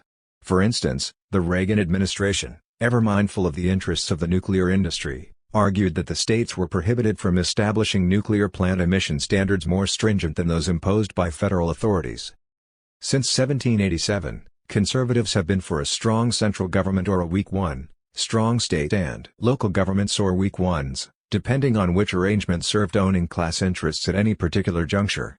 The moneyed class understands that abstract notions such as states' rights and a revitalized federalism are not an end unto themselves but a means of serving its interests. When a particular arrangement fails to do so, it is put aside. Now, with international trade and investment agreements and organizations like the World Trade Organization, WTO, transnational corporations have contrived a way to disempower reformist governments and circumvent popular sovereignty itself. The growth of presidential power. Relying solely on the Constitution, we might think that the legislature is a more powerful branch of government than the executive. Article 1 gives Congress the power to declare war, make the laws of the land, raise taxes, and spend money.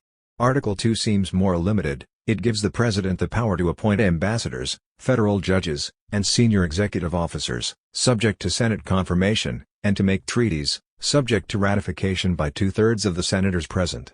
The President can veto laws, but the veto can be overridden by a 2/3 vote in Congress, call Congress into special session, and do a few other incidental things. The President has two more significant functions: to see that the laws are faithfully executed and to serve as Commander-in-Chief of the Armed Forces. By all appearances, it is Congress that determines policy and lays down the law and the President who does Congress's bidding. The reality is something else. In the last century or so, with the growth of industrial capitalism at home and abroad, the role of government has grown enormously at the municipal, state, and federal levels and in the executive, legislative, and judicial branches. But the tasks of serving capitalism's vast needs and interests in war and peace have fallen disproportionately on the level of government that is national and international in scope, the federal, and on the branch most suited to carrying out the necessary technical, organizational, and military measures, the executive. The executive branch today is a vast conglomeration of departments, agencies, commissions, and bureaus. The Executive Office of the President contains a number of administrative units to help the President formulate and coordinate overall policy. There is the Office of Management and Budget, which puts together both the President's budget and his legislative program and sometimes enforces White House policy and the bureaucracy. Also within the Executive Office is the National Security Council, NSC, created after World War II for the purpose of overall planning and coordination of military, international, and domestic policies related to national security. The NSC is the White House's instrument, along with the Defense Department and to a lesser extent the State Department, for suppressing popular insurgency throughout the Third World, and ensuring U.S. global corporate hegemony. The CIA reports directly to the NSC. The growth of presidential powers has been so great as to have occasioned a relative decline in the powers of Congress, even though legislative activity itself has increased significantly over the years. This is especially true in international affairs. The end result is a presidency that tends to eclipse Congress, and sometimes the Constitution itself. The President commands a number of resources that give him a decided edge. The prestige of the office itself enables the chief executive to command the kind of media attention that most politicians can only dream of. The President can reward supportive lawmakers and punish uncooperative ones. The lawmaker who votes the way the President wants on crucial bills is more likely to get the administration to build that veterans hospital in his or her district, or receive White House support for an emergency farm bill, or secure a federal contract for a shipyard back home. There being only one president but many legislators, the chief executive has the advantage of unitary initiative and action. Almost by definition, a legislature is a cacophony of voices and interests, not structured as a command post. No wonder approximately 80% of major laws originate in the executive branch. In just about every policy area, from weapon systems to management of timberlands, the executive branch controls the crucial information. Congress frequently follows the President's lead because it depends so heavily on what the executive departments have to say. At times, presidents place themselves and their associates above congressional investigation by claiming that the separation of powers gives them an inherent right of executive privilege. Executive privilege has been used to withhold information on everything from undeclared wars to illegal campaign funds and burglaries, yet the term does not exist in the Constitution or any law. The Supreme Court collaborated in promoting executive privilege, deciding that a presumptive privilege for withholding information, in non-criminal cases, belonged to the President. Presumptive, indeed, with no basis in the Constitution. 21. The President's claim to executive privilege is nowhere more pronounced than in regard to national security, an area usually removed from public scrutiny and congressional oversight. Congress unknowingly funded CIA covert operations in Laos and Thailand that were in violation of congressional prohibitions. The legislature ordered a halt to expansion of a naval base in the Indian Ocean, only to discover that construction was continuing. Many members of the Senate had not heard of the automated battlefield program for which they voted secret appropriations. By entering into executive agreements with foreign nations, the president can even circumvent the Senate's power to ratify treaties. The Reagan administration argued that testimony given by its officials during treaty ratification hearings need not reflect a treaty's true meaning. Some senators protested, noting that such a procedure undermined the Senate's constitutional duty to ratify a treaty, since the Senate would have no certainty about what it was actually approving. 22. The would-be king. In the realm of foreign affairs, presidents have sometimes made claim to absolutist power, answerable to no one. When asked whether a U.S. military foray into Bolivia, ostensibly to catch drug traffickers, was in the national interest, President Reagan said, "Anything we do is in the national interest." 23. President Nixon went even further, asserting an inherent executive power under the Constitution to commit even criminal acts when impelled by what he considered to be national security considerations. As he put it, "When the president does it, that means it is not illegal." 24 Inside every president is a divine rights monarch trying to get out. The president frequently issues decrees on his own, without authorization from Congress. Thus, Reagan unilaterally abrogated the Treaty of Commerce and Friendship with Nicaragua to wage a war of attrition against that country. On another occasion he issued an executive order that authorized intelligence agencies to conduct domestic surveillance and covert operations against U.S. citizens within the United States, in violation of explicit prohibitions set forth in the National Security Act of 1947. Both Reagan and Bush used executive orders to take wetlands out of protection and grant favorable deregulations to industry. Today there are executive orders recorded in the Federal Register, and accepted by Congress, that would, upon order from the White House, deal with national emergencies, allowing the federal government to seize all utilities, food resources, transportation, and communication media, force every individual to register, and forcibly relocate populations within the United States. 25 By using executive orders to create serious departures from the law, the president willfully concocts his own laws, something not allowed by the Constitution. When Congress first resisted Clinton's request for a $40 billion package to bail out Mexican and Wall Street financiers, the president resorted to executive fiat, offering the financiers up to $20 billion from the Exchange Stabilization Fund, ESF. The ESF, a controversial Treasury Department account that was established by law in 1934 ostensibly to support the U.S. dollar in international markets, has since been used in various unaccountable ways. A few members of Congress have led lonely struggles to establish oversight of the fund. As Ralph Nader noted, if the President and Treasury Secretary can single-handedly divert billions of dollars of public funds to the Mexican government to bail out Wall Street investment firms and financiers, how can the government hope to achieve fiscal discipline? What mismanaged country and which wealthy constituency will be the next beneficiary of this anything goes fund? 26. The Supreme Court has long been aware that its decisions have the force of law only if other agencies of government choose to abide by them.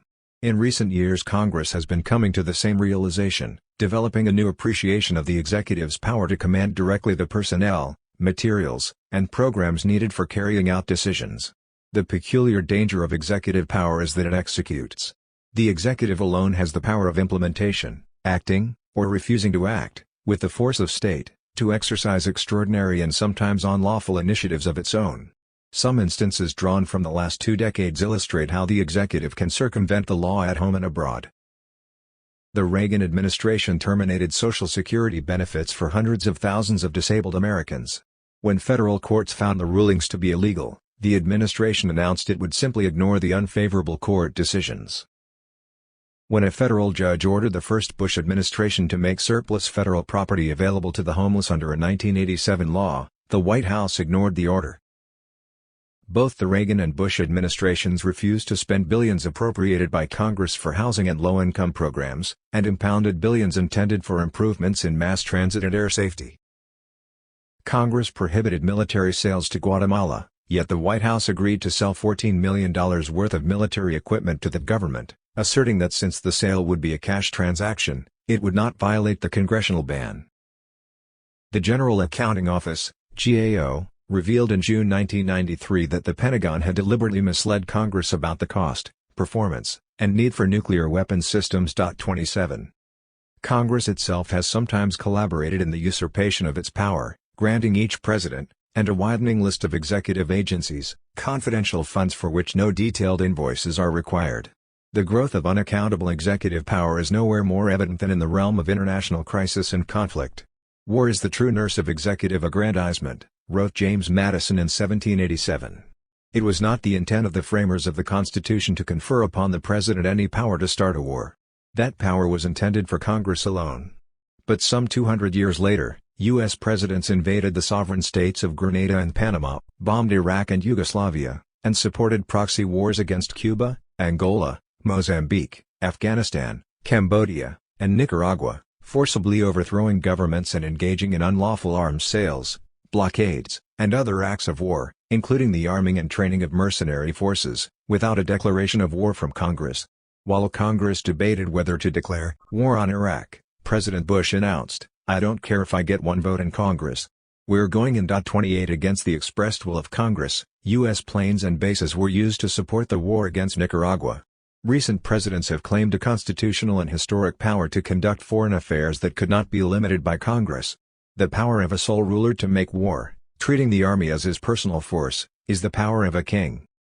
Congressional attempts to rein in unilateral presidential war-making have proven ineffective. A case in point is the War Powers Act of 1973, which requires that the president seek congressional approval within 60 days for any military action he has launched. The War Powers Act allows the president to engage U.S. troops only in case of an attack on the United States or its territories, possessions, or armed forces. In sending military advisors to El Salvador and Honduras who sometimes engaged in combat, 2 presidents violated the act. Clinton engaged U.S. forces in combat for 78 days over Yugoslavia, never bothering to get congressional approval beyond 60 days. And U.S. military advisors in Colombia will now likely be engaging in combat actions without benefit of statutory 7 or constitutional mandate. The Constitution does not grant the president the right to wage covert actions against other nations, yet President George H. Bush made such a claim, stating he would notify Congress of covert operations about to be launched, unless he decided not to, based on my assertion of the authorities granted this office by the Constitution. It would be wrong to conclude from all this that the legislative branch has been reduced to a mere rubber stamp. From time to time Congress has fought back. Both houses now have budget committees with staffs that can more effectively review the president's budgetary proposals. Along with the investigations conducted by its standing committees and subcommittees, Congress has the General Accounting Office, which, as already noted, is independent of the executive branch and reports directly to the legislature. The GAO plays an important role in uncovering executive waste, wrongdoing, mismanagement, and non-enforcement of the law. The conservative context. Years ago, liberals, who saw how conservative leadership in Congress managed to thwart the desires of liberal presidents like Truman and Kennedy, concluded that the national legislature had too much power and the executive not enough. But having witnessed conservative presidents like Nixon and Reagan impose their will on Congress, some of these same liberals concluded that the president was too powerful and Congress too weak. Actually, there was something more to these complaints than partisan inconsistency. In the first instance, liberals are talking about the president's insufficient ability to effect measures that might benefit the working populace. And in the second, they are referring to the president's ability to make overseas military commitments and thwart social welfare legislation at home. What underlies both complaints is the realization that the president tends to be more powerful than Congress when he assumes a conservative stance and less powerful when he wants to push in a progressive direction. This reflects the entire distribution of politico-economic class power, including control of investment capital and jobs, media ownership and influence, lobbying and campaign contributions, weakened labor unions, low voter participation among working people, and other factors mentioned in this book. It is also a reflection of the way the Constitution itself structures things. As the framers intended, the system of separation of powers and checks and balances is designed to give the high ground to those who resist social change, be they presidents or legislators. Neither the executive nor the legislature can single-handedly initiate sweeping reforms. Small wonder conservative and liberal presidents have different kinds of experiences with Congress. Should Congress insist upon passing bills that incur his displeasure, the conservative president need control only 1/3 plus 1 of either the House or the Senate to sustain his vetoes. If bills are passed over his veto, he can still undermine legislative intent by delaying enforcement under various pretexts relating to timing, efficiency, and other operational contingencies. The techniques of veto, decoy, and delay used by a conservative president to dismantle or hamstring domestic programs are of little help to a president who might claim an interest in progressive social change. The immense social problems he would face cannot be solved by executive sleight of hand. What efforts presidents do make in the field of social reform are frequently thwarted or diluted by entrenched conservative powers within and without Congress. It is in these confrontations that the Congress gives every appearance of being able to frustrate presidential initiatives. The Reagan years lent confirmation to the above analysis, albeit with a new twist, for here was a conservative president who was not obstructionist but activist, one who sought a major transition in taxing and spending policies. The obstructionist defenses that Congress uses so well against progressive measures were less successful against Reagan, as a coalition of Republicans and conservative Democrats, backed by corporate and moneyed interests outside Congress, gave the president most of what he wanted, curtailing or diminishing in one session progressive programs developed over the previous 50 years. The same coalition gave President Clinton and corporate America their NAFTA and GATT victories in record time. Like any political officeholder, the president is more likely to enjoy a successful use of power when he moves in a direction favored by powerful interests. During the New Deal and Fair Deal days of liberal dominance of the White House, liberals advocated a strong presidency and warned against turning the president into an ineffectual lame duck by restricting the number of terms he might serve. Having endured 20 years of Roosevelt and Truman, conservatives were convinced that their main task was to trim the power of the federal government and of the presidency in particular. So they fought successfully for the 22nd Amendment, 1951, which limited White House occupancy to 2 terms. Likewise, in the 1950s liberals were urging that the president be given a freer hand in foreign policy, while conservatives were pushing for the Bricker Amendment, a measure that would have given the states a kind of veto over the executive treaty power reminiscent of the Articles of Confederation. Liberals talked about giving the president an item veto, allowing him to veto specific items in a bill while accepting other portions of it, so that he might better resist the riders tacked on by special interests. Conservatives treated the item veto as just another example of executive usurpation. By the 1980s we heard a different tune. Conservatives now better appreciated the uses of a strong presidency in advancing the causes of military spending and of multinational corporate capitalism at home and abroad. Furthermore, given their ability in recent times to win the presidency and their superior ability to raise the enormous sums needed for that endeavor, conservatives, including those on the Supreme Court, now favored an expanded executive power. A conservative president, Ronald Reagan, broadened the realm of unaccountable executive initiative and secrecy. He also requested an item veto. And in 1988 he and other conservatives called for repeal of the 22nd Amendment, so that future presidents might again enjoy an indefinite number of terms. In contrast, liberals now railed against the imperial president. And, of course, some conservatives now railed against an imperial Congress. Liberals talked about holding firm with the War Powers Act and making the executive more accountable to Congress. Under their breaths they were thankful for the 22nd Amendment, and no longer insisted on an item veto. They had discovered that a powerful presidency was likely to be a powerful conservative instrument. The failure of reform-minded leaders to deliver on their promises demonstrates the difficulty of working for major changes within a politico-economic system structured to resist change. In the case of Clinton, it was less a tactical retreat and more a quick plunge into the ranks of corporate conservatism, as he showed himself to be almost as Republican as the Republicans in both domestic and foreign affairs. The executive has grown in power and responsibility along with the increasing concentration of monopoly capital. As already noted, a centralized nationwide capitalist economy needs a centralized nationwide state power to tend to its needs. By the same token, as U.S. corporate interests grew to international scope and were confronted with challenges from various anti-imperialist forces, so the president's involvement in international affairs grew, and so grew the military and national security establishments intended to defend U.S. interests abroad. The president can intervene in other countries in a variety of ways, even destroying the social support systems and ecosystems of whole nations, as in the case of Iraq and Yugoslavia. Such powers do not advance the democratic interests of the American people, nor are they so designed. The immense military power the president commands, supposedly to make us all much safer, actually gives the chief executive an increasingly destructive and undemocratic power. As the executive power grows in foreign affairs, so the president's power over the American people becomes less accountable and more dangerous.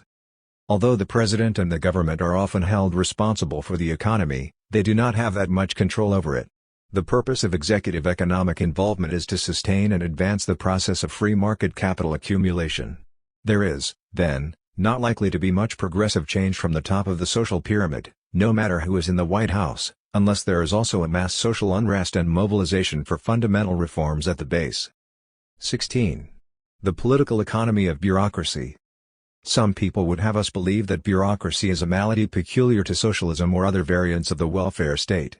In fact, bureaucracy can be found in just about every area of modern capitalist society, in big corporations, universities, religious establishments, and other private organizations as well as in government.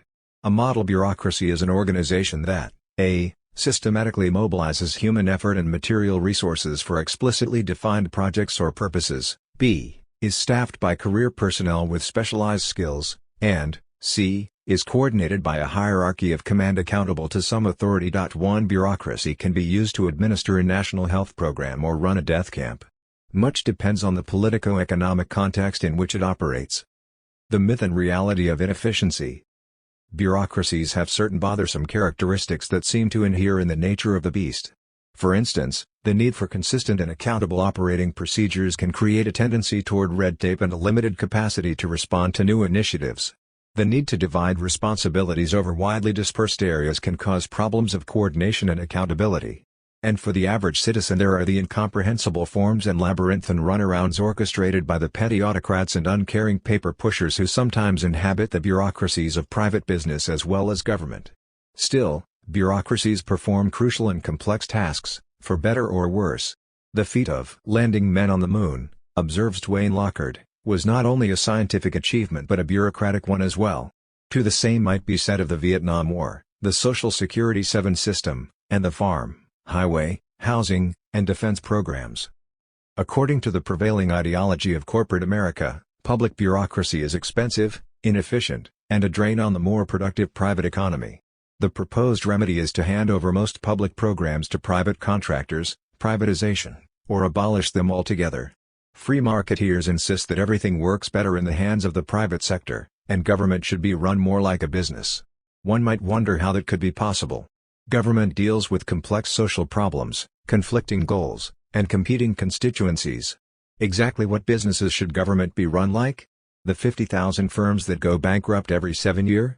Or the large successful corporations, themselves giant bureaucracies and recipients of generous public subsidies, that regularly skirt the law and cater only to those who have sufficient cash or credit? Do we want government run like the private companies that are controlled by non-elective directors, who answer to no one but themselves and a few banks and big investors? Indeed, that is what is happening with the establishment of an international private sector serving bureaucracy like the World Trade Organization, WTO, staffed by corporate representatives who can overrule the laws of our land. 3.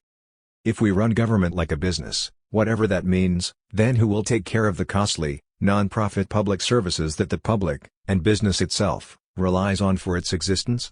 For instance, who will provide the hundreds of billions of dollars that government comes up with for roads and highways needed by the automobile and trucking industries, and the compensatory 7 costs to the dislocated homeowners whose houses are in the way of new highways? In such instances, is government a burden on the auto industry 7, or is it the other way around? There are inefficiencies and waste in private business as well as public administration, but they are rarely publicized. Seldom mentioned is the fact that administrative expenses are generally less in public bureaucracies than in private ones. Administrative costs for the government's Medicare program are less than 3 cents per dollar, while administrative costs for private health insurance are 26 cents per dollar.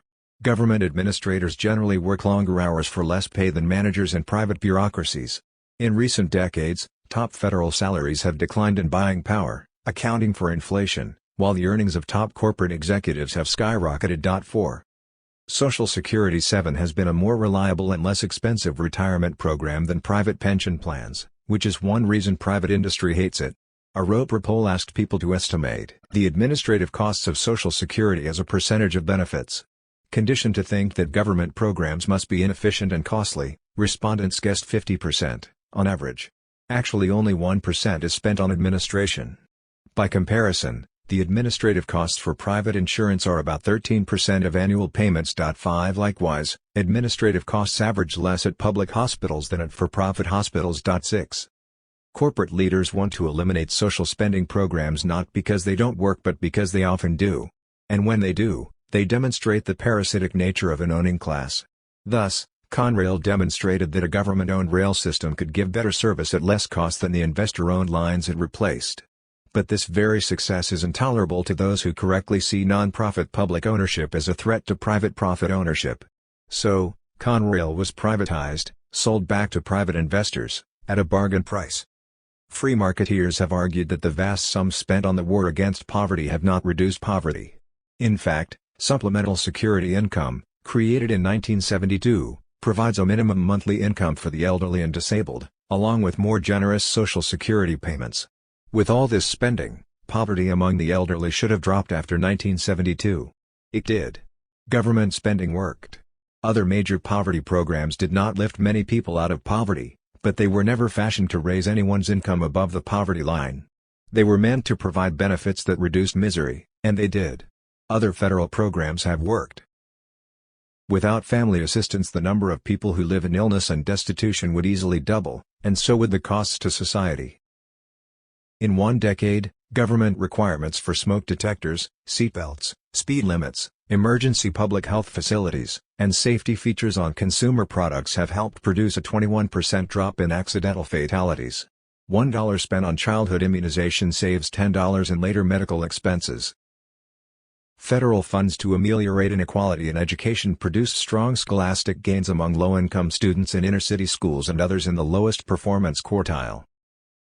Since the Occupational Safety and Health Administration, OSHA, was established, even with all of its inadequacies, the job fatality rate has been cut in half and an estimated 140,000 workers' lives have been saved.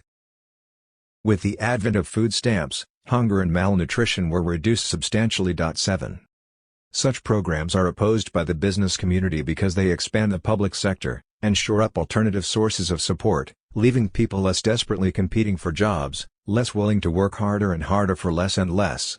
Environmental protections do save lives and benefit the public, but they can cut into profits by adding to production costs, and they place limits on industry's ability to use human labor in the environment solely as it sees fit.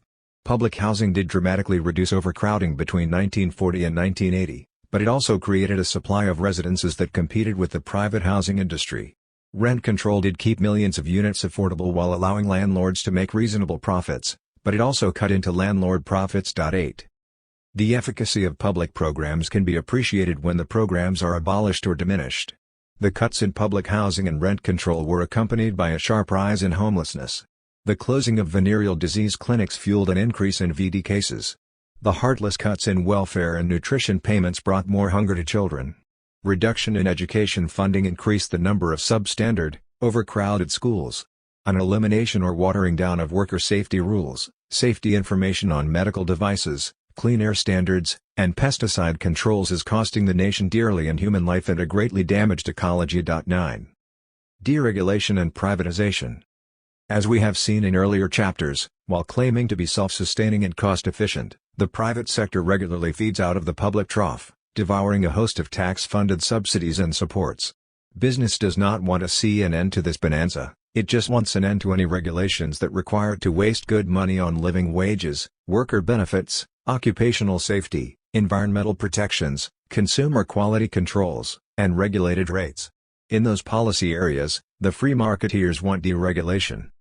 From 1997 through 2000, the nation's $212 billion a year electrical power industry was undergoing deregulation in state after state, thanks to campaigns waged by corporate lobbyists. With deregulation, utility bills tripled in some locales, bringing greater profits for electric companies and much hardship for consumers, especially households of limited income that spend over 10% of their budgets on energy bills. The reality behind those numbers is a lot of bent, gnarled hands trembling when they open the electric bill. 10 Those who argue that the free market will best provide for us seem to forget why utilities had their rates regulated in the first place. They are natural monopolies that provide a necessary and irreplaceable commodity to a captive market. The deregulation of utilities can also have a deleterious effect on the environment. Deregulated hydropower facilities now achieve higher profits by producing power in quick spurts, with little thought to how these drastic fluctuations degrade water quality and harm aquatic life. 11 With deregulation, incentives provided by state regulators to develop non-polluting energy sources have disappeared, and fatter profits are to be gleaned from fossil fuel. So today, Americans get half as much energy from wind, solar, and geothermal sources as they did in 1987. 12. Deregulation can often be a matter of life and death. An amendment to the National Highway Safety Act passed by a Republican-controlled Congress and signed by President Clinton abolished federal safety regulations on small to medium trucks. Commercial firms like U-Haul are now solely responsible for their own safety inspection. The number of accidents and fatalities involving rental trucks is expected to rise sharply under the new law. Along with deregulation of the private sector, corporate America has advocated privatization of the public sector, turning not-for-profit public schools, hospitals and health services, housing, postal services, transit systems, freshwater supplies, and public pension funds into profit-making ventures. Capitalism is a jealous, restless system. It does not easily tolerate non-profit public sector services that could be profitably transformed into billion-dollar markets. Advocates of privatization mount campaigns to reduce allocations for the targeted public service. With inadequate funding, the service begins to deteriorate. This in turn is treated as proof that the public sector doesn't work and needs to be handed over to private business, which knows how to get the job done and will use the taxpayers' money more efficiently. Experience demonstrates otherwise. Privatized schools in Miami Beach, Baltimore, Hartford, Connecticut, and elsewhere found private voucher schools more costly and less serviceable and have reverted to a public school system. 13 Generally speaking, public schools are not a failure. High school graduation rates have risen through most of the 20th century. Dropout rates have been declining. Contrary to the prevailing impression that all troubled students are from inner-city districts, 2/3 of dropouts are white, 2/3 are from two-parent homes, and over 40% are from suburban schools. Compared to the 1970s, performance levels in reading, mathematics, and science have remained steady or have improved, and show no difference between public and private schools, or parochial and secular ones. 14. Short of complete privatization, many functions within governments at the federal, state, and local levels have been contracted out to private business. The U.S. government spends $108 billion a year on federal workers and $120 billion on private contractors. The Clinton-Gore administration bragged about streamlining the government by letting go 300,000 federal employees, but said nothing about how it racked up the biggest private service contracting bills of all time. Be it highly skilled professional work or janitorial maintenance, the service usually ends up costing the government more when contracted out. Though private contractors spend less money on worker wages and benefits, they funnel much more into upper management salaries and stockholder profits. In 1992, the White House acknowledged that private contractors doing government work are often left unsupervised and waste or overcharge billions of dollars. 15. The story is the same in other countries. In Britain and Chile, government pension insurance funds were privatized. Vast fortunes were made by those who handled the accounts while the pensioners ended up with much less than before. In Bolivia, the oil refineries were privatized, leading to a 15% hike in gas prices. In countries throughout Eastern Europe, privatization led to poorer and vastly more expensive services, and much plundering of public resources by private profiteers. 16. Public administration carries out tasks that private business cannot handle. Consider the much maligned postal service. What private corporation would deliver a letter 3,000 miles, door to door, for the price of a postage stamp, or forward your mail to a new address at no extra cost? In recent times, however, Republican administrations attempted to put the U.S. Postal Service on a more profit-motivated basis. They contracted out postal jobs to low-wage non-union workers, reduced delivery standards, paid fat bonuses to top management, and disregarded health and safety regulations for postal workers, all of which brought a marked increase in workplace stress and a deterioration in service. This is not to make light of government waste. The General Accounting Office, GAO, found that the federal government, under a supposedly economy-minded conservative administration, lost billions of dollars because of poor management in major agencies, the most costly being the Pentagon and the National Aeronautics and Space Administration, NASA. One audit found spending abuses by NASA officials and contractors in virtually every aspect of NASA's operations. The waste, estimated at over $3.5 billion, was only the tip of the iceberg. 17. Nearly 3 years after persuading Congress to allow private developers to replace dilapidated military living quarters, the Pentagon had spent $37.5 million on consultants without breaking ground on a single new housing unit. 18 A GAO audit concluded that Pentagon management is the worst in government, and cannot accurately account for its more than $250 billion annual budget and over $1 trillion in assets worldwide. The same audit found that the Internal Revenue Service suffers serious accounting and control problems, and has an inefficient collection system with a $156 billion uncollected tax debt. 19. In cities throughout the nation, working-class neighborhoods have been raised to make way for shopping malls, industrial parks, sports arenas, and convention centers, built with public funds. Business does well with such ventures, but the public monies invested are seldom recovered. The projects incur multi-million-dollar debts that drain public coffers for decades, and constitute a large part of the U.S. urban fiscal crisis. Instead of contrasting the profitability of private business with the debt-ridden costliness of government, we would do better to see the causal connection between the two. The very federal, state, and municipal governments that subsidize business are then charged with inefficient performance by the business class. 20. As noted earlier, government in capitalist America is not allowed to make a profit, which could then be put back into the public treasury. Unused offices in a U.S. government building may not be rented out, for it would put government in competition with private rentals. Government is allowed to operate only in the unprofitable markets that business does not want. Thus, public hospitals show none of the profits of private ones because they handle the people who cannot afford the health insurance and other astronomical costs of private health care. Likewise, low-income public housing provides shelter for those financially excluded from the private housing market. Government bureaucracies have little control over what is produced in the economy, how, where, and by whom. Thus, the Department of Energy is supposed to ensure an adequate supply of gasoline, but it cannot even command accurate data from the oil companies, much less itself extract petroleum from the ground and process it. The Department of Housing and Urban Development can subsidize low-income housing, but it can neither build units itself nor divert private investment from middle-class suburban development. In each case the public bureaucracy is inefficient and ineffective. But its problems are foreordained by the conditions under which public agencies operate. 21. Secrecy, deception, and corruption. Both public and private bureaucracies have a strong tendency toward secrecy. The more secrecy, the more opportunity for administrators to do what they want without having to answer for it.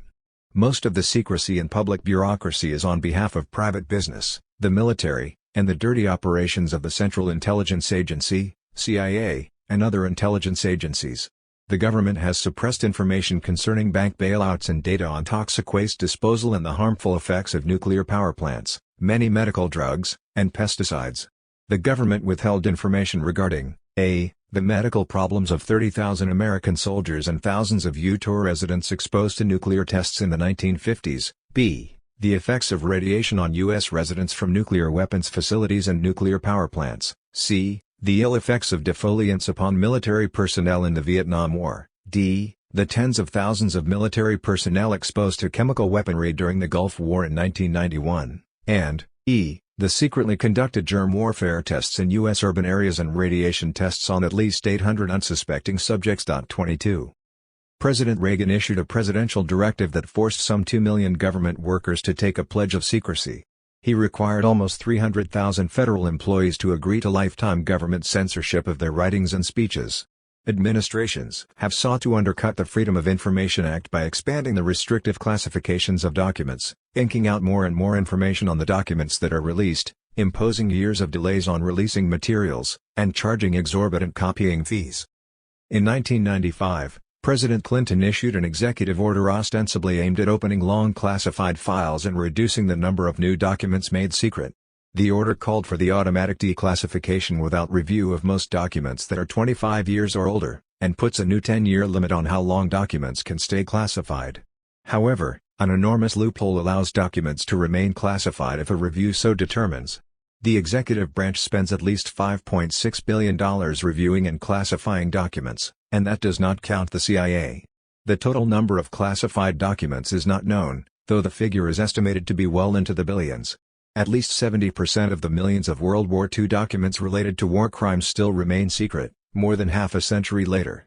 The CIA, Federal Bureau of Investigation, FBI, and Pentagon are resisting any bulk declassification out of concern for protecting their sources and methods, leaving one to wonder what it is they have to hide. 23.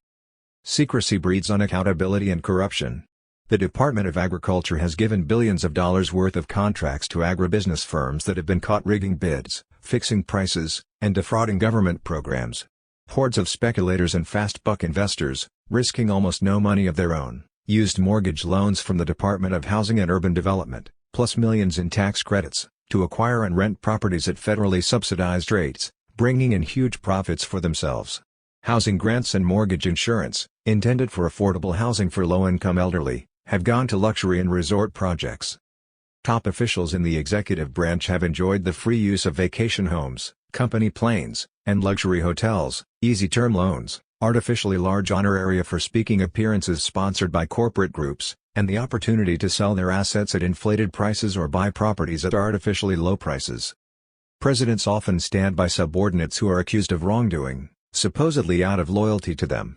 Usually they are bound to their underlings by something stronger than loyalty, namely self-interest. A subordinate abruptly cut loose might turn into a damaging source of disclosure.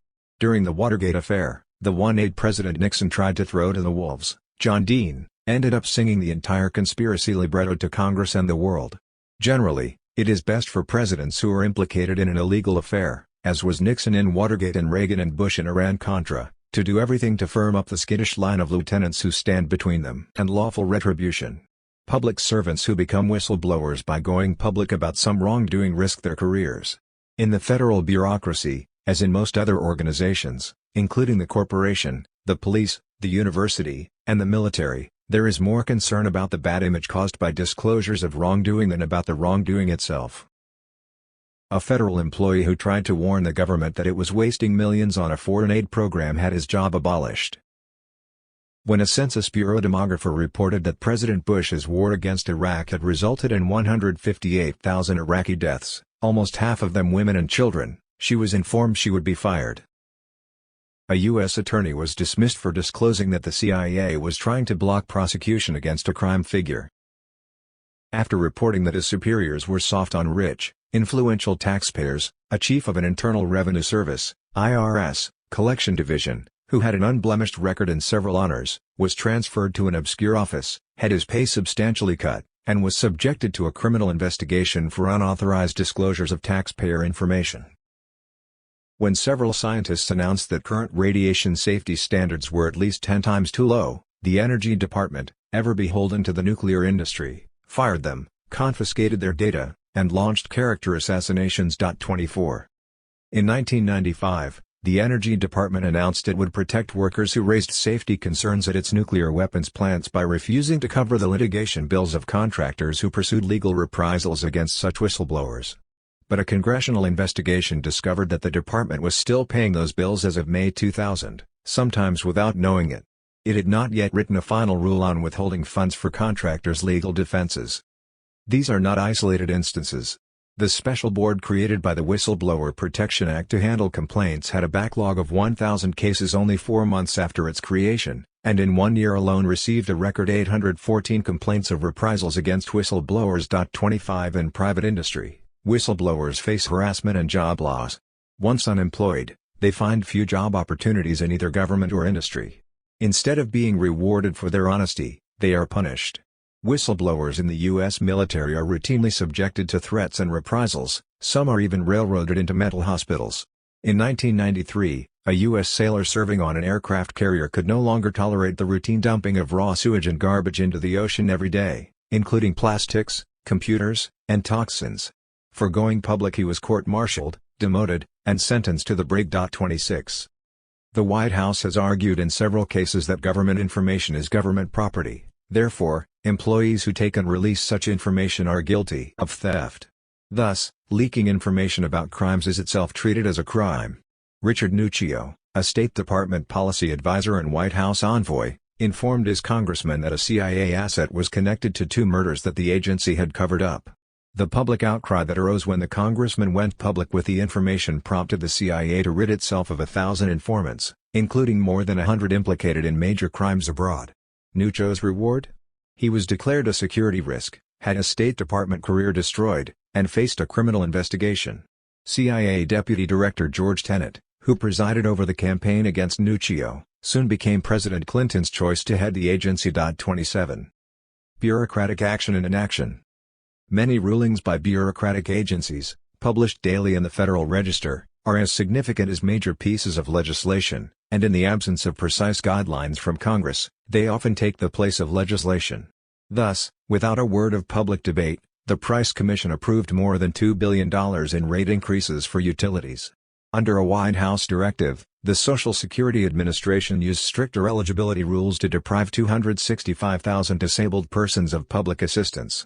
By administrative fiat, the Reagan administration shifted most federal emergency management agency funds, intended by Congress for natural disaster relief, to secret military programs. And the Bush administration shifted billions of dollars in Social Security funds to help cover the deficit and the savings and loan bailouts. The political process does not end with the passage of a bill but continues at the administrative level, albeit in more covert fashion, influencing how a law is administered.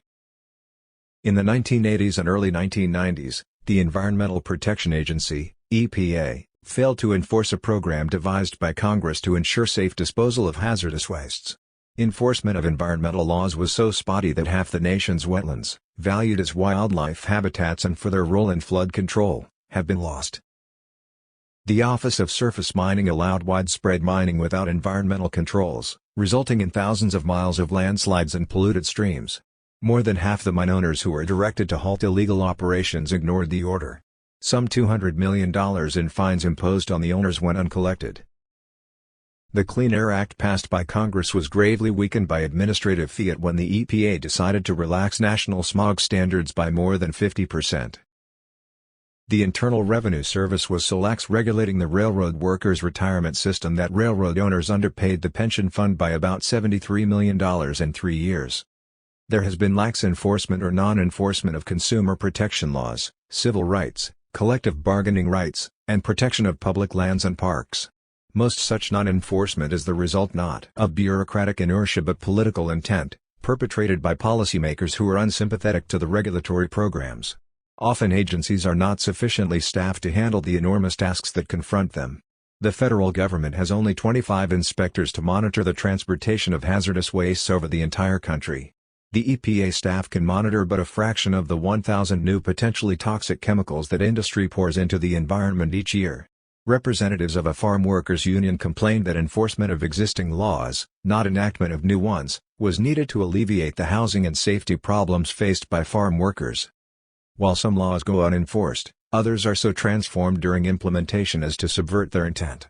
We have already noted how this was done to the Freedom of Information Act.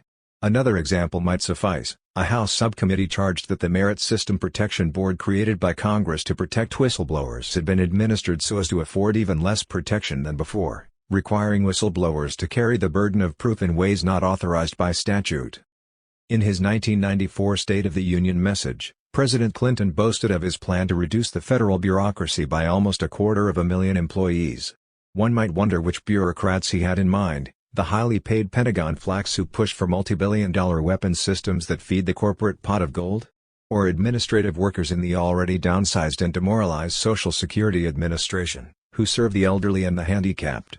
While supposedly downsizing the government, Clinton proposed an increase in the military budget from $265 billion to $277 billion.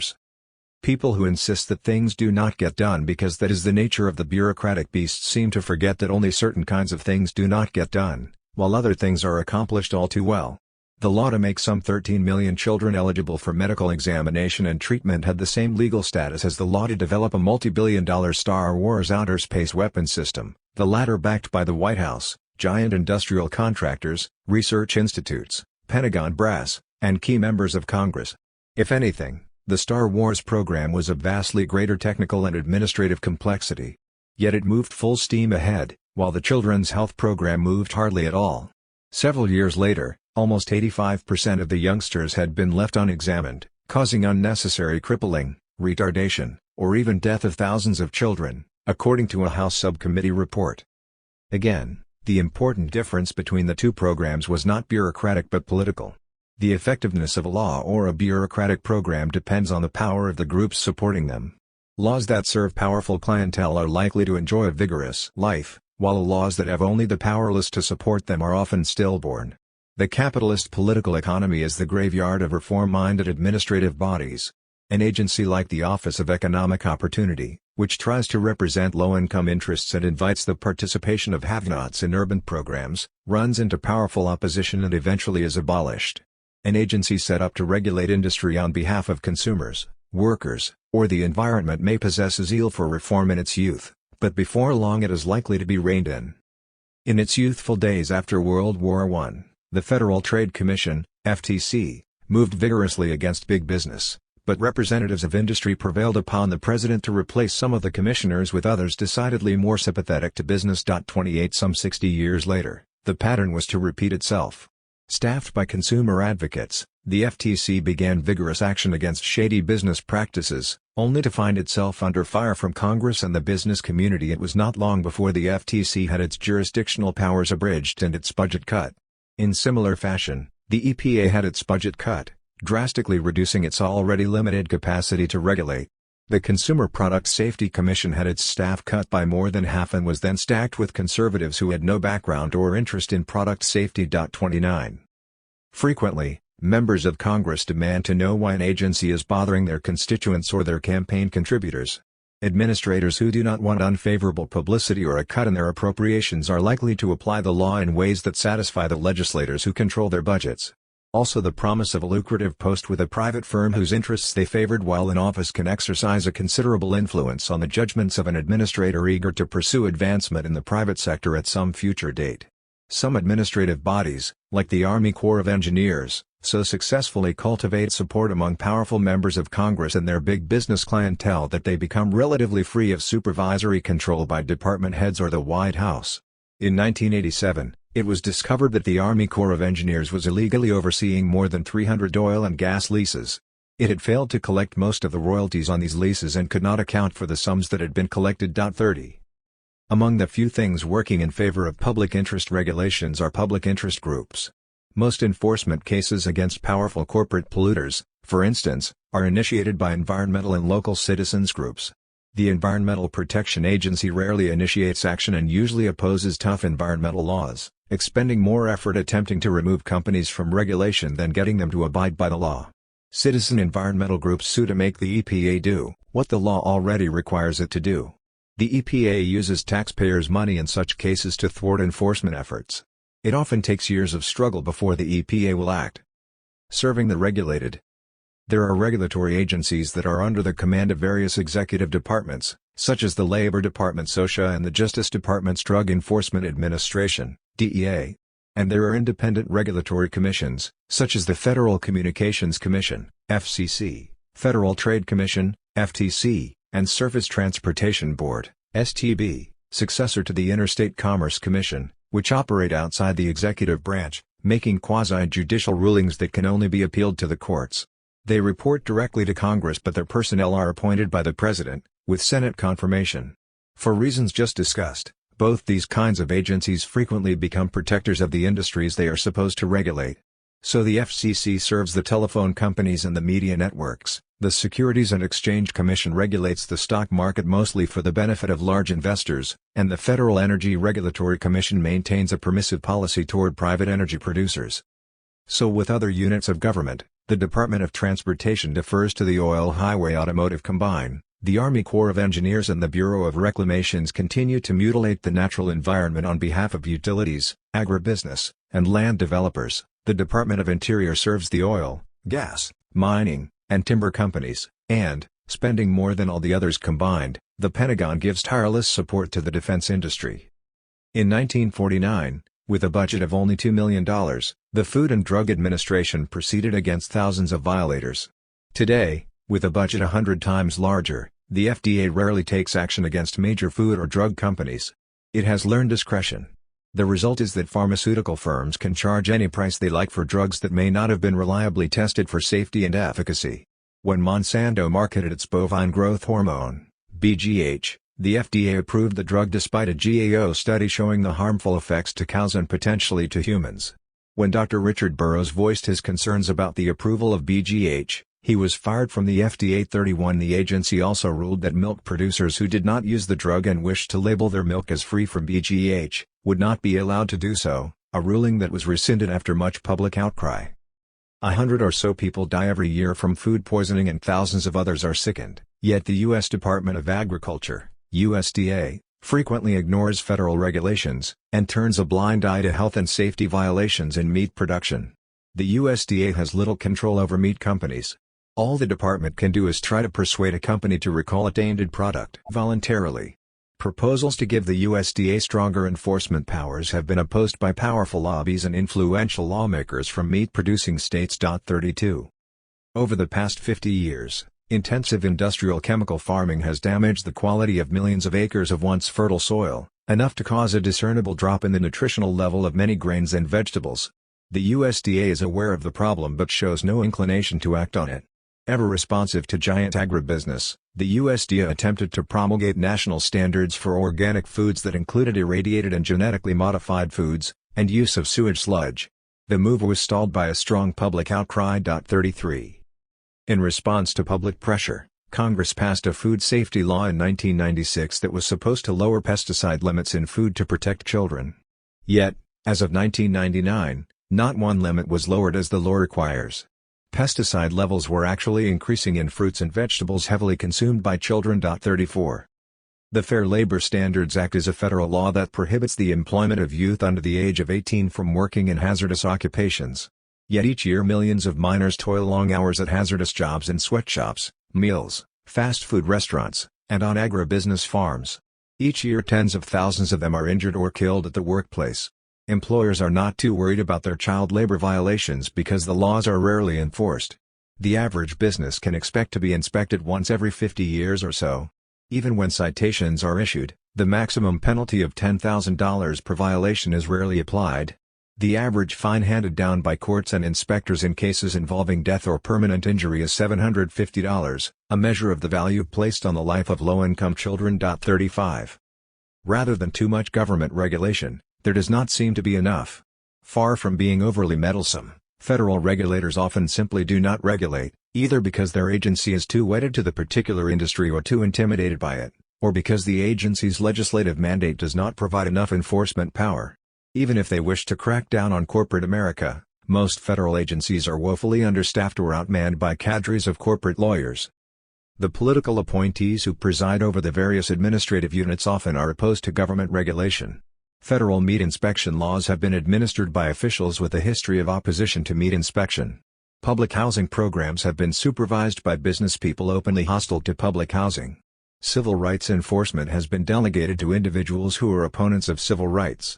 Conservation and environmental programs have been administered by people who are openly antagonistic to environmental regulations. Nuclear weapons plant cleanup has been entrusted to persons with records of notorious permissiveness toward the nuclear industry. In a recent case, Bradley Smith, who considers limits on campaign spending to be unconstitutional, was given a Republican seat on the Federal Election Commission, which enforces limits on campaign spending. 36. Contrary to an alarmist scenario, anonymous and unaccountable bureaucrats have not usurped power for themselves. In fact, career bureaucrats pretty much do as they are told by their politically appointed agency heads.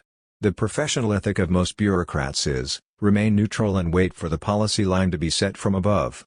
Bureaucratic failures are usually better described as successful uses of political power to undermine regulations and laws that prove troublesome to corporate interests. Public authority in private hands. Along with its funds and services, government sometimes surrenders its very authority to big business. The private codes that trade associations develop to govern the specifications of goods produced by their respective industries are frequently written directly into statutes, thus taking on the force of law. Control of federal lands and water has been handed over to local home rule boards dominated by the large ranchers, who thereby successfully transform their economic power into a publicly sanctioned authority. 37. In every significant industry, advisory committees staffed by representatives of leading firms work closely with government agencies, making most of the important recommendations. Several thousand committees and boards meet regularly with administrative leaders, costing the government many millions a year to finance. The most influential of these deal with banking, chemicals, communications, large-scale commercial farming, oil, and utilities. Their reports become the basis for administrative actions and new legislation, winning them advantages over smaller competitors, workers, and consumers, advantages that would be less easily gained in open competition. The meetings of these business advisory committees are not open to the press or public. In many state and municipal governments, as in the federal government, business associations, dominated by the biggest firms, are accorded the power to nominate their own personnel to public licensing boards and other administrative bodies. The transfer of public authority to private hands frequently is treated as a voluntaristic or decentralized form of policymaking. In fact, these measures transfer sovereign authority to favored private producers. There exists, then, unbeknownst to most Americans, a large number of private decision-makers who exercise public authority to suit themselves without having to answer to the public. They are what might be called the public privateers. One of the most powerful to be included under this rubric is the Federal Reserve, which controls the nation's interest rates and money supply. In 1913, at the behest of the major banks, Congress and President Woodrow Wilson created the Federal Reserve System. Its key architect was Nelson Aldrich, father-in-law of John D. Rockefeller Jr. All federally chartered banks and many state banks are members of the Fed, as it is called. The Fed's 7-person Board of Governors is appointed to staggered 14-year terms by the President, who can make only 2 appointments during his 4-year term. Once appointed, the board members in effect answer to no one but the banking industry. The 5 regional members of the Fed's top policy committee are selected not by the President but by bankers from the various regions. The U.S. Constitution gave Congress the exclusive power to create money. But what we have today is a Federal Reserve composed entirely of private bankers exercising this sovereign power. Just check the money in your wallet. Every bill is clearly labeled Federal Reserve Note. The Fed is not a central bank of issue that serves the U.S. Treasury, it actually looms above the Treasury exercising its power to create credit and issue paper money on its own. When the Treasury needs money, it must turn to the Federal Reserve Bank. The Treasury prints interest-bearing U.S. government securities, an issue of, say, $10 billion face value. These securities are IOUs that are given to the Fed. The Fed then enters $10 billion as a debit which is given to the U.S. Treasury. If Treasury wants it in cash, the Fed has the cash printed at the Bureau of Engraving and Printing, the same place government securities are printed. As with any bank loan, the Fed also enters $10 billion on its books as a credit owed to it by the U.S. Treasury. The Fed now collects interest on the $10 billion asset it created. When the reserve ratio is 8 to 1, the Fed can lend $8 for every $1 it has on reserve. In effect, much of the money it lends is created out of thin air. So, instead of issuing money of its own for which it would have to pay no interest, the U.S. Treasury is borrowing from a private banking source, the Fed, using its future ability to tax the U.S. public as collateral for the loan. Thus the major banks are allowed to create fiat money and collect interest on that money from the government and the taxpayers. The Federal Reserve System is a money-making machine, returning $16 to $24 billion a year in profits, an enormous source of income that goes directly into the bulging private accounts of a tiny financial class. 38 In 1963, President John Kennedy indicated that he was less than happy with this fiduciary arrangement. He began issuing silver-backed Treasury notes as currency to replace Federal Reserve notes. Within a few months, Kennedy was assassinated and the printing of Treasury notes stopped almost immediately. The Fed operates behind closed doors with no congressional oversight. Congress holds an agency accountable primarily by controlling its appropriations, but the Fed evades this control by drawing its operating funds from the billions it collects in interest on government securities. In 1996, in what the New York Times called a rare independent examination of the secretive central bank, the General Accounting Office issued a report criticizing the Fed's management of its own finances. The GAO noted that the Fed's operating expenses increased 3 times the rate of federal discretionary spending, that the Fed did not always seek fully competitive bids for services it bought, and that it had accumulated a $3.7 billion contingency fund that should otherwise have been returned to the U.S. Treasury, all this at a time when the Fed Chair Alan Greenspan repeatedly talked about how government had to reduce spending. 39. Generally the Fed pursues a conservative, deflationary policy, making it difficult for the President and Congress to prime a sluggish economy. The Fed's autonomy supposedly demonstrates its independence from politics. But everything it does has a policy effect, usually favorable to banking and other moneyed interests. In sum, the big bankers have public authority to act as non-elected oligarchs who can manipulate the economy in defiance of the preferred agenda of elected officials. Numerous public authorities at the federal, state, and local levels, such as the Port Authority of New York, carry out a range of activities. They all have several things in common. They are authorized by state legislatures or Congress to function outside the regular structure of government, and because of their autonomous corporate attributes, they are seldom subjected to public scrutiny and accountability. The public authorities of some states have run up debts that total more than twice the state's debt. To meet their obligations, they float new bond issues, none of which are passed by the taxpayers who will have to pay for these bonds. The public authorities are creatures that have the best of both worlds, feeding out of the public trough while remaining accountable only to themselves. Monopoly regulation versus public service regulation. If government is capitalism's provider and protector at home and abroad, and if government and business are so intermingled as to be often indistinguishable, why are business people so critical of government meddling in the economy? There are a number of explanations. First, corporate America is not against monopolistic regulations that limit entry into a market, subsidize select industries, set production standards that only big companies can meet, weaken smaller competitors, and encourage monopoly pricing. This kind of government regulation has long won approval from agribusiness, telecommunications, energy, oil, pharmaceuticals, and other industries. It is public service regulation that big business wants eliminated, such things as antitrust laws and worker, consumer, and environmental protections. These are anathema to business because they can cut into profits. Deregulation in the public service realm leaves business freer to pursue profits without it incurring any obligation for the social costs of that pursuit. Deregulation has given the mining companies a free hand to strip mine and devastate the landscape without having to pay any restoration costs. Deregulation allows 280, deonocracy for the few. Corporate executives to pad their paychecks with fringe benefits and perquisites without having to tell stockholders or tax collectors, an arrangement that one business journalist called a license to steal. 40 Deregulation has enabled banks to increase customer service fees at a time when their own computerized customer service costs have declined. As one member of Congress observed, it is not the customers who are clamoring for more deregulation, it is the bankers. 41. Business is not really committed to some abstract free market principle. Regulations that enhance profits are supported and those that cut into profits are denounced. It is only in the latter case that the cry for deregulation is heard throughout the nation's boardrooms. Business is concerned that public service regulations might mobilize new constituencies, or redistribute income downward instead of upward, or increase the not-for-profit public sector of the economy. Much of the verbal opposition to government is a manifestation of the business person's adherence to the business ideology, a belief in the virtues of rugged individualism and private competition. That individuals might violate this creed in their own corporate affairs does not mean their devotion to it is consciously hypocritical. Beliefs are no less sincerely held because they are self-serving. Quite the contrary, it is a creed's congruity with a favorable self-image and self-interest that makes it so compelling and so convincing to its proponents.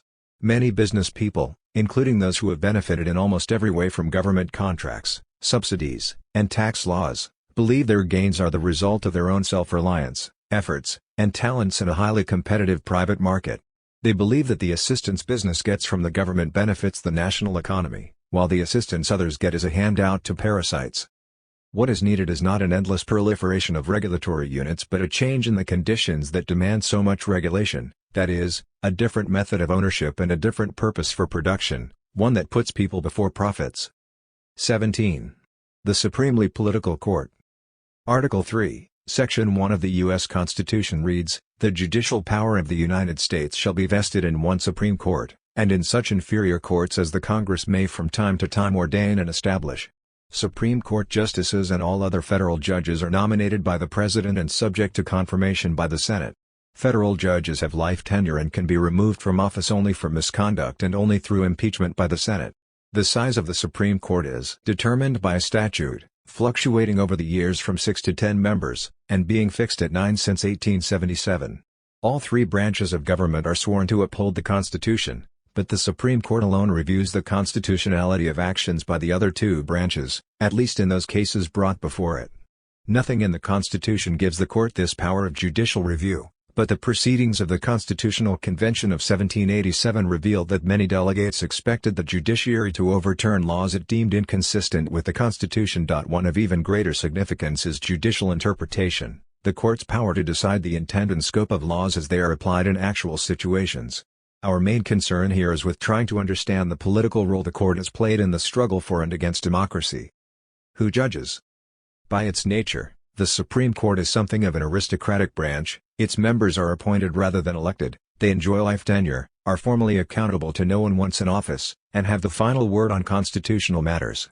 As intended by the framers, the court's mandate is to act as a check on the Democratic majority and a protector of private property, contract, and credit.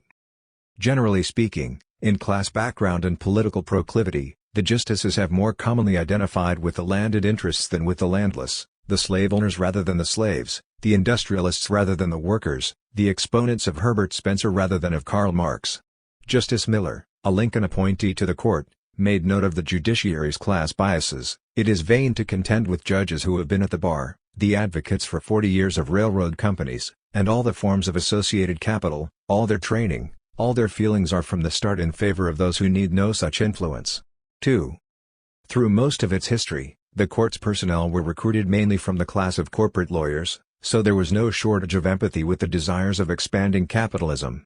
3. One study finds that the American Bar Association's quasi-official Federal Judiciary Committee, whose task is to pass on the qualifications of prospective judges at all federal levels, district and appellate courts, favors those whose orientation is conservative and supportive of corporate interests. 4. With few exceptions, the acceptable range of politico-economic opinion for Supreme Court justices has been from ultra-conservative to mainstream centrist. Chief Justice Hughes once remarked, "We are under a constitution, but the constitution is what the judges say it is." 5. And what they say is largely determined by their ideological predilections. If the justices look favorably upon an issue, then they argue, there is nothing in the Constitution that prohibits it.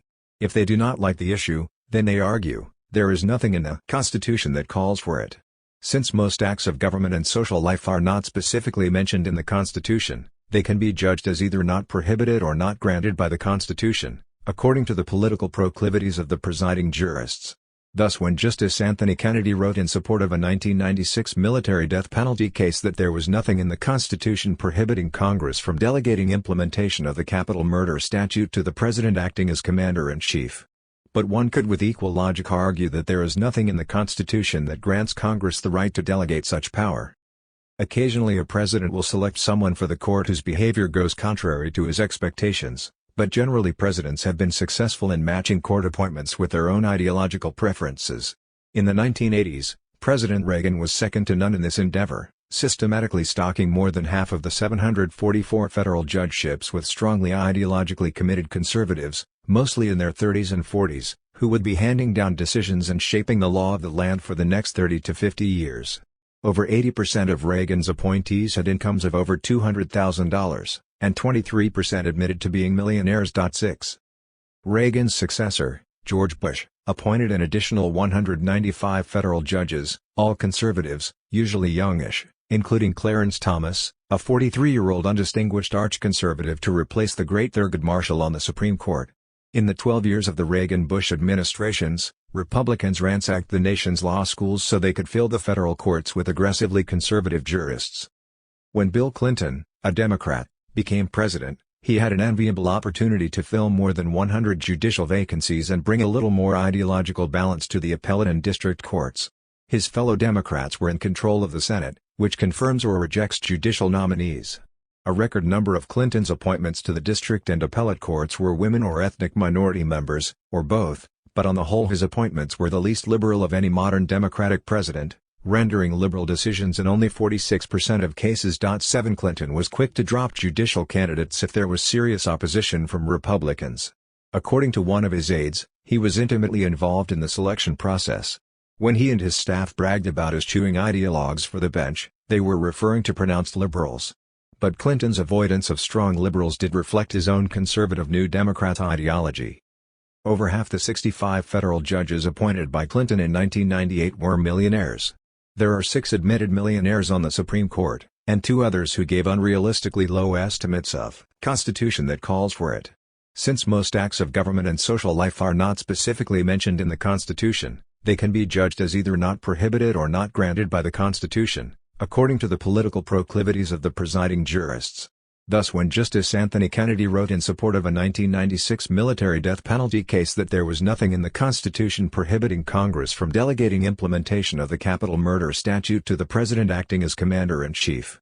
But one could with equal logic argue that there is nothing in the Constitution that grants Congress the right to delegate such power.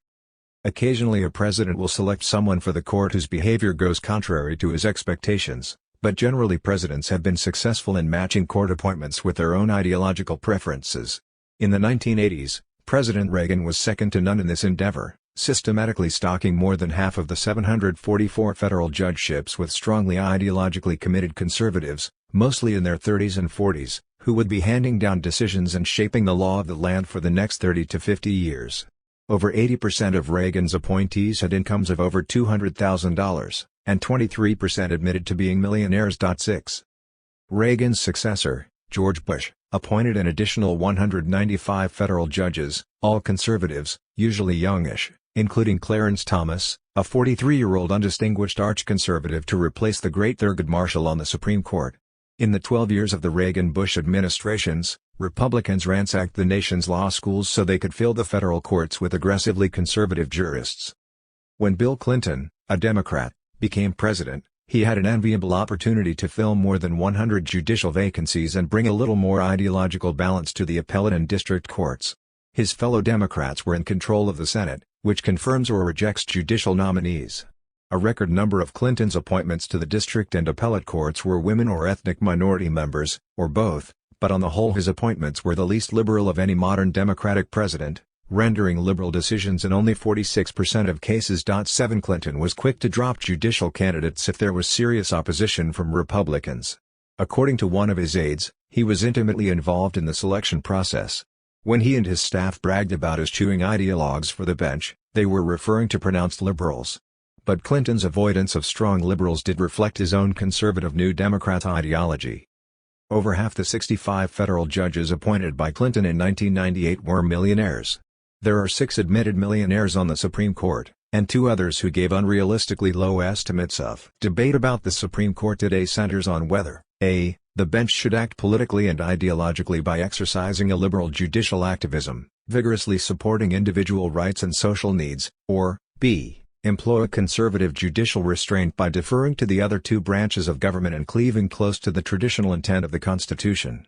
In practice, however, through most of its history the court has engaged in a conservative judicial activism in defense of wealthy interests. When the federal government wanted to establish national banks, give away half the country to private speculators, subsidize industries, set up commissions that fixed prices and interest rates for large manufacturers and banks, send Marines to secure corporate investments in Central America, imprison people who spoke out against war and capitalism, deport immigrant radicals without a trial, or use the United States Army to shoot workers and break strikes, the court inventively found constitutional pegs to hang their decisions on. But if the federal or state governments sought to limit workday hours, set minimum wage or occupational safety standards, ensure the safety of consumer products, or guarantee the right of collective bargaining, then the court ruled that ours was a limited form of government that could not tamper with property rights and the free market by depriving owner and worker of substantive due process and freedom of contract. Substantive due process, a self-contradictory concept that exists nowhere in the Constitution, was a contrivance of conservative judicial activism. It allowed the court to declare laws unconstitutional if they interfered with the freedom of individuals and corporations to wield their economic power as they saw fit. 9. The 14th Amendment, adopted in 1868 ostensibly to establish full citizenship for blacks, says, "No state shall make or enforce any law which shall abridge the privileges or immunities of citizens of the United States, nor shall any state deprive any person of life, liberty, or property without due process of law, nor deny to any person within its jurisdiction the equal protection of the laws." The court decided that person included corporations and that the 14th Amendment was intended to protect business conglomerates from the vexatious regulations of the states. 10 By 1920, federal courts had struck down roughly 300 labor laws that had been passed by state legislatures to ease the inhumane conditions endured by working people.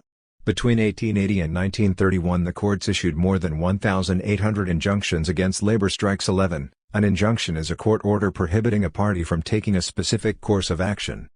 When Congress outlawed child labor, the court's conservative majority found it to be an unconstitutional usurpation of the reserved powers of the states under the 10th Amendment, which reads, "The powers not delegated to the United States by this Constitution, nor prohibited by it to the states, are reserved to the states respectively or to the people."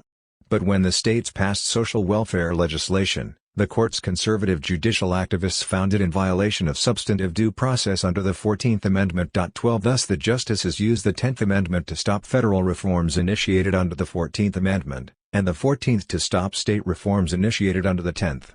Juridically speaking, it is hard to get more inventively activist than that. In 1896, a conservative Supreme Court produced Plessy v. Ferguson, which rendered an inventive reading to the 14th Amendment's Equal Protection Clause. Plessy enunciated the separate but equal doctrine, that the forced separation of blacks from whites in public facilities did not impute inferiority as long as facilities were more or less equal, which they rarely were. This wholly novel interpretation lent constitutional legitimacy to the white supremacist practice of convinced that they too were persons despite the treatment accorded them by a male-dominated society. Women began to argue that the 14th and 5th Amendments applied to them and that the voting restrictions imposed on them by state and federal governments should be abolished. The 5th Amendment says, among other things, that no person shall be denied due process of law.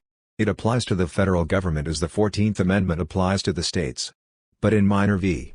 Happersett, 1875, the all-male court fashioned another tortured interpretation: women were citizens but citizenship did not necessarily confer the right of suffrage. 13 The court seemingly made up its mind that privileges and immunities of citizens, due process, and equal protection of the laws applied to such persons as business corporations but not to women or persons of African descent. Well into the New Deal era, the Supreme Court was the activist bastion of laissez-faire capitalism, striking down, often by only 5-4 majorities, reforms produced by the state legislatures and Congress. From 1937 onward, under pressure from the public and the White House, and with one conservative justice's move to the liberal side, the Supreme Court began to accept the constitutionality of New Deal legislation. Circumventing the First Amendment. The Supreme Court opposed restrictions on capitalist economic power, but supported restrictions on the civil liberties of persons who agitated against that power. The First Amendment says, Congress shall make no law, abridging the freedom of speech, or of the press. 14 Yet, from the Alien and Sedition Acts of 1798 to today, Congress and the state legislatures have passed numerous laws to penalize the expression of politically heretical ideas as subversive or seditious.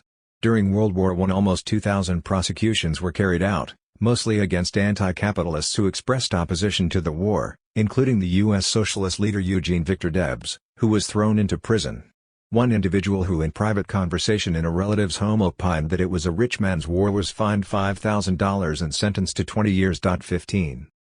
The High Court's attitude toward the First Amendment was best expressed by Justice Oliver Wendell Holmes in Schenck v. United States, 1919. For distributing a leaflet that urged repeal of the draft and condemning the war as a wrong perpetrated by Wall Street, Schenck was charged with attempting to cause insubordination among United States military forces and obstructing recruitment, both violations of the Espionage Act of 1917. In ordinary times, Holmes reasoned, such speech is protected by the First Amendment, but when a nation is at war, statements like Schenck's create a clear and present danger of bringing about evils that Congress has a right to prevent. Free speech, Holmes argued, does not protect a man in falsely shouting fire in a crowded theater and causing a panic. The analogy is far-fetched. Schenck was not in a theater causing a panic but was seeking a forum to voice his opposition to policies that the court treated as beyond challenge. Holmes was summoning the same argument paraded by every ruler who has sought to abrogate a people's freedom: these are dangerous times, national security necessitates a suspension of democratic rights. 16. More than once the court treated the allegedly pernicious quality of a radical idea as evidence of its lethal efficacy and as justification for its suppression. When the top leadership of the Communist Party was convicted in 1951 under the Smith Act, which made it a felony to teach or advocate the violent overthrow of the government, the court upheld the convictions, arguing in Dennis et al. v. United States that there was no freedom under the Constitution for those who conspired to propagate revolutionary movements. Free speech was not an absolute value but one of many competing ones. Justices Black and Douglas dissented, arguing that the defendants had not been charged with any acts or even with saying anything about violent revolution, but were intending to publish and teach the classic writings of Marx, Engels, and Lenin. In any case, they argued, the First Amendment was designed to protect the very heretical views we might find offensive and fearsome. Safely orthodox ideas rarely needed constitutional protection. 6 years later, 14 more communist leaders were convicted under the Smith Act for entertaining forbidden political beliefs. This time both the political climate and the court's political makeup had shifted, so the justices virtually reversed themselves, ruling that the Smith Act prohibited only incitement to unlawful actions and not advocacy of abstract doctrine. The convictions were overthrown. Justice Black added the opinion that the Smith Act itself should be declared unconstitutional because the First Amendment forbids Congress to punish people for talking about public affairs, whether or not such discussion incites to action, legal or illegal. 17 Congress repealed the Smith Act in 1977. Communists might sometimes be denied free speech but not corporations, which the court has determined are legal persons with First Amendment rights. Furthermore, corporate spending to influence votes during a referendum campaign is a type of speech indispensable to decision-making in a democracy, as Justice Lewis Powell put it. 18 In a dissenting opinion, Justices White, Brennan, and Marshall argued that corporations are artificial entities created by law for the purpose of furthering certain economic ends. Their control of vast amounts of economic power may dominate not only the economy but also the very heart of our democracy, the election process. In recent times, the First Amendment has been enlisted by the court to block public interest reforms, just as property rights and contract rights were used in earlier times. Thus the court's conservative activists ruled that Rhode Island's ban on advertising liquor prices violated commercial free speech. The Supreme Court cannot seem to distinguish between government efforts to censor speech and government efforts to regulate private power. 19. In a 7-2 decision, the justices found that speech on the Internet is entitled to the highest level of First Amendment protection, and that protecting children from indecent material must be done without an unnecessarily broad suppression of speech addressed to adults. 20 Would that the court might give political radicals the same First Amendment protection in their jobs as pornographers are granted in theirs. Freedom for revolutionaries? Some people argue that revolutionaries violate the democratic rules of the game and should not be allowed to take advantage of the very liberties they seek to destroy. In order to preserve our freedom, we may have to deprive some people of theirs. 21 Several rejoinders might be offered. First, as a point of historical fact, the threat of revolution in the United States has never been as real or harmful to our liberties as the measures taken to protect us from revolutionary ideas. In the name of national security, first revolutionary advocacy is suppressed, then any kind of criticism that those in power find intolerable. Second, by suppressing harmful thoughts, political elites are in effect making up our minds for us, depriving us of the opportunity to hear and debate heterodox ideas. An exchange with revolutionary advocates is forbidden because the advocate has been silenced, which in effect puts a limit on our own critical thoughts regarding this subject. Third, it is not true that anti-capitalists are dedicated to the destruction of freedom.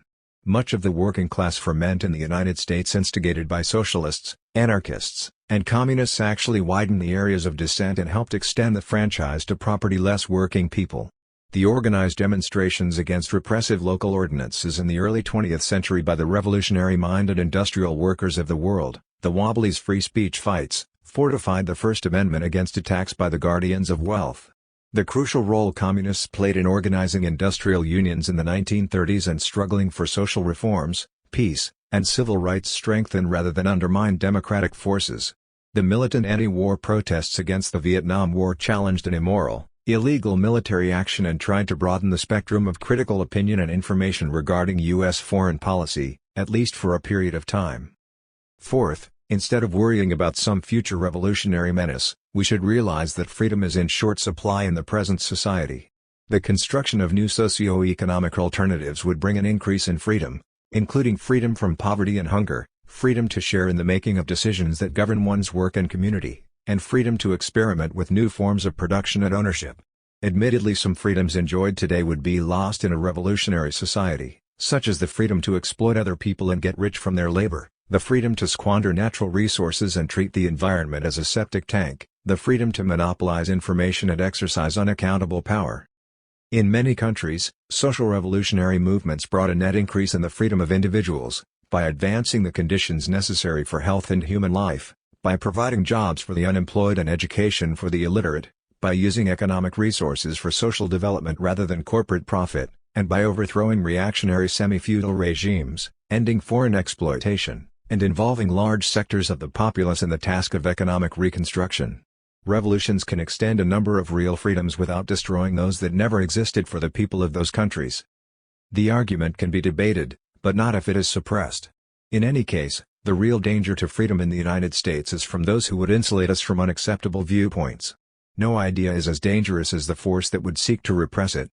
As the court turns, the direction the Supreme Court takes depends on a. the pressures exerted by various advocacy groups, b. the political climate of the times, and c. the political composition of the court's majority. The court's record in the area of personal liberties, while gravely wanting, is not totally devoid of merit. Over the years it has extended portions of the Bill of Rights to cover not only the federal government but state government, via the 14th Amendment. Attempts by the states to censor publications, deny individuals the right to peaceful assembly, and weaken the separation between church and state have been overturned. 22. In the 1960s, fortified by the social activism of the wider society and a liberal majority of justices, the court under Chief Justice Earl Warren issued a number of rulings to a. Protect civil liberties, b. Reapportion legislative districts in accordance with population distribution, and c. Extend the economic rights of the poor, deciding that they had a protected property right to the benefits they received. 23. For the first time in the nation's history, the court majority began to exercise initiative on behalf of the poor. 24. The Warren Court also handed down a number of landmark decisions aimed at abolishing racial segregation. The most widely celebrated, Brown v. Board of Education, 1954, unanimously ruled that separate educational facilities are inherently unequal because of the inescapable imputation of inferiority cast upon the segregated minority group. This decision overruled the separate but equal doctrine enunciated in 1896 in Plessy. In addition, the court nullified state prohibitions against interracial marriage. 25. In the years after the Warren Court, packed with conservative appointees, the court moved in a decidedly rightward direction on a variety of crucial issues. 26. Labor struggles. In decisions involving disputes between workers and owners, the Berger and Rehnquist courts almost always have sided with the owners, weakening labor's ability to organize and bargain collectively. Thus the court ruled that workers do not have the right to strike over safety issues if their contract provides a grievance procedure, thereby denying miners the right to walk off the job in the face of immediately dangerous safety violations that management refused to remedy. The court ruled that employers could penalize workers for unionizing by closing down operations and denying them jobs. Companies could now unilaterally terminate a labor contract and drastically cut employees' wages by filing for reorganization under the bankruptcy law. In another case, it was decided that non-union members who were required by labor contracts to pay fees equivalent to union dues could demand that none of their money be used for political activity that the union supported. 27. The court's conservative majority upheld state and federal laws denying unemployment benefits to striking workers. Companies could give preferential hiring to scabs who crossed picket lines, thereby further undermining organized labor's right to strike. 28. And they could slash health insurance for workers who develop costly illnesses. In effect, workers will have coverage only as long as they don't use it for any serious illness, which undermines the whole purpose of insurance. 29. Economic inequality. The court's conservative jurists gave more consideration to the preferences of the rich than the needs of the poor. By upholding laws that reduce welfare assistance, they rejected the idea that aid to the poor was protected by due process. 30. In seeming violation of the Equal Protection Clause of the 14th Amendment, the justices decided that a state may vary the quality of education in accordance with the amount of taxable wealth located in its school districts, thus allowing just about any degree of inequality short of absolute deprivation. 31. Despite a law limiting water subsidies to farms of 160 acres or less and to farmers who live on or near the land, the court held that large commercial farms, including ones owned by Southern Pacific and Standard Oil, were entitled to the subsidies. 32. California's Proposition 13 limited tax increases on property bought before 1975, so that persons with newly purchased homes carry tax burdens almost 400% heavier than long-time, and often big-time, owners. The justices decided that the existence of a privileged class of property holders did not violate equal protection under the law. In a lone dissent, Justice Stevens stated that Proposition 13 establishes a privilege of a medieval character. Two families with equal needs and equal resources are treated differently. 33. Civil liberties.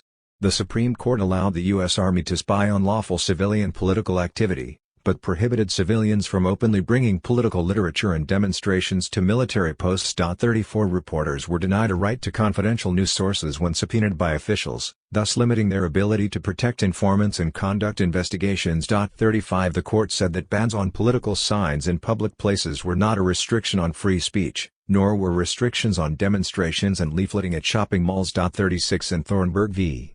Abbott, 1989, prison officials were granted almost a free hand in deciding what publications prisoners could receive, a censorship applied mostly against politically dissident literature.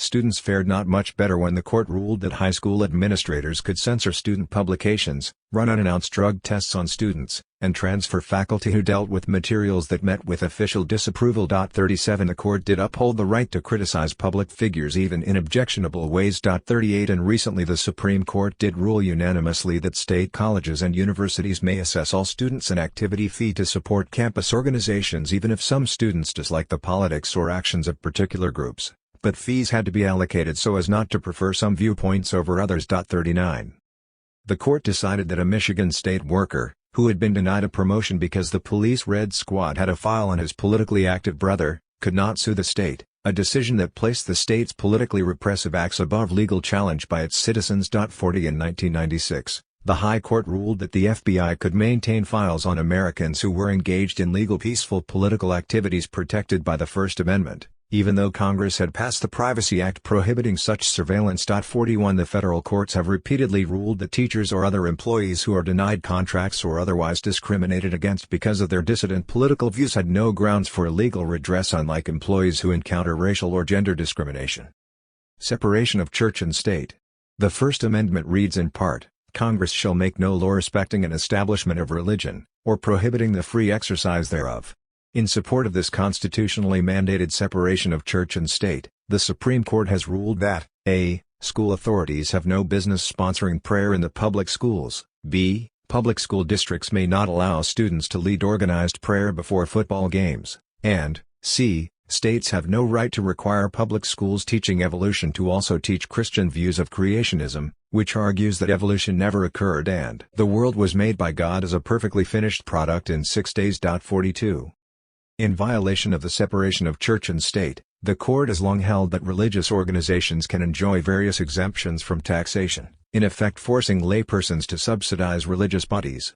Even when religious groups have engaged actively in political issues such as abortion, the Internal Revenue Service allows them to retain their tax-exempt status. 43 In a series of 5-4 decisions, a deeply divided court ruled that a. Federal funds given to religious groups to promote chastity did not violate separation of church and state. b. Tuition, textbook, and transportation costs for private schools, including religious ones, were tax-deductible. c. A university could not refuse to use mandatory student activity fees to subsidize a student religious publication. d. Federal money may be used to pay for special education teachers who help students on parochial school premises, and recently, e. A federal program placing computers and other instructional equipment in parochial school classrooms did not violate the constitutional separation between church and state. 44 Criminal justice.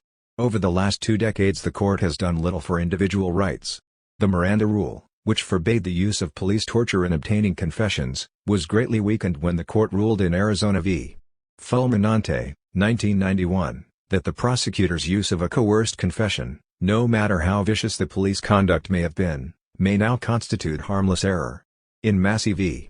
Washington, 1991, the justices decided that sentencing a mentally retarded 13-year-old to life imprisonment was not a violation of the Eighth Amendment's prohibition against cruel and unusual punishment. The youth's older co-defendant testified that Massey was just there and had not killed anyone. In Rommel v. Estelle, 1980, the court upheld a life sentence given to a man for 3 minor frauds totaling S-230. Rehnquist argued that cruel and unusual punishment might be when someone is given a life sentence for overtime parking, an example so unlikely as to leave room for nearly any kind of unjust sentence, reducing the Eighth Amendment to virtually nothing. 3 years later, a slight shift in the court lineup produced a new 5-4 majority that overturned Rummel and concluded that a life sentence for a series of minor crimes does constitute cruel and unusual punishment. 43 Yet the court subsequently ruled that a life sentence without parole for a first-time conviction of cocaine possession was not cruel and unusual punishment. 46 In 1997, the court's ever-inventive conservative activists decided that when imposing sentence, federal judges may take into account not only the crimes for which defendants were convicted but also additional charges for which juries found them not guilty. Thus a charge that could not be proven in court might still bring punishment. Under this rule, why bother having a trial? 47 The prohibition against cruel and unusual punishment, the court decided, does not protect schoolchildren from corporal punishment even if they are severely injured by school officials. And the Due Process Clause does not impose an obligation on the government to protect an individual from abuse from another individual, not even a child from an abusive parent. 48 The court seems to think children can fend for themselves. A law permitting minors to testify behind a screen in sexual abuse cases, to make it less traumatic for them to appear in the same venue with their molesters, was declared unconstitutional, for it deprived the accused of the right to confront their accusers. 49 In fact, the child would still be confronted with a cross-examination. The Fourth Amendment protection against unreasonable searches and seizures was seriously weakened when the court upheld the police's power to conduct sweeping searches in private homes and on buses and to arrest individuals without a warrant and hold them without a court hearing. The conservative activists ruled that in order to file lawsuits against inhumane prison conditions, inmates had to show that prison officials exhibited deliberate indifference. Bad conditions as such were not litigable, since deliberate neglect could not be ascribed to a specific official. The justices did not explain how 1 could demonstrate deliberate neglect if the inhumane prison conditions themselves did not. 01 In McSally v. United States, 1987, the court did rein in the prosecutory power when applied to upper-class white-collar offenders, making it more difficult to bring mail fraud charges against corrupt persons in private business, government, and the judiciary. Justice Stevens dissented, wondering why a court that has not been particularly receptive to the rights of criminal defendants now protects the elite class of powerful individuals who will benefit from this decision. Death penalty.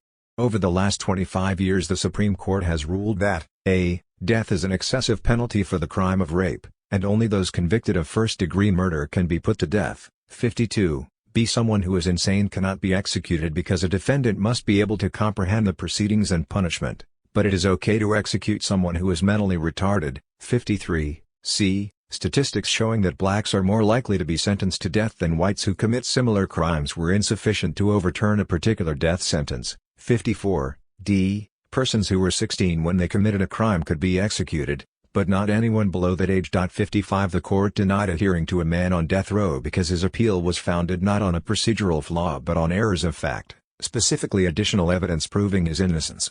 In a dissent, Justice Harry Blackmun bemoaned this court's obvious eagerness to do away with any restriction on the state's power to execute whomever and however they please and called the ruling perilously close to simple murder. 56. Executive power. As part of a continuing pattern of deferring to executive power in military and foreign affairs, the federal courts refused to hear cases challenging the president on such things as the undeclared war in Vietnam, the unprovoked U.S. invasion of Grenada, the imposition of embargoes on Nicaragua, the U.S. invasion of Panama, the bombing of Iraq and Yugoslavia, and the deportation of Haitian, Guatemalan, and Salvadoran refugees. The court struck down a Massachusetts law aimed at boycotting companies that do business with the drug trafficking, human rights abusing, military government of Myanmar, Burma, deeming it an interference in foreign policy and compromising the president's capacity to speak for the nation with one voice. 57 The justices ruled that the State Department could deny a passport to a former Central Intelligence Agency, CIA, employee who had written books exposing illegal CIA operations.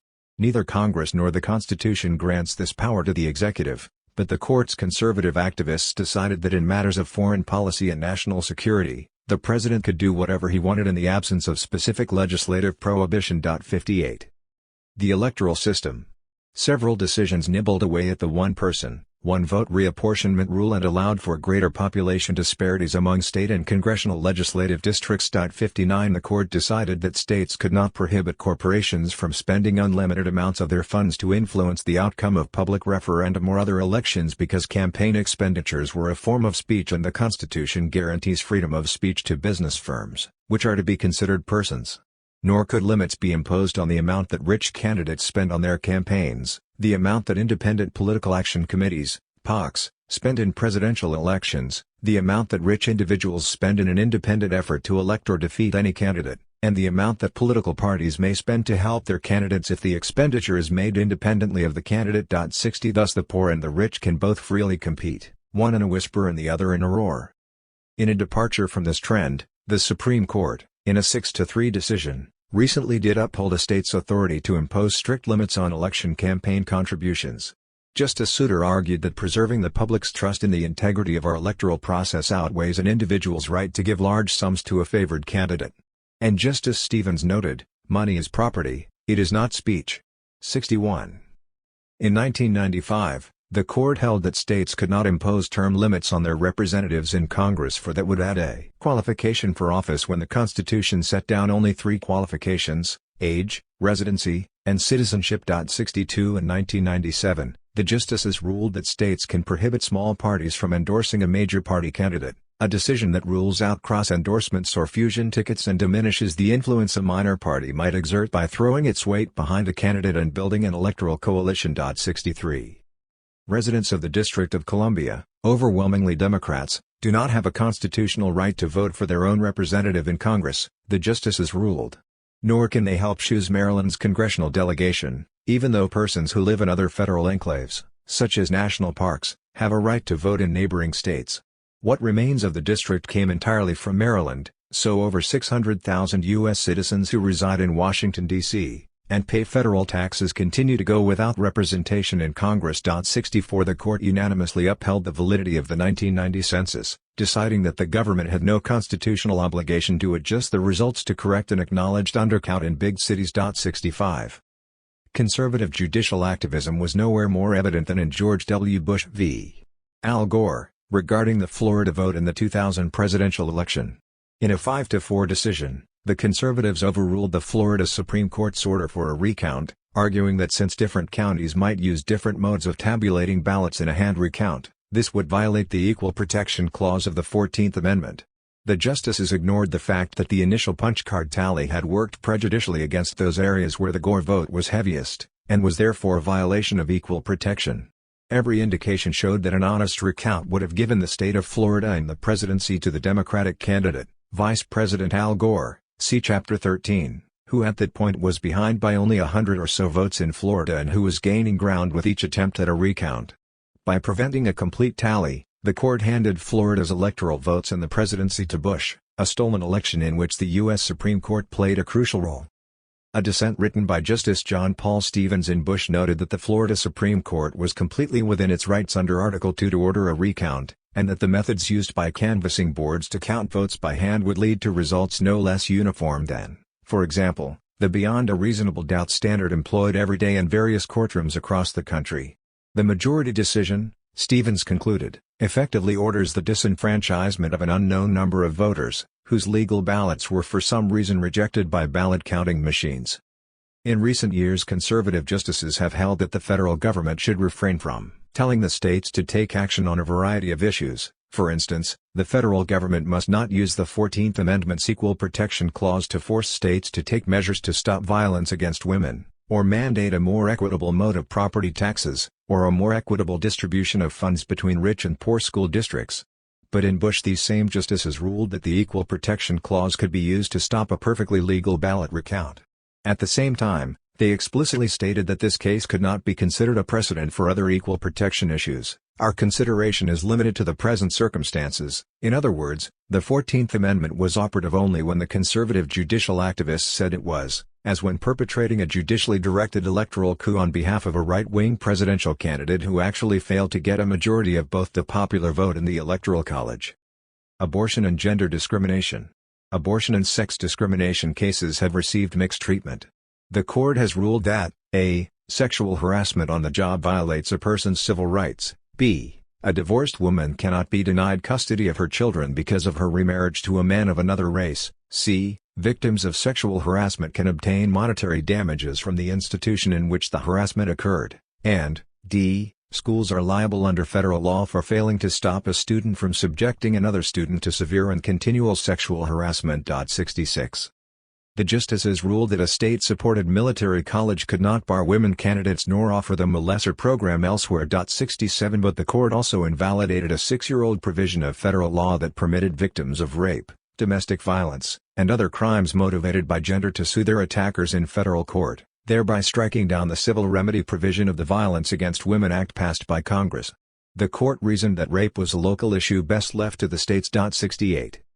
The justices declared unconstitutional a requirement that women seeking abortions notify their husbands, but underage women must obtain parental consent for an abortion. 69 The reasoning seems to be that a young woman is not mature and experienced enough to decide whether or not to get an abortion, but she is mature and experienced enough to be forced to give birth and raise a child. The justices decided that federal courts have no power to stop any abortion extremists from their campaigns of trespass, intimidation, and obstruction against abortion clinics. 70. In 1994, however, the court did uphold a law that creates a 36-foot buffer zone outside entrances to abortion clinics. That same year the justices conceded that abortion clinics could invoke the federal racketeering law to sue violent anti-abortion protest groups for damages. 71 This decision leaves abortion clinics with the task of proving that specific individuals and organizations are conducting a nationwide campaign of intimidation, bombings, and other violent acts. One would think the local police and the federal government itself would take responsibility for moving against such violence. In 2000, the court ruled by a 5-4 vote that the government could not prohibit doctors from performing what some call a partial birth abortion because it might be the most medically appropriate way of terminating some pregnancies. 72. Affirmative action and civil rights. Justice Blackmun explained in University of California v. Bakke that affirmative action had to be taken to correct the inequities of race relations in the United States. In order to get beyond racism, we must first take account of race. There is no other way. And in order to treat some persons equally, we must treat them differently. We cannot let the Equal Protection Clause perpetuate racial supremacy. But by the late 1980s, the justices began to retreat, making it more difficult to establish discrimination claims against employers, giving white males increased opportunity to claim reverse discrimination in affirmative action cases, and sharply limiting the ability of state and local governments to set aside a fixed percentage of contracts for minority businesses. 73. A 5-4 majority decided that if an employer asserts business necessity to justify racist or sexist practice, the burden is on the worker to prove intent and show that the practice is not job-related. It is often impossible to demonstrate intent. We can see the effects of an action but usually can only divine the motive. The court continued to retreat from Brown v. Board of Education by refusing to act on a lower court's ruling that schools could not consider race in apportioning students, in effect reinstituting separate but equal. 75. Over the past 15 years conservative judges in the federal courts have shown an indifference bordering on hostility toward African Americans and other people of color in regard to school desegregation, employment discrimination, and voting rights, invoking an ideal colorblindness that in effect accepts racist practices. When 2 African Americans were elected to the Board of Supervisors in an Alabama county, the board responded by abolishing the individual supervisor's right to make decisions regarding his or her own district and gave that power to the white-dominated board as a whole. The Supreme Court decided that this subterfuge did not constitute unfair treatment and did not violate the voting rights laws. 76. The court supported the rigging of the electoral process so as to freeze out all African American representation in a Louisiana parish, arguing that if blacks had zero representation before, a plan that keeps them at zero was acceptable. 77. The Supreme Court's right-wing ideological bias is reflected not only in the decisions it hands down but in the cases it selects or refuses to review. Federal district courts decide almost 300,000 cases a year. Appeals made to the 12 U.S. Courts of Appeal annually number some 30,000 cases. The Supreme Court, in contrast, hands down about 170 decisions a year. During the last 2 decades of conservative domination, review access has been sharply curtailed for plaintiffs representing labor, minorities, consumers, and individual rights. Powerless and pauperized individuals have had a diminishing chance of getting their cases reviewed, unlike powerful and prestigious petitioners such as the government and giant corporations. State and federal prosecutors were able to gain a hearing by the High Court at a rate 50 times greater than defendants. Criminal defendants who could afford the legal filing fee were twice as likely to be granted a Supreme Court review as were indigent defendants. 78. While the number of lower court appeals has multiplied, the amount of time the High Court spends on deliberations and the number of cases they hear has diminished by 1/4 compared to the Warren Court of the 1960s. It is hard to argue that the court is increasingly overworked when in fact its conservative majority has been reducing its caseload. Even if it were true that the court is overburdened, this does not explain the evident class biases to which cases are granted certiorari. Influence of the court. A few generalizations can be drawn about the Supreme Court's political influence. More often than not, the court has been a conservative force. For over half a century it wielded a pro-business minority veto on the kind of reform legislation that European countries had implemented decades earlier. It prevented Congress from instituting progressive income taxes, a decision that took 18 years and the 16th Amendment to the Constitution to circumvent. It upheld the interests of slaveholders right up to the Civil War and accepted racist segregation for almost a century more. It delayed female suffrage for 48 years, a decision finally undone by the 19th Amendment. And it has prevented Congress from placing limitations on personal campaign spending by rich candidates. By playing a crucial role in defining what is constitutional, the court gives encouraging cues to large sectors of the public, including the Congress itself. Unable to pass a Civil Rights Act for 70 years, Congress enacted 3 in the decade after Brown v. Board of Education. With the law on their side, civil rights advocates throughout the nation stepped up the pressure to make desegregation a reality. Likewise, the Warren Court's decisions protecting the rights of the poor opened a whole new field of welfare reform litigation and was an inducement to various poor people's movements. Since the court can neither legislate nor enforce its decisions, it has been deemed the least dangerous branch. But the Reagan and Bush years demonstrated that a militantly conservative court, bolstered by a conservative executive, can exercise quite an activist influence. Again and again the court imposed its own tortured logic to cases, blatantly violating the clear language of a law and the intent of Congress. Or it upheld administrative regulations designed to negate a statute. When Congress tried to undo the court's right-wing activism and reinstate the law as it was intended, President Reagan or President Bush would veto or threaten to veto the new measure. Unable to muster the two-thirds vote needed to override the veto, Congress would be thwarted. Thus, a conservative president, assisted by 5 or more right-wing activist justices and 1/3 plus 1 member of either the House or the Senate, could rewrite many regulatory rulings and laws. 79. The court's right-wing jurists have been not only activist but downright adventuristic, showing no hesitation to rewrite much of the Constitution, rig the rules of the game, invent concepts and arguments out of thin air, eviscerate laws, treat congressional intent and precedents as irrelevant, bolster an authoritarian executive power, block economic and campaign reforms, roll back substantive political and economic gains, and undermine civil liberties, civil rights, and the democratic process itself, such as it is. The same is true of the jurists who preside over the lower courts, which is why conservatives on the Supreme Court are quite content to let stand without review so many lower court decisions. Most activist, politicized judges on the federal bench today, notes one constitutional scholar, are conservative Republicans. 80. These highly politicized judicial activists limit the federal government's ability to protect work conditions of employees, claiming an infringement of states' rights under the 10th Amendment. Then they restrict the ability of states to limit businesses' spending power in referendum, claiming federal prerogatives under the First Amendment. In such cases, one hears little complaint from conservatives about the court's activist usurpation of policy-making powers. A consistent double standard obtains. Judicial activism that strengthens authoritarian statism and big business prerogatives is acceptable. Judicial activism that supports democratic working-class rights and socio-economic equality invites attack. One way to trim judicial adventurism is to end life tenure for federal judges, including the justices who sit on the Supreme Court. It would take a constitutional amendment, but it would be worth it. Today only 3 states provide life tenure for state judges, the other 47 set fixed terms ranging from 4 to 12 years, usually allowing for re-election. Life tenure was supposed to shield the federal judiciary from outside influences and place it above partisan politics. Experience shows that judges are as political and ideological as anyone else. A fixed term would still give a jurist significant independence, but would not allow him or her to remain unaccountable for an entire lifetime. Judges who exhibited a hostile view toward constitutional rights could be replaced. No ideologically partisan group could pack the courts for decades ahead, and there would be more responsiveness to popular needs. 81. To be sure, judges are not impervious to the tides of opinion. The justices read not only the Constitution but also the newspapers. They talk not only to each other but also to friends and acquaintances.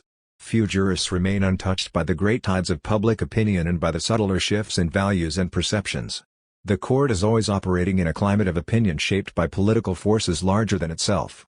The hope is that democratic forces will prove more effective in restraining the powers of an oligarchic, elitist judiciary. 18. Democracy for the few. This country contains a diverse array of interest groups. If this is what is meant by pluralism, then the United States is a pluralistic society, as is any society of size and complexity. But those who claim that the United States is a pluralistic society presume to be saying something about how power is distributed and how democracy works. Supposedly, in a pluralistic society, the government is not controlled by corporate elites who get what they want on virtually every question. If there are elites in our society, they are specialized and checked in their demands by conflicting elites. No group can press its advantages too far, and any sizable group can find a way within the political system to make its influence felt. Government stands above any one particular influence but responds to many. So say the pluralists. 1. Pluralism for the few.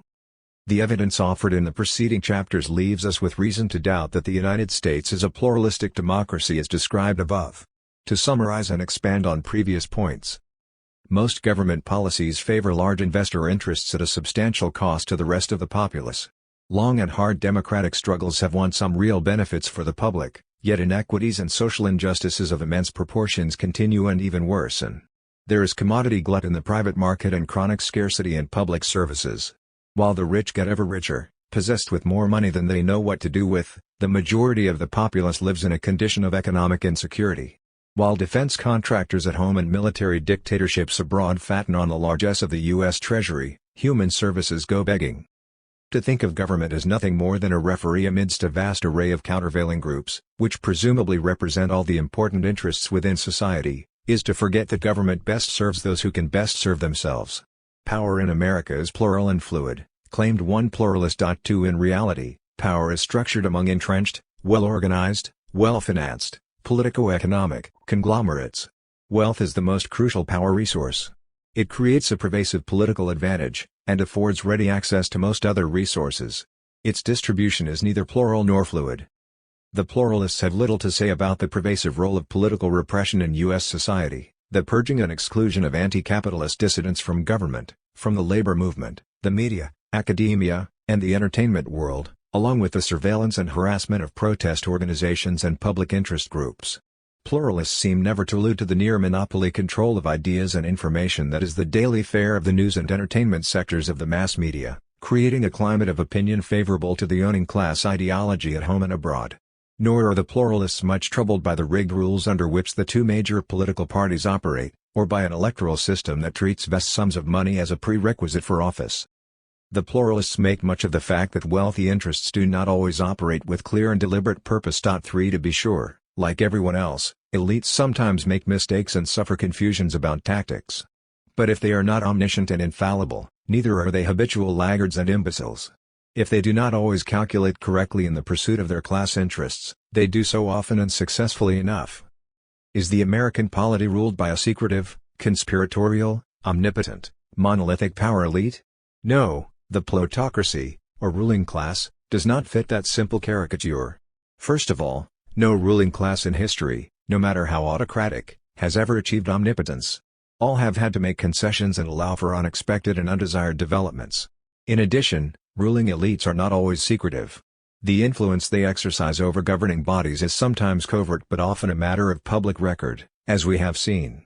It is exercised through control of the top posts in business and government. Control of interlocking directorates and trusteeships whose existence, while not widely advertised, is public knowledge. However, these elites do often find it desirable to plan in secret, minimize or distort the flow of information, and pursue policies that may violate the law they profess to uphold. Examples aplenty have been offered in this book. American government is not ruled by a monolithic elite.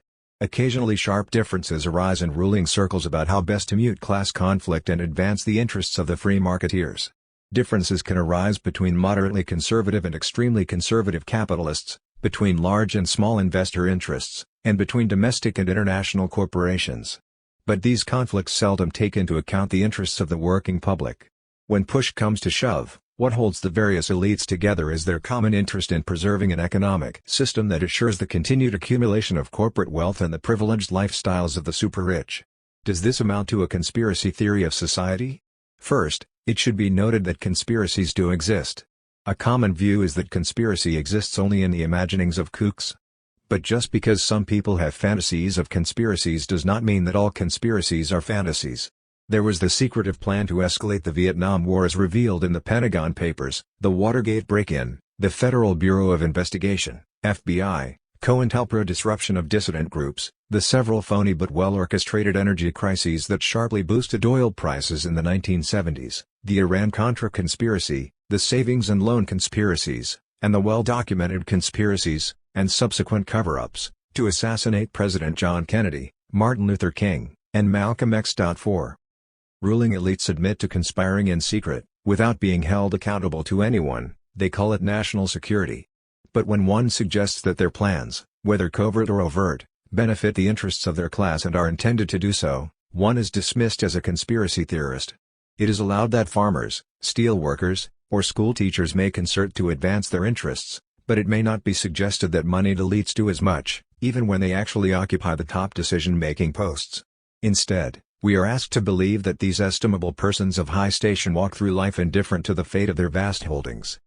Although there is no one grand power elite, there is continual cooperation between various corporate and governmental elites in every area of the political economy. Many of the stronger corporate groups tend to predominate in their particular spheres of interest, more or less unmolested by other elites. In any case, the conflicts among plutocratic interests seldom work to the advantage of the mass of people. They are conflicts of haves versus haves. Often they are resolved not by compromise but by log rolling, involving more collusion than competition. These mutually satisfying arrangements among competitors usually come at the expense of the public interest. To be sure, the demands of the unfortunates may be heard occasionally as a clamor outside the gate, and now and then concessions are granted to take the edge off their restiveness. One might better think of ours as a dual political system. First, there is the high-visibility system centering around electoral and representative activities, including campaign contests, political personalities, public pronouncements, and certain ambiguous presentations of issues that bestir presidents, governors, mayors, and their respective legislatures. Then there is the low-visibility system, involving multi-billion-dollar contracts, tax write-offs, grants, loss compensations, subsidies, leases, and the whole vast process of budgeting, protecting, and servicing transnational companies, now ignoring or rewriting the law on behalf of the powerful, now applying it with full punitive vigor against heretics and troublemakers. The high-visibility system is taught in the schools, dissected by academicians, endlessly gossiped about by news commentators. The low-visibility system is seldom acknowledged. Big business prevails not only because it uses campaign donations and shrewd lobbyists to manipulate lawmakers and bureaucrats. Business also exerts an overall influence as a system of power, a way of organizing capital, labor, and large-scale production. Because big business controls the very economy of the nation, government perforce enters into a uniquely intimate relationship with it. The health of the economy is treated by policymakers as a necessary condition for the health of the nation, and since it happens that the economy is in the hands of large interests, then presumably government service to the public is best accomplished by service to those interests. The goals of business, high profits and secure markets, become the goals of government, and the national interest becomes identified with the systemic needs of corporate capitalism. Since policymakers must operate in and through the corporate economy, it is not long before they are operating for it. In order to keep the peace, business may occasionally accept reforms and regulations it does not like, but government cannot ignore business's own reason for being, the accumulation of capital. Sooner or later, business as a system must be met on its own terms or be subjected to a fundamental restructuring that goes beyond reformist tinkering. The limits of reform. Government involvement in the economy represents a growth not in socialism, as that term is normally understood by socialists, but in state-supported capitalism, not the communization of private wealth but the privatization of the commonwealth. This development has brought a great deal of government involvement, but a land that revolves largely around bolstering the profit system, not limiting it. In capitalist countries, government generally nationalizes sick and unprofitable industries and privatizes profitable public ones, in both cases for the benefit of big investors. In what amounted to a bailout of private investors, in 1986 the Social Democratic government in Spain nationalized vast private holdings to avert their collapse. After bringing them back to health with generous nourishment from the public treasure, they were sold back to private companies.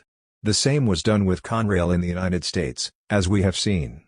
And a conservative Greek government privatized publicly owned companies such as the telecommunications system, which had been reporting continuous profits for several years. When a capitalist government takes over an enterprise, it gives full compensation to the previous owners, usually for a nice price.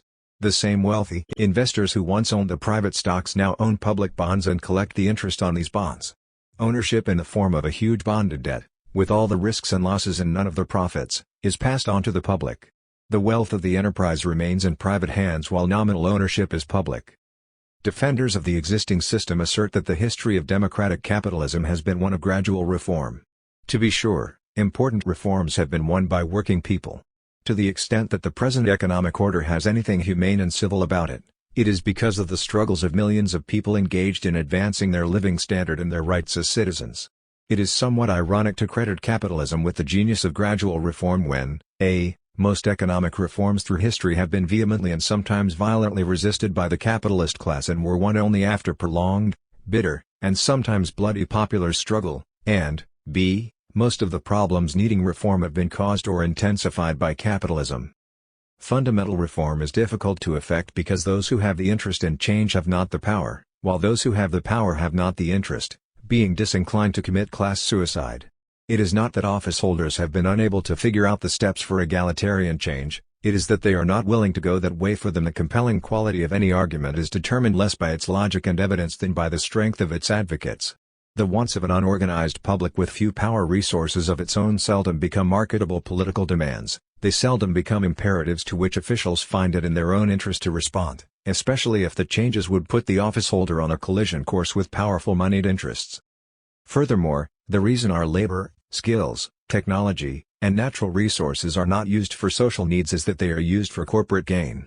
The corporations cannot build low-rent houses, feed the poor, clean up the environment, or offer higher education to all qualified people regardless of their ability to pay, because their interest is not in social reconstruction but in private profit. State-supported capitalism cannot exist without state support, without passing its immense diseconomies on to the public. Our social and ecological problems are rational outcomes of a basically irrational system, a system structured not for satisfying human need but magnifying human greed. How can we speak of the U.S. politico-economic system as being a product of the democratic will? What democratic will demanded that Washington be honeycombed with high-paid corporate lobbyists who would regularly raid the public treasury on behalf of rich clients? What democratic mandate directed the government to give away more monies every year to the top 1% of the population, in interest payments on public bonds, than are spent on services to the bottom 20%? When was the public consulted on Alaskan oil leases, interest rates, and agribusiness subsidies? When did the public insist on having unsafe, overpriced drugs and genetically altered foods and a Food and Drug Administration, FDA, that protects rather than punishes the companies that market them? When did the American people urge the government to go easy on polluters and allow the utility companies to overcharge consumers? When did the voice of the people clamor for unsafe work conditions in mines, factories, and on farms? How often have the people demonstrated for multi-billion-dollar tax breaks for the super-rich and a multi-billion-dollar space shuttle that destroys the ozone layer and leaves us more burdened by taxes and deprived of necessary services?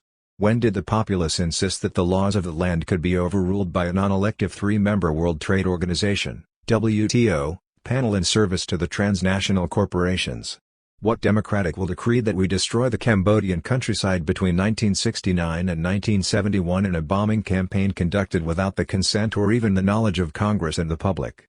When did public opinion demand that we wage a mercenary war of attrition against Nicaragua, or invade Grenada and Panama, or slaughter 100,000 Iraqis, or occupy Somalia, or support wars against popular forces in El Salvador, Guatemala, Angola, Mozambique, the Western Sahara, and East Timor, or subvert progressive governments in Chile, Indonesia, Yugoslavia, and a dozen other countries? Far from giving their assent, ordinary people have had to struggle to find out what is going on.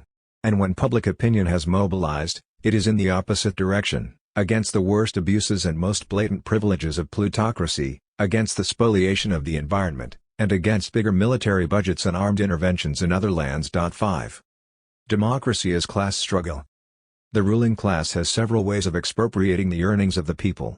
First and foremost, as workers, people receive only a portion of the value their labor power creates. The rest goes to the owners of capital. On behalf of owners, managers continually devise methods, including speed-ups, downgrading, layoffs, the threat of plant closings, and union busting, to tame labor and intensify the process of capital accumulation. Second, as consumers, people are victimized by monopoly practices that force them to spend more for less. They are confronted with increasingly exploitative forms of involuntary consumption, as when relatively inexpensive mass transit systems are eliminated to create a greater dependency on automobiles, or when low rental apartments are converted to high-priced condominiums, or a utility company doubles its prices after deregulation. Third, over the last 35 years or so, working people, as taxpayers, have had to shoulder an ever larger portion of the tax burden, while corporate America pays less and less. Indeed, The dramatic decline in business taxes has been a major cause of growth in the federal debt. As we have seen, the national debt itself is a source of income for the moneyed class and an additional burden on taxpayers. Fourth, as citizens the people get less than they pay for in government services. The lion's share of federal spending goes to large firms, defense contractors, and big financial creditors.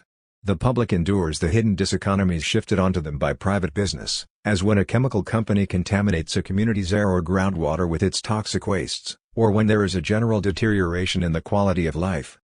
The existing system of power and wealth, with its attendant abuses and injustices, activates a resistance from workers, consumers, community groups, and taxpayers, who are usually one and the same people. There exists, then, not only class oppression but class struggle, not only plutocratic dominance but popular opposition and demands for reform. There is a tradition of popular struggle in the United States that has been downplayed and ignored. It ebbs and flows but never ceases. Moved by a combination of anger and hope, ordinary people have organized, agitated, demonstrated, and engaged in electoral challenges, civil disobedience, strikes, sit-ins, takeovers, boycotts, and sometimes violent clashes with the authorities, for better wages and work conditions, a safer environment, racial and gender justice, and peace and non-intervention abroad. Against the heaviest odds, dissenters have suffered many defeats but won some important victories, forcibly extracting concessions and imposing reforms upon resistant rulers. In 1999 to 2000, massive demonstrations composed of persons from various nations and all walks of life have been directed against the International Monetary Fund, IMF, the World Bank, and the WTO in cities in the United States, Europe, India, Australia, and elsewhere.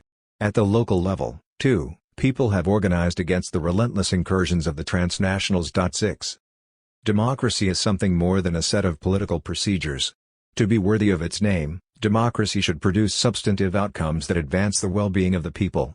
Many of the struggles for political democracy, the right to vote, assemble, petition, and dissent, have been largely propelled by the struggle for economic and social democracy, by a desire to democratize the rules of the political game so as to be in a better position to fight for one's socio-economic interests. In a word, the struggle for democracy has been part of the class struggle against plutocracy. Through the 19th and 20th centuries, the moneyed classes resisted the expansion of democratic rights, be it universal suffrage, abolition, civil liberties, or affirmative action. They knew that the growth of popular rights would only strengthen popular forces and impose limits on elite privileges. They instinctively understood, even if they seldom publicly articulated it, that it is not socialism that subverts democracy, but democracy that subverts capitalism. The conservative agenda is to return to the days before the New Deal, to a country with a small middle class and an impoverished mass, when the United States was a third world nation long before the term had been coined. As Paul Volcker said, when he was chair of the Federal Reserve, the standard of living of the average American has to decline. Wages are held down by forcing people to compete more intensely for work on terms increasingly favorable to management. Historically, this is done by a. eliminating jobs through mechanization, b. bringing immigrant labor into the country, and c. investing in countries that offer cheaper labor markets and other favorable terms. In addition, in the 1980s the Republican administration eased child labor laws, lowered the employable age for some jobs, and raised the future retirement age, thus increasing the number of WR workers competing for jobs. Another way to depress wages is to eliminate alternative sources of support. The historical process of creating people willing to work for subsistence wages entailed driving them off the land and into the factories, denying them access to farms and to the game, fuel, and fruits of the commons. Divorced from this sustenance, the peasant became the proletarian. Today, unemployment benefits and other forms of public assistance are reduced in order to deny alternative sources of income. Public jobs are eliminated so that more workers will compete for employment in the private sector, helping to depress wages. Conservatives seek to lower the minimum wage for youth and resist attempts to equalize wages and job opportunities for women and minorities, so keeping women, VALF, and minorities as the traditional underpaid reserve army of labor used throughout history to depress wages. Still another way to hold down wages and maximize profits is to keep the workforce divided and poorly organized. Racism helps to channel the economic fears and anger of whites away from employers and toward minorities and immigrants, who are seen as competitors for scarce jobs, education, and housing. When large numbers of workers are underpaid because they are black, Latino, or female, this holds down the price of labor and increases profits. When democratic forces mobilize to defend their standard of living, democracy proves troublesome to capitalism. So the ruling class must attack not only the people's standard of living but the very democratic rights that help them defend that standard. Thus, the right to strike and to bargain collectively come under persistent attack by both the courts and legislatures. The laws against minor parties are tightened and public funding of the two-party monopoly is expanded. Federal security agencies and elaborately equipped local police, abetted by the courts, repress community activists and weaken our right to protest. And U.S. leaders enter into a series of international trade agreements to bypass our democratic sovereignty altogether and secure an unchallengeable corporate supremacy. The roles of the state. The capitalist state is more than a front for the economic interests it serves, it is the single most important instrument that corporate America has at its command. The power to use police and military force, the power of eminent domain, the power to tax, spend, and legislate, to use public funds for private profit, to float limitless credit, to mobilize highly emotive symbols of loyalty and legitimacy, and to suppress political dissidents. Such resources of the state give corporate America a durability it could never provide for itself. The state also functions to stabilize trade arrangements among giant corporations. Historically, firms in an oligopolistic industry often turn to the federal government to do for them what they cannot do for themselves, namely, enforce obedience to the rules of their own cartel. 8. The state is also the place where liberal and conservative ruling class factions struggle over how best to keep the system afloat. The more liberal elements see that by granting democratic concessions to those who make and buy its products they can keep capitalism from devouring itself. If conservative goals are too successful, if wages and buying power are cut back too far and production increased too much, then the contradictions of the free market intensify and so do its self-destructive instabilities. Profits may be maintained and even increased for a time through various financial contrivances, but overcapacity and overproduction lead to economic collapse, unemployment grows, markets shrink, discontent deepens, and small and not so small businesses perish. As the pyramid begins to tremble from conservative victories, some of the less myopic occupants of the apex develop a new appreciation for the base that sustains them.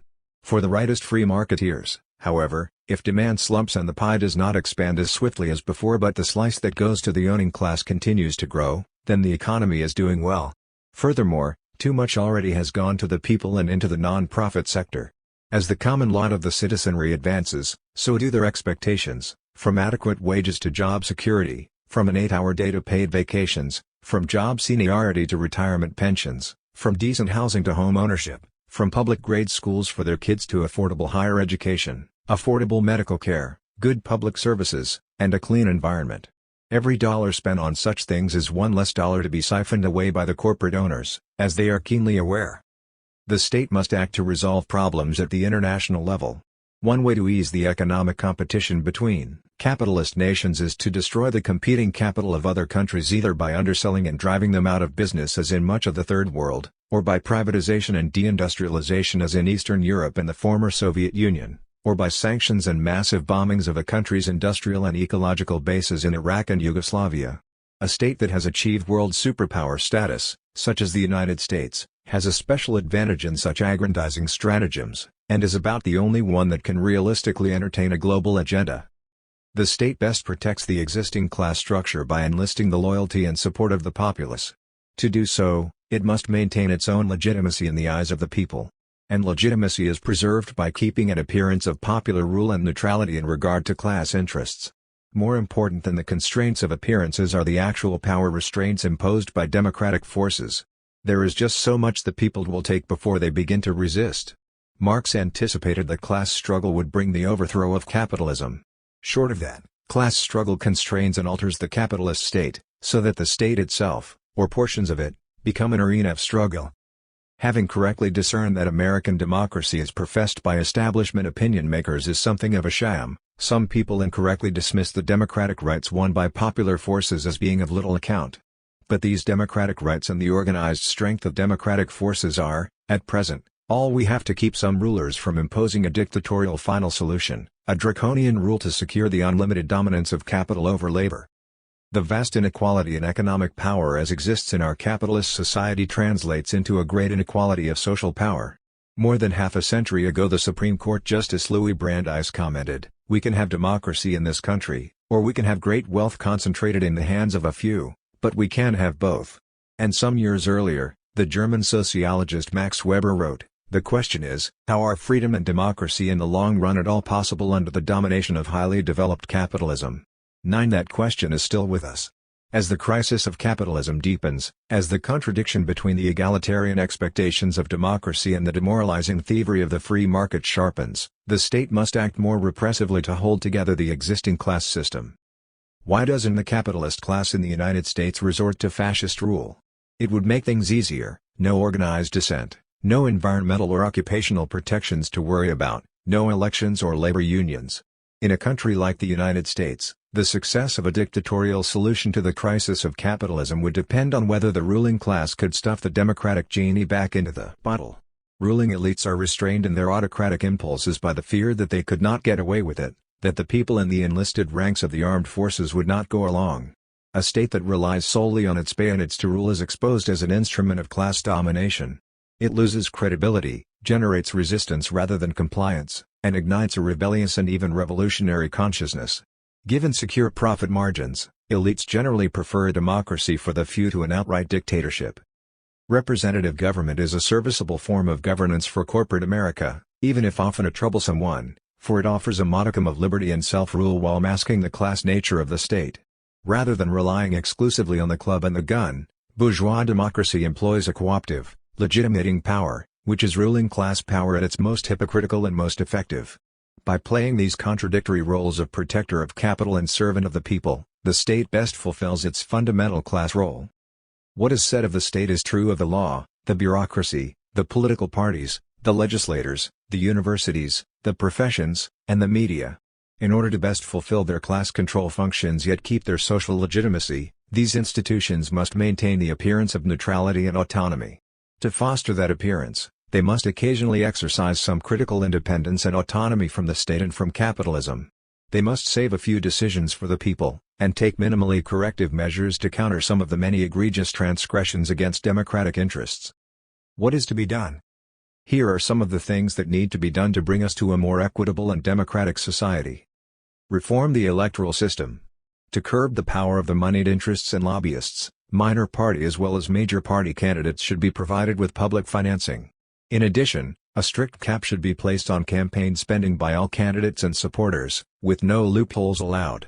The various states should institute proportional representation so that every vote will count and major parties will no longer dominate the legislature with artificially inflated majorities. Also needed is a standard federal electoral law allowing uniform and easy ballot access for third parties and independents. We should also abolish the Electoral College to avoid artificially inflated majorities that favor the two-party monopoly and undermine the popular vote.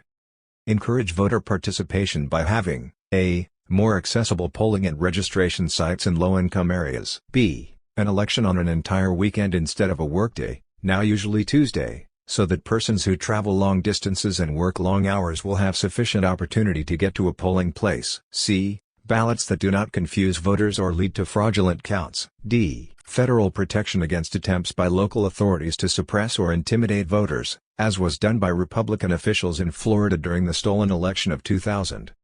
The District of Columbia should be granted statehood by Congress. As of now its 607,000 citizens are denied full representation in Congress and genuine self-rule. They elect a mayor and city council but Congress and the president retain the power to overrule all the city's laws and budgets. Washington, D.C., remains one of the U.S. government's internal colonies. Democratize the judiciary.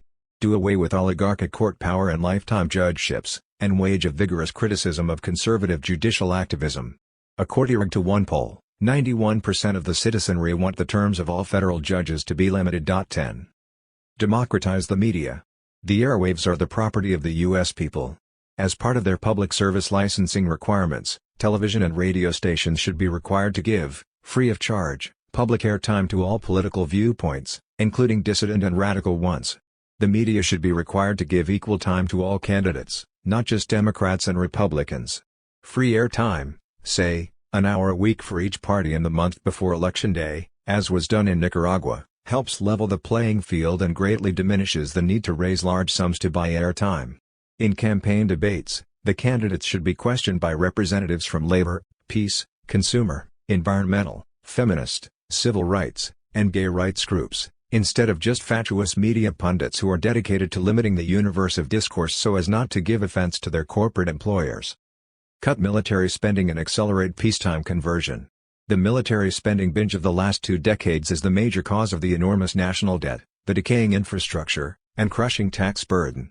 Military spending has transformed the United States from the world's biggest lender into the world's biggest debtor nation. To save hundreds of billions of dollars each year, we should cut the bloated, wasteful, and destructive defense budget by 2/3 over a period of a few years. The Pentagon now maintains a massive nuclear arsenal and other strike forces designed to fight a total war against another superpower, the Soviet Union, that no longer exists. To save additional billions each year and cut down on the damage done to the environment, the United States should stop all nuclear tests, including underground ones, and wage a diplomatic offensive for a nuclear-free world. Washington also could save tens of billions of dollars if it stopped pursuing armed foreign interventions.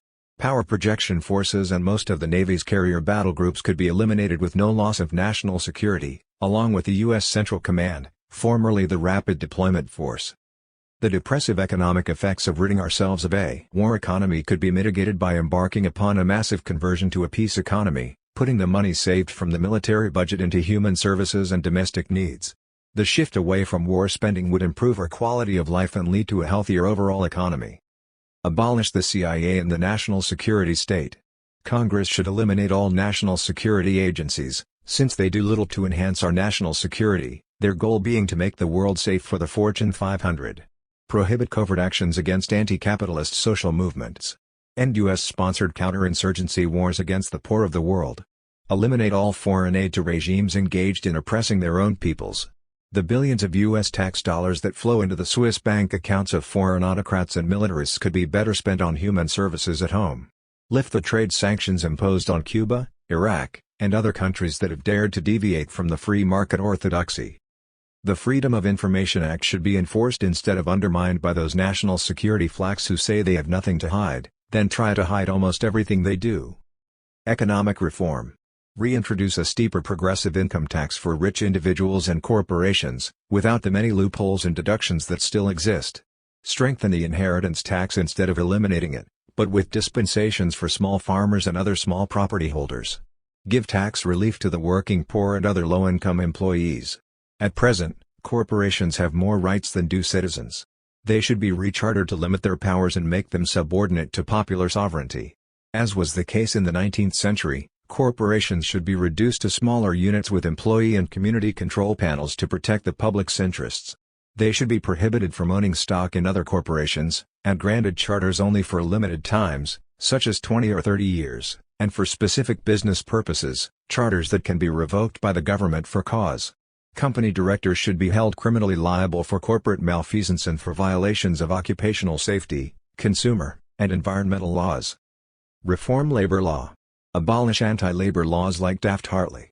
Provide government protections to workers who now risk their jobs when they try to organize. Prohibit management's use of permanent replacement scabs for striking workers. Penalize employers who refuse to negotiate a contract after certification has been won. Repeal the restrictive right to work and open shop laws that undermine collective bargaining. Lift the minimum wage to a livable level. In California, Minnesota, and several other states, there are living wage movements that seek to deny contracts and public subsidies to companies that do not pay their workers a living wage. 11 Repeal the North American Free Trade Agreement, NAFTA, and the General Agreement on Tariffs and Trade, GATT, which place national sovereignty in the hands of non-elective, secretive, international tribunals that can overrule the pro-labor, environmental, and consumer laws of any federal or state government, and further undermine living standards throughout the world. Reform Social Security. But do it in a progressive direction by cutting 2% from the current 12.4% Social Security flat tax rate, and offset that lost revenue by eliminating the cap on how much income can be taxed. At present, earnings of more than $76,200 are exempt from FICA withholding tax. This change would give an average working family a $700 tax relief and would reverse the trend that has been reducing taxes for the wealthy while raising FICA payroll taxes for the rest of us. Eliminate offshore tax shelters and foreign tax credits for transnational corporations, thereby bringing in over $100 billion in additional revenues. And put a cap on corporate tax write-offs for advertising, equipment, and CEO stock options and perks. 12. Improve agriculture and ecology. Distribute to almost 2 million needy farmers the billions of federal dollars now handed out to rich agribusiness firms. Encourage organic farming and phase out the use of pesticides, chemical fertilizers, hormone-saturated meat products, and genetically modified crops. Stop the agribusiness merger mania that now controls almost all of the world's food supply. Agribusiness conglomerates like Cargill and Continental should be broken up or nationalized. Engage in a concerted effort at conservation and ecological restoration, including water and waste recycling and large-scale composting of garbage. Phase out dams and nuclear plants, and initiate a crash program to develop thermal, tidal, and solar energy sources, along with a massive cleanup of the land, air, and water, and programs to protect wildlife and restore damaged coastal areas. Decentralized production of solar energy should be subsidized by federal, state, and local governments. It would bring thousands of new jobs to communities that would no longer have to pay out hundreds of millions of dollars every year to transnational oil and gas cartels. 13. Develop rapid mass transit systems within and between cities for safe, economical transportation, and develop zero-emission vehicles to minimize the disastrous ecological effects of fossil fuels. Ford had electric cars as early as the 1920s. If research and development had continued, by now we would have affordable and proficient electric vehicles. As it is, Stanford Ovchinsky, president of Energy Conversion Devices, claims that a newly developed electric car now has a long driving range on a battery that lasts a lifetime, uses environmentally safe materials, is easily manufactured, with operational costs that are far less than a gas-driven car, all reasons why the oil and auto industries are not supportive of electric cars. 14. Improve healthcare and safety. Institute a universal Medicare that would allow all Americans to receive coverage similar to the Medicare now enjoyed by seniors, but a coverage that includes alternative medicines such as herbal treatments, acupuncture, homeopathy, and chiropractic. People of working age would contribute a sliding scale portion of the premium through payroll deductions or estimated tax payments for the self-employed, and employers would match those payments dollar for dollar. Or funding might come from the general budget as in the single-payer plan used in Canada and elsewhere, providing comprehensive service to all. There is no reason to spend tens of billions more on healthcare insurance, as proposed by President Clinton, when we already expend vastly more per capita than any other nation. Under single-payer healthcare, the billions of dollars that go as profits to Health Maintenance Organization, HMO, executives and stockholders would be used for medical treatment. Thousands of additional federal inspectors are needed for the various agencies responsible for the enforcement of occupational safety and consumer protection laws. Where are we going to get the money to pay for all this? One hears. The question is never asked in regard to the gargantuan defense budget or enormous corporate subsidies. As already noted, we can get the additional funds from a more progressive tax system and from major cuts in big business subsidies and military spending. Revise fiscal policy. The national debt is a transfer payment from taxpayers to bondholders, from labor to capital, from have-nots and have-littles to have-it-alls. Government could end deficit spending by taxing the financial class from whom it now borrows. It must stop bribing the rich with investment subsidies and other guarantees, and redirect capital investments toward not-for-profit public goals. The U.S. Treasury should create and control its own money supply instead of allowing the Federal Reserve and its private bankers to pocket billions every year while creating a privatized money supply. Eliminate gender, racial, and political injustice. End racial and gender discriminatory practices in all institutional settings, including the law and the courts themselves. Vigorously enforce the law to protect abortion clinics from vigilante violence, women from male abuse, children from adult abuse, homosexuals and minorities from police brutality and hate crimes. Release the hundreds of dissenters who are serving long prison terms on trumped-up charges and whose major offense is their anti-capitalism. And release the thousands who are enduring astronomical incarceration sentences for relatively minor drug offenses. Improve employment conditions. Americans are working harder and longer for less, often without any job security. In 1960, a man who graduated from college with a C average could earn enough to buy a 3-bedroom house and support a wife and 3 children. Today in many parts of the country it takes 2 childless adults working full-time to afford rent on a 1-bedroom apartment. 15 We should initiate a 36-hour work week with no cut in pay. Many important vital services are needed, and many people need work. A Works Progress Administration, WPA, more encompassing than the one created during the New Deal, could employ people to reclaim the environment, build affordable housing and mass transit systems, rebuild a crumbling infrastructure, and provide services for the aged and infirm and for the public in general. People could be put to work producing goods and services in competition with the private market.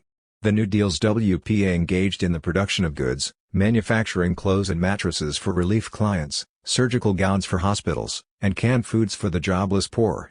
This kind of not-for-profit public production to meet human needs brings in revenues to the government both in the sales of the goods and in taxes on the incomes of the new jobs created. Eliminated from the picture is private profit for those who live off the labor of others, which explains their fierce hostility toward government attempts at direct production. The reality of public production. None of the measures listed above will prevail unless the structural problems of capitalism are themselves resolved. What is needed then is public ownership of the major means of production and public ownership of the moneyed power itself, in a word, socialism. But can socialism work? Is it not just a dream in theory and a nightmare in practice? Can the government produce anything of worth? As mentioned in an earlier chapter, various private industries, defense, railroads, satellite communication, aeronautics, the internet, and nuclear power, to name some, exist today only because the government funded the research and development and provided most of the risk capital. Market forces are not a necessary basis for scientific and technological development. The great achievements of numerous U.S. university and government laboratories during and after World War II were conducted under conditions of central federal planning and not-for-profit public funding. We already have some socialized services and they work quite well when sufficiently funded. Our roads and some utilities are publicly owned, as are our bridges, ports, and airports. In some states so are liquor stores, which yearly generate hundreds of millions of dollars in state revenues. There are credit unions and a few privately owned banks, like the Community Bank of the Bay, Northern California, whose primary purpose is to make loans to low and middle-income communities. We need public banks that can be capitalized with state funds and with labor union pensions that are now in private banks. The Bank of North Dakota is the only bank wholly owned by a state. In earlier times it helped farmers who were being taken advantage of by grain monopolies and private banks. Today, the Bank of North Dakota is one of the leading lenders of student loans in the nation and an important source of credit for farmers, small businesses, and local governments. Other states have considered creating state banks, but private banking interests have blocked enactment. Often unnoticed is the third sector of the economy, consisting of more than 30,000 worker-run producer cooperatives and thousands of consumer cooperatives, 13,000 credit unions, nearly 100 cooperative banks, and more than 100 cooperative insurance companies, plus about 5,000 housing coops, 1,200 rural utility co-ops, and 115 telecommunication and cable co-ops. Employees own a majority of the stock in at least 1,000 companies. 16 labor unions have used pension funds to build low-cost housing and to start unionized, employee-owned contracting firms. There are also the examples of lemon socialism, in which governments in capitalist countries have taken over ailing private industries and nursed them back to health, testimony to the comparative capacities of private and public capital. In France immediately after World War II, the government nationalized banks, railways, and natural resources in a successful attempt to speed up reconstruction. The French telephone, gas, and electric companies were also public monopolies. Public ownership in France brought such marvels as the high-speed TGV train, superior to trains provided by U.S. capitalism, and the Minitel telephone computer, a communication information service far in advance of anything offered by ADANT or other private U.S. companies. The publicly owned railroads in France and Italy work much better than the privately owned ones in the United States, which work as well as they do because of public subsidies. The state and municipal universities in the United States are public and therefore socialist, shocking news to some of the students who attend them, and some of them are among the very best institutions of higher learning in the country. Publicly owned utilities in this country are better managed than investor-owned ones, and since they do not have to produce huge salaries for their CEOs and big profits for stockholders, their rates are lower and they put millions in profits back into the public budget. 17 Then there is the British National Health Service, which costs 50% less than our private system yet guarantees more basic care for the medically needy. Even though a Tory government during the 1980s imposed budget stringencies on British healthcare in order to squeeze economies from the system at the expense of quality, a majority of Britons still want to keep their socialised health service. 18 Free marketeers in various countries do what they can to undermine public services by depriving them of funds and imposing various restrictions. As the quality of the service deteriorates, they then claim that it doesn't work and they impose further cutbacks and eventually. Bank of North Dakota is one of the leading lenders of student loans in the nation and an important source of credit for farmers, small businesses, and local governments. Other states have considered creating state banks, but private banking interests have blocked enactment.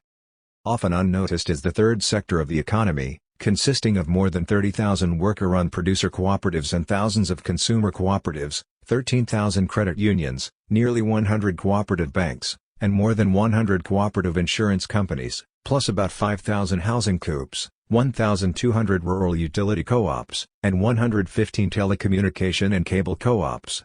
Employees own a majority of the stock in at least 1,000 companies. 16 labor unions have used pension funds to build low-cost housing and to start unionized, employee-owned contracting firms. There are also the examples of lemon socialism, in which governments in capitalist countries have taken over ailing private industries and nursed them back to health, testimony to the comparative capacities of private and public capital. In France immediately after World War II, the government nationalized banks, railways, and natural resources in a successful attempt to speed up reconstruction. The French telephone, gas, and electric companies were also public monopolies. Public ownership in France brought such marvels as the high-speed TGV train, superior to trains provided by U.S. capitalism, and the Minitel telephone computer, a communication information service far in advance of anything offered by ADANT or other private U.S. companies. The publicly owned railroads in France and Italy work much better than the privately owned ones in the United States, which work as well as they do because of public subsidies. The state and municipal universities in the United States are public and therefore socialist, shocking news to some of the students who attend them, and some of them are among the very best institutions of higher learning in the country. Publicly owned utilities in this country are better managed than investor-owned ones, and since they do not have to produce huge salaries for their CEOs and big profits for stockholders, their rates are lower and they put millions in profits back into the public budget. 17 Then there is the British National Health Service, which costs 50% less than our private system yet guarantees more basic care for the medically needy. Even though a Tory government during the 1980s imposed budget stringencies on British healthcare in order to squeeze economies from the system at the expense of quality, a majority of Britons still want to keep their socialised health service. 18 Free marketeers in various countries do what they can to undermine public services by depriving them of funds and imposing various restrictions. As the quality of the service deteriorates, they then claim that it doesn't work and they impose further cutbacks and eventually of farm collectives and cooperatives, and the reversion to private farming has caused a 40% decline in agricultural productivity in countries like Hungary and East Germany, where collective farming actually had performed as well and often better than the heavily subsidized private farming in the West. 20 Whether socialism can be brought about within the framework of the existing modern capitalist state or by a revolutionary overthrow of that state is a question unresolved by history. So far there have been no examples of either road to socialism in modern industrial society. The question of what kind of public ownership we should struggle for deserves more extensive treatment than can be given here. American socialism cannot be modeled on the former Soviet Union, China, Cuba, or other countries with different historical, economic, and cultural developments. But these countries ought to be examined so that we might learn from their accomplishments, problems, failures, and crimes. Our goal should be an egalitarian, communitarian, environmentally conscious socialism, with a variety of participatory and productive forms, offering both security and democracy. What is needed to bring about fundamental change is widespread organizing, not only around particular issues but for a movement that can project both the desirability of an alternative system and the possibility and indeed the great necessity for democratic change. There is much evidence, some of it presented in this book, indicating that Americans are well ahead of political leaders in their willingness to embrace new alternatives, including public ownership of the major corporations and worker control of production. With time and struggle, as the possibility for progressive change becomes more evident and the longing for a better life grows stronger, we might hope that people will become increasingly intolerant of the monumental injustices of the existing free market system and will move toward a profoundly democratic solution. Perhaps then the day will come, as it came in social orders of the past, when those who seem invincible will be shaken from their pinnacles. There is nothing sacred about the existing system.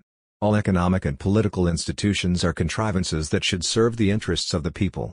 When they fail to do so, they should be replaced by something more responsive, more just, and more democratic. Marx said this, and so did Jefferson. It is a revolutionary doctrine, and very much an American.